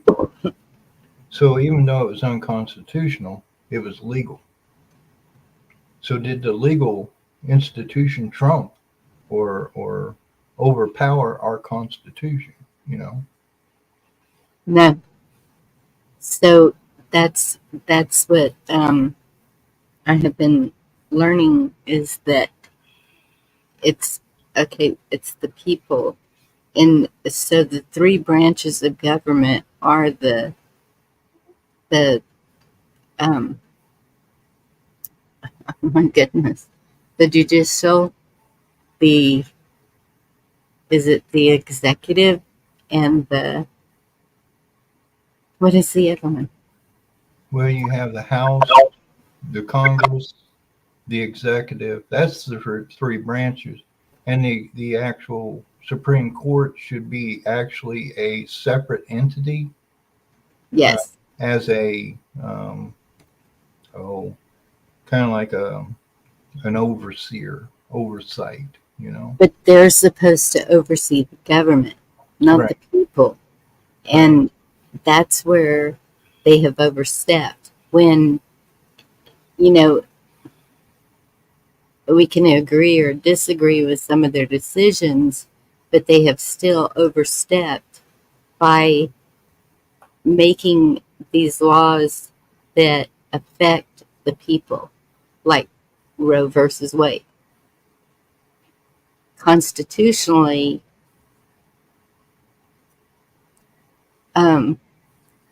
you are free to do whatever you want to do, but at the same time, the Constitution also is backed by the Bible, so it's your conscience. And that's where I think it gets mixed up is, you know, not everybody is Christian, but at the same time, everything that has been done has been under God. So morally, again, the morals come in, is where that comes from, but it doesn't matter what it is. It should not be the government telling us what we can and cannot do with ourselves, with our children, with our property, with our what we have worked to have. It's like that's what they're attacking: the family unit, the communities, the everything. And that's the purpose of putting everyone against each other. And that's where I think the judicial branch is also doing that. And from what I understand, also, there's de jure and there's de facto. And so the Supreme Court is under the bar. All of our judicial system is under the bar, unless they have gone common law. And that's de jure. Executive branch, judicial branch, and legislative branch. Yes. Thank you, Big Chat.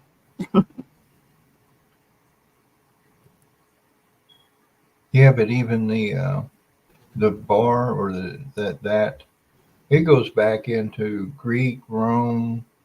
It goes all the way back to there are still laws on the book that go back that far. Right. But There's the bar is under the crown. Yeah. So it's to me, it's like, you know, we should be at a point where um, we that's just like some of the like Roe versus Wade. That's something that really the government should not say anything about. No. You know, that is something too that the government has assumed its position because of something else, and that's because of like the healthcare system. If Yep. the government is implementing a healthcare system for the people, now it has, now it can dictate Yes. what it's going to pay for and what it's not, you know. But Yep. that's the government, you know. And in a sense, it's like, since the government's using my tax money to pay for that, you know, and I had no say so. And two, it's like taking, you know, I can remember people used to have a sense of oh, accountability, Yes. you know. And it's kind of like, instead of people holding themselves accountable to something, like, you know, if you um, if you do something in life, like, let's just take that issue. Say if me and a girl got together, um, pregnant, now it's our responsibility to figure Yeah. out what we want to do, you know. But the government has made it where abortion can be a form of birth control, to where now a lot of people say, hey, let's just get rid of the thing, Yeah. you know, when it used to be something like that was not an option unless it was a life or death situation, Yeah. you know. It was done illegally way back. They had these that would come in, and it usually made it to where the woman could never have a child again because it was being done illegally in a back room somewhere or whatever. But, like I say, that's all controversial. But um, there are decisions that should be given to the people, um, and be held responsible for that, and not have some kind of um, oh somebody else who has created something that will take that responsibility away. Yes. And that's the overreach all the way around. Right. They're they use the phrase separation of church and state, but at the same time, can you really even do that? That's like if somebody's a Christian, uh, and they go into politics, are they supposed to just forget about being Christian? Right. There is no separation. We saw that in 2020. Didn't they shut the churches down? They didn't. That's not up to them. Power, control. Yeah. And two, looking back at all the different ways there were throughout the world at different times, you have to, in God we trust. You almost have to ask, what God? Yeah. Some people believe Lucifer is God. Yeah. There are many different entities out there that some people consider their God, you know. So there again, it's vague. In God we trust. Yeah. Ooh, I just saw this video of the Statue of Liberty. Was that at Hawks? What? Where the Statue of Liberty, the actual meaning of it, and it's pretty satanic. The 7 points on the crown, the um, even down to the base that it's sitting on. Pretty sure I saw that at Hawks, a video that he showed. I Yeah, think. and that's why I say there is a lot of different beliefs when it comes to religion. You know, um,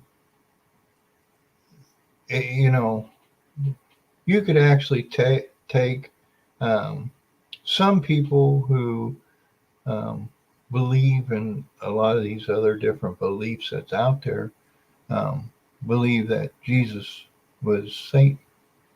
Um, you Well, know, they believe Jesus was or Mary was a whore, and Jesus was born out of oh, what do you call it? wedlock. Yeah, I mean, really, it's really degrading the Jesus um, way of religion, Yep. But then again, that's like everything has a pushback. That's why there's the yin and the yang, and for everything there's something opposing it. Yes.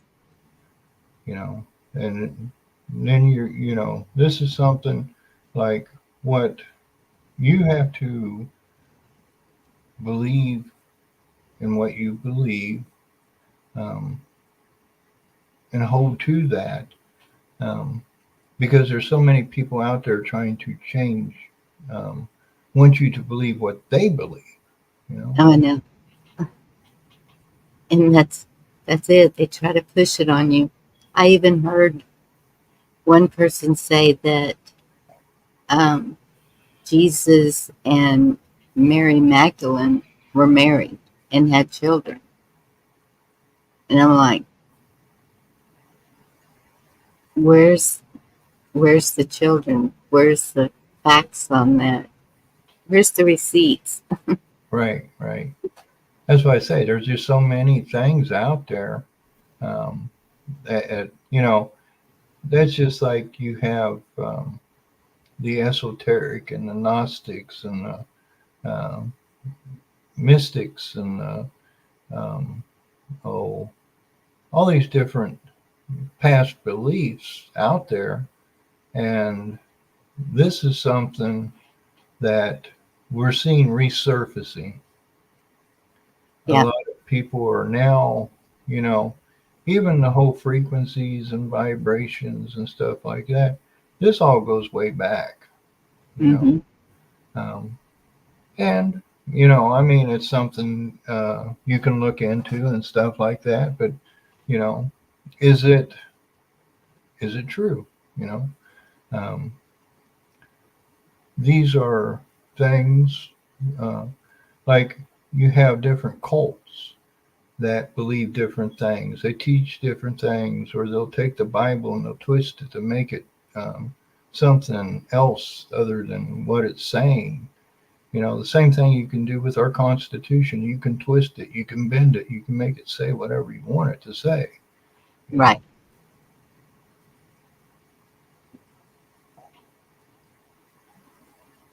I had heard someone say that maybe it should be rewritten where a third grader can understand it so that the children can learn in school about the Constitution,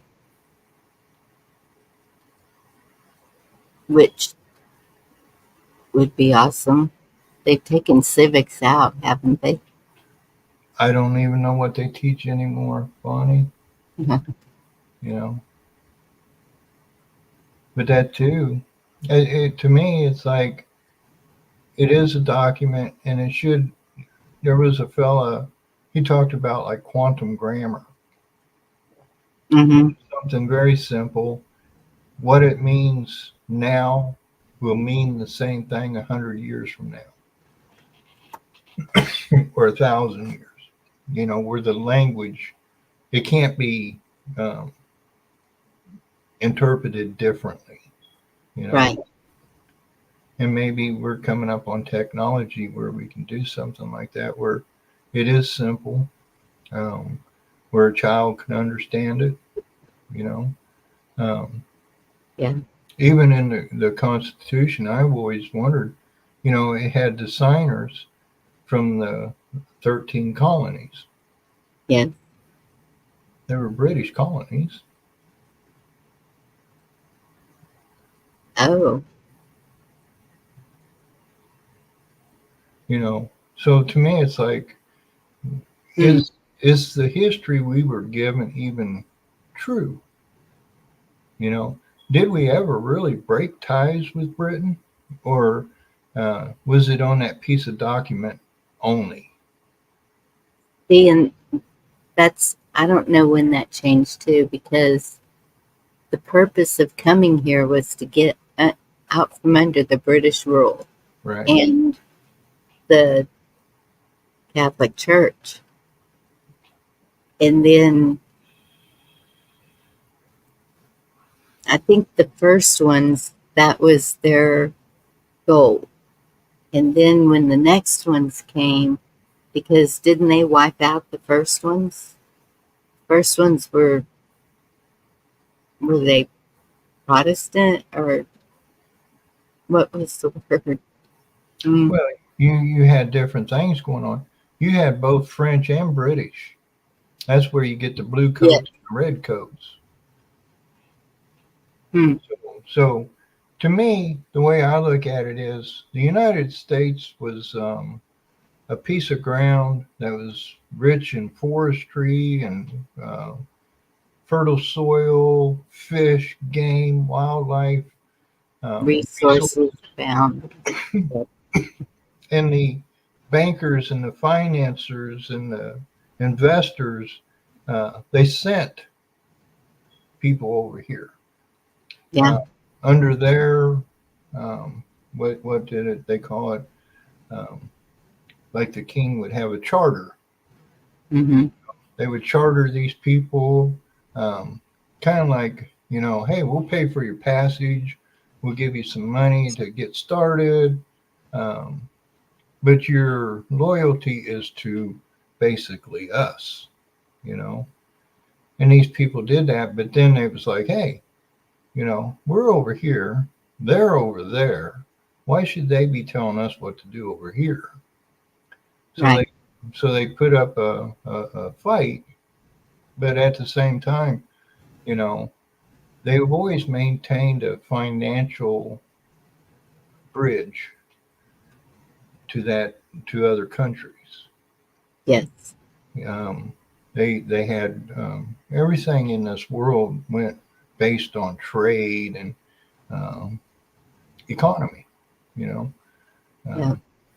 So did we ever really, this country ever really break ties? That's like that's like the whole Israel thing. Well, that was signed and a deal made by the British government because the British had occupied Palestine. Right. So they did the Balfour Doctrine, which that was instigated through the British and the Rothschilds. Mm-hmm. Yet the U.S. gets the blame for everything that goes on over there.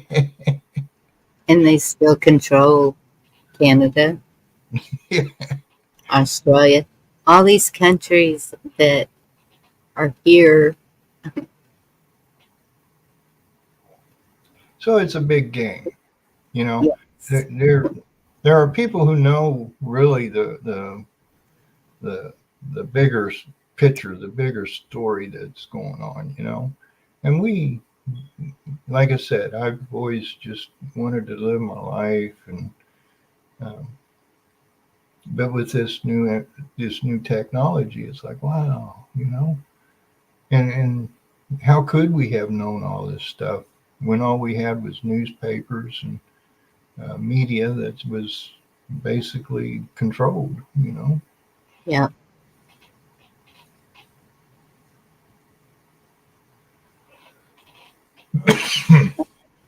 Crazy times.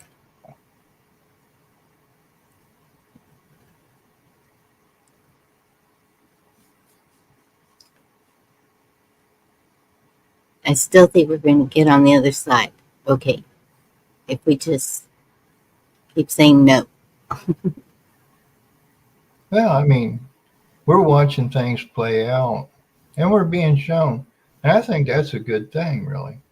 You Yes. know, even though we don't like it, maybe we're a little confused and scared, you know, but I think we're at a good time because, hey, at least now we are being shown more what the world is, you know, And we're supposed to search for truth and knowledge. right? Those who have eyes to see and ears to hear. Yep. 46 degrees. Goodness. Is it cold where you're at, John? Where I'm at, it's 58 degrees right now. Yeah, Can't believe that. September the 1st. Yeah. Winter for everybody. But, time is a cycle, Yep. The trees are starting to realize it's getting time to go into hibernation, and we like this whole thing that we just experienced and stuff like that. Our bodies really, we're part of this ecosystem, like Mm-hmm. trees go to sleep and everything like that. I believe maybe our bodies detox from maybe the summer toxins that we've taken in, so we get sick, we get a cold. Yeah.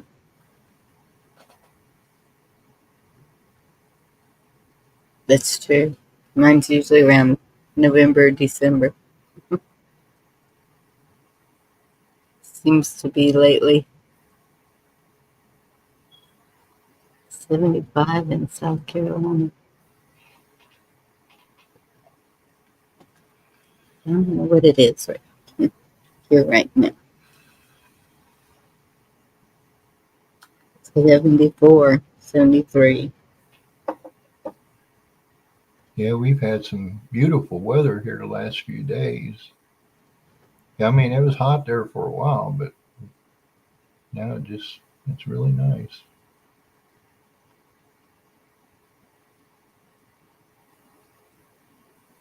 I can see where, some of the leaves are starting to fall off. And Yeah, that's what we were talking about. The leaves are changing, and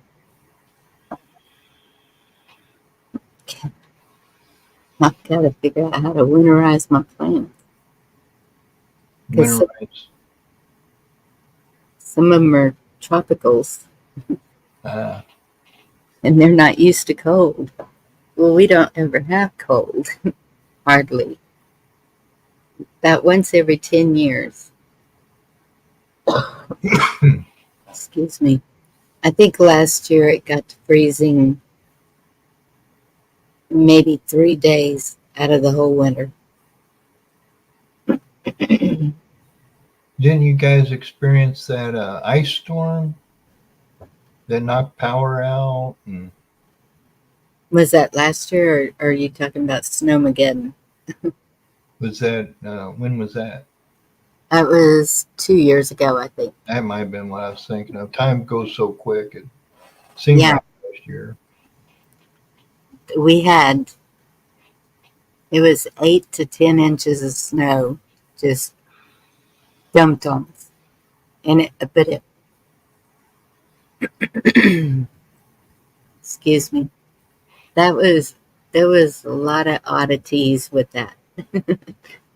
it, I couldn't make snow ice cream for whatever reason. It was not normal. You're not supposed to eat the yellow snow. It wasn't yellow. And um,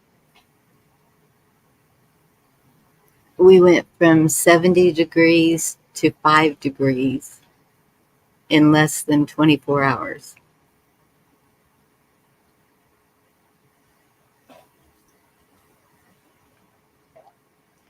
Yeah, I remember seeing where like a lot of the wind turbines froze up and all that green energy felt.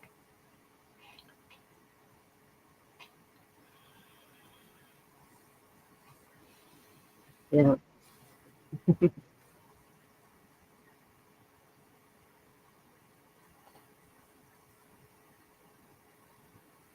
Well, guess I'll close this one up. It's gonna be 2 a.m. here. Yeah, it's almost 3 here.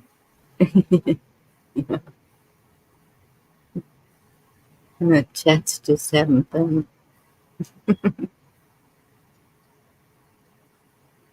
Yeah, you was on a topic. I enjoy talking about stuff that, through time, how really has time changed? Have we changed as, people? Or do Yeah, they just change the names of things so we think that things are different than what they used to be? I don't. Oh, well, I mean, I know I've changed, but not that much. Right, right, I think that our eyes have been opened. Um, they Too many things happened. Like you said, Clinton on. It was just boom, boom, boom, right. and we saw. That's when we were like, wait a minute, no, this isn't right. Um, I think it just made people start being more aware and watching and keeping an eye on things and see what was happening. And then came 2020, and I still believe that was a test. See how many complied. And I saw somebody say 80% did. That's huge. Right. That's scary. Well, and that's just like, what's his name? Mike Pompeo. He Mm-hmm. was on the up there on, and they were talking, and he said, "We're in a live exercise." And Trump was behind him. He goes, "Well, you should have told us, or you could at least told us." Yeah. And Yep. the military loves exercises, you know. I can True. remember, and like I said, when I was in the military, we had exercises, which is kind of like pretend war, you know, Mm-hmm. with other nations and stuff like that. Big, you know. I mean, it was Yes. they tried to make it as realistic as possible, so that they can use their strategies. If we do this, they're going to do that. So if they do that, we need to be prepared to do this. You know, and you can kind of see in society how they use that type of mentality. And that's what we're kind of seeing right now. Well, if the Democrats do that, the Republicans retaliate and do this, and you know, Yeah. and what kind of reaction will the people have if this happens? And you know, so it's kind of like information, psychological, and maybe it's just an exercise. Right. And exercises are different than training. Right. Military. That's what I thought. Yeah. That's like, you have a lot of people. Where's the military? We need to bring them. They're here. You know, they're a part of this. They're. Yep.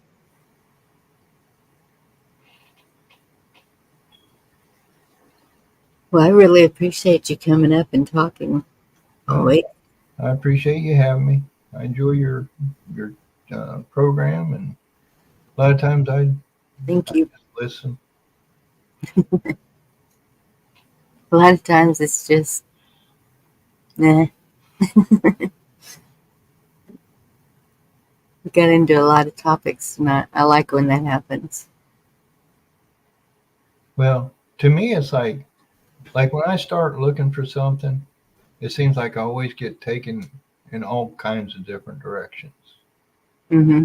It's kind of like one topic leads to another, or this person will lead to another person, or, and it's like, wow, you know, this is that web, this is the matrix.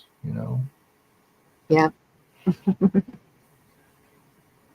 Yeah, I've seen you over there at Chaotic Truth. Every so often I'll listen to him. Yeah, chaotic. He's pretty cool. And like I said, Yeah. these platforms are great because it gives people a place to come together to talk, to Yes. try and hash out, and you know, um, To there's see the different perspectives. And yeah, yes.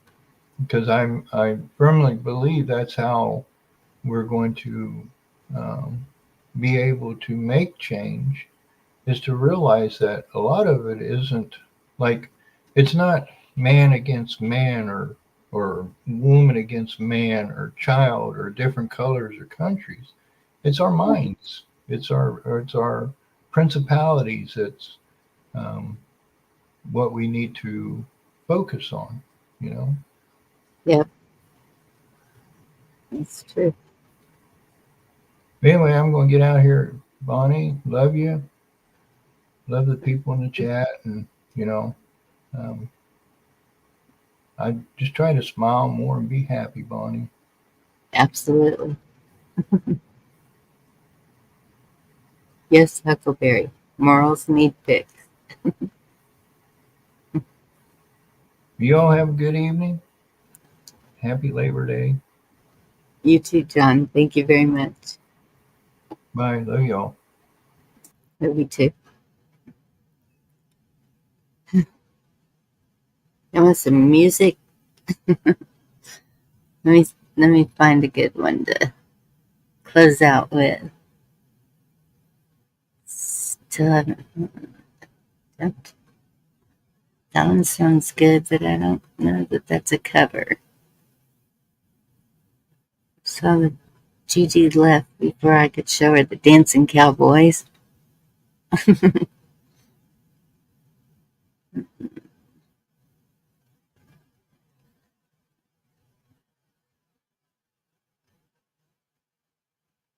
Did I already play that one? I don't know. Well, we'll just play it.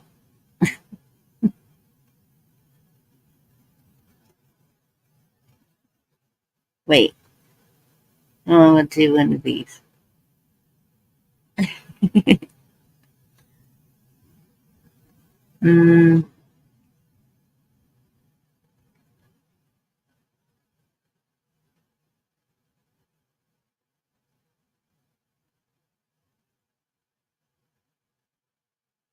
Let's send the patriotic.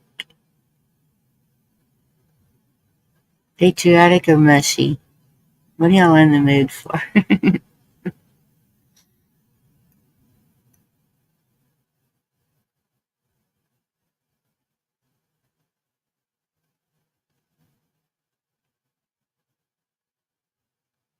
I'm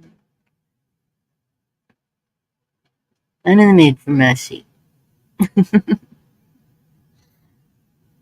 Well, I don't know if it's mushy. I'll go back to that one. Okay. Well, kiss off. Have fun with that.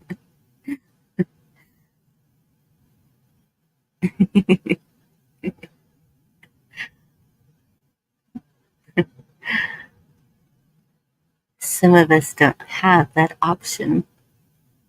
Well, okay, maybe have that option, but no thank you.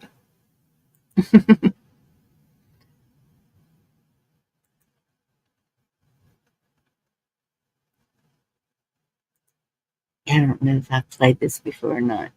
Here we go.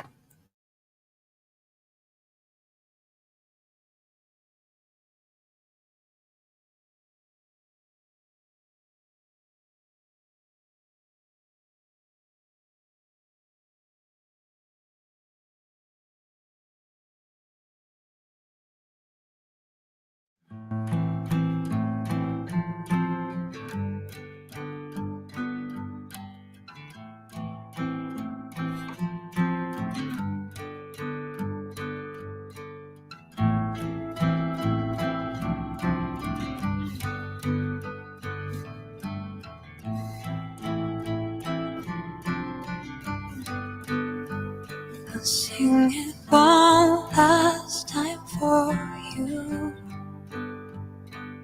Then we really have to go.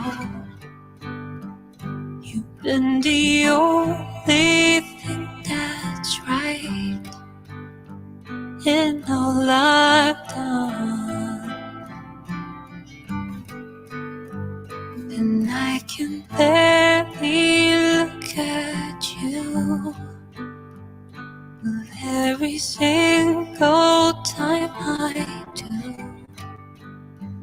I know we'll make it anywhere away from here.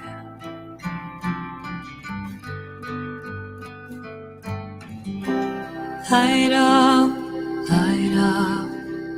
as if you have a choice. Even if you cannot hear my voice, I'll be right beside you, dear.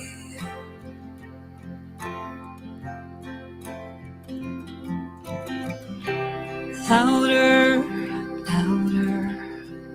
and we're out for our lives. I can hardly speak, I understand, but you can raise your voice to say,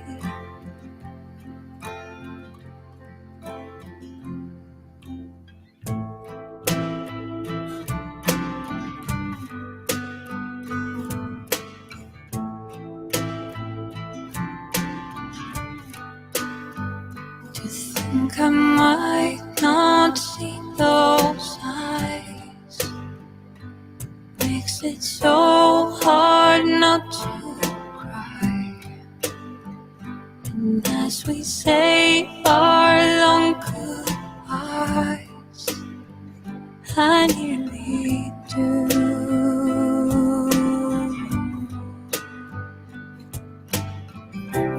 Light up, as if you have a choice.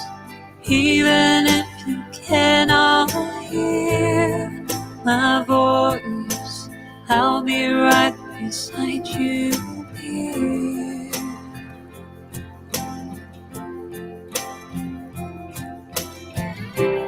Louder, and we're on for our lives. I can hardly speak, I understand why you can raise your voice to say,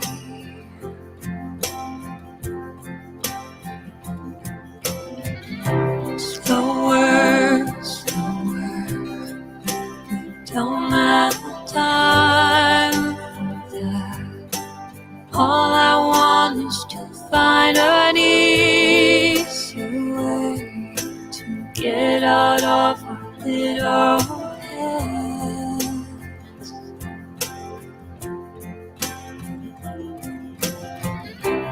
How hard, my dear, we're bound to be afraid, even if it's just for a few days, making up for all this mess.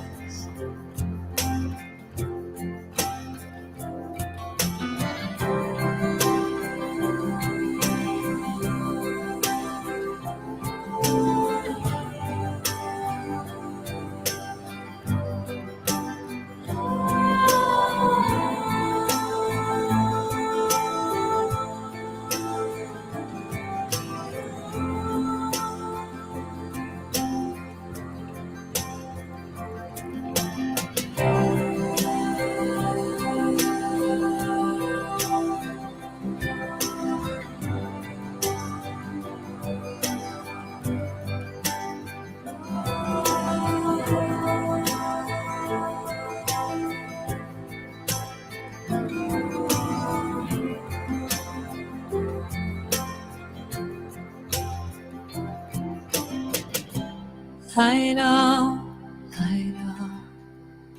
as if you have a choice. Even if you cannot hear my voice, I'll be right beside you, dear.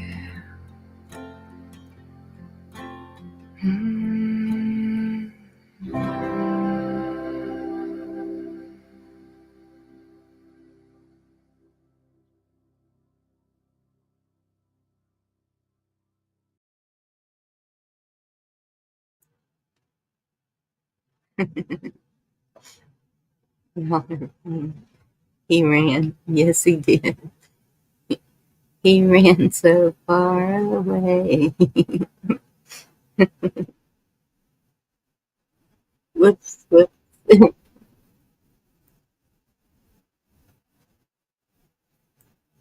I didn't realize she was going to name 100 people.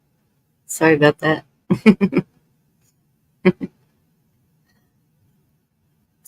Thank you all for sticking with me tonight.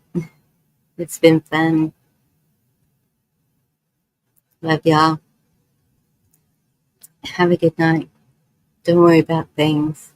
They're going to work out all the way around. Just keep the faith. That's what I'm living on. We can do this.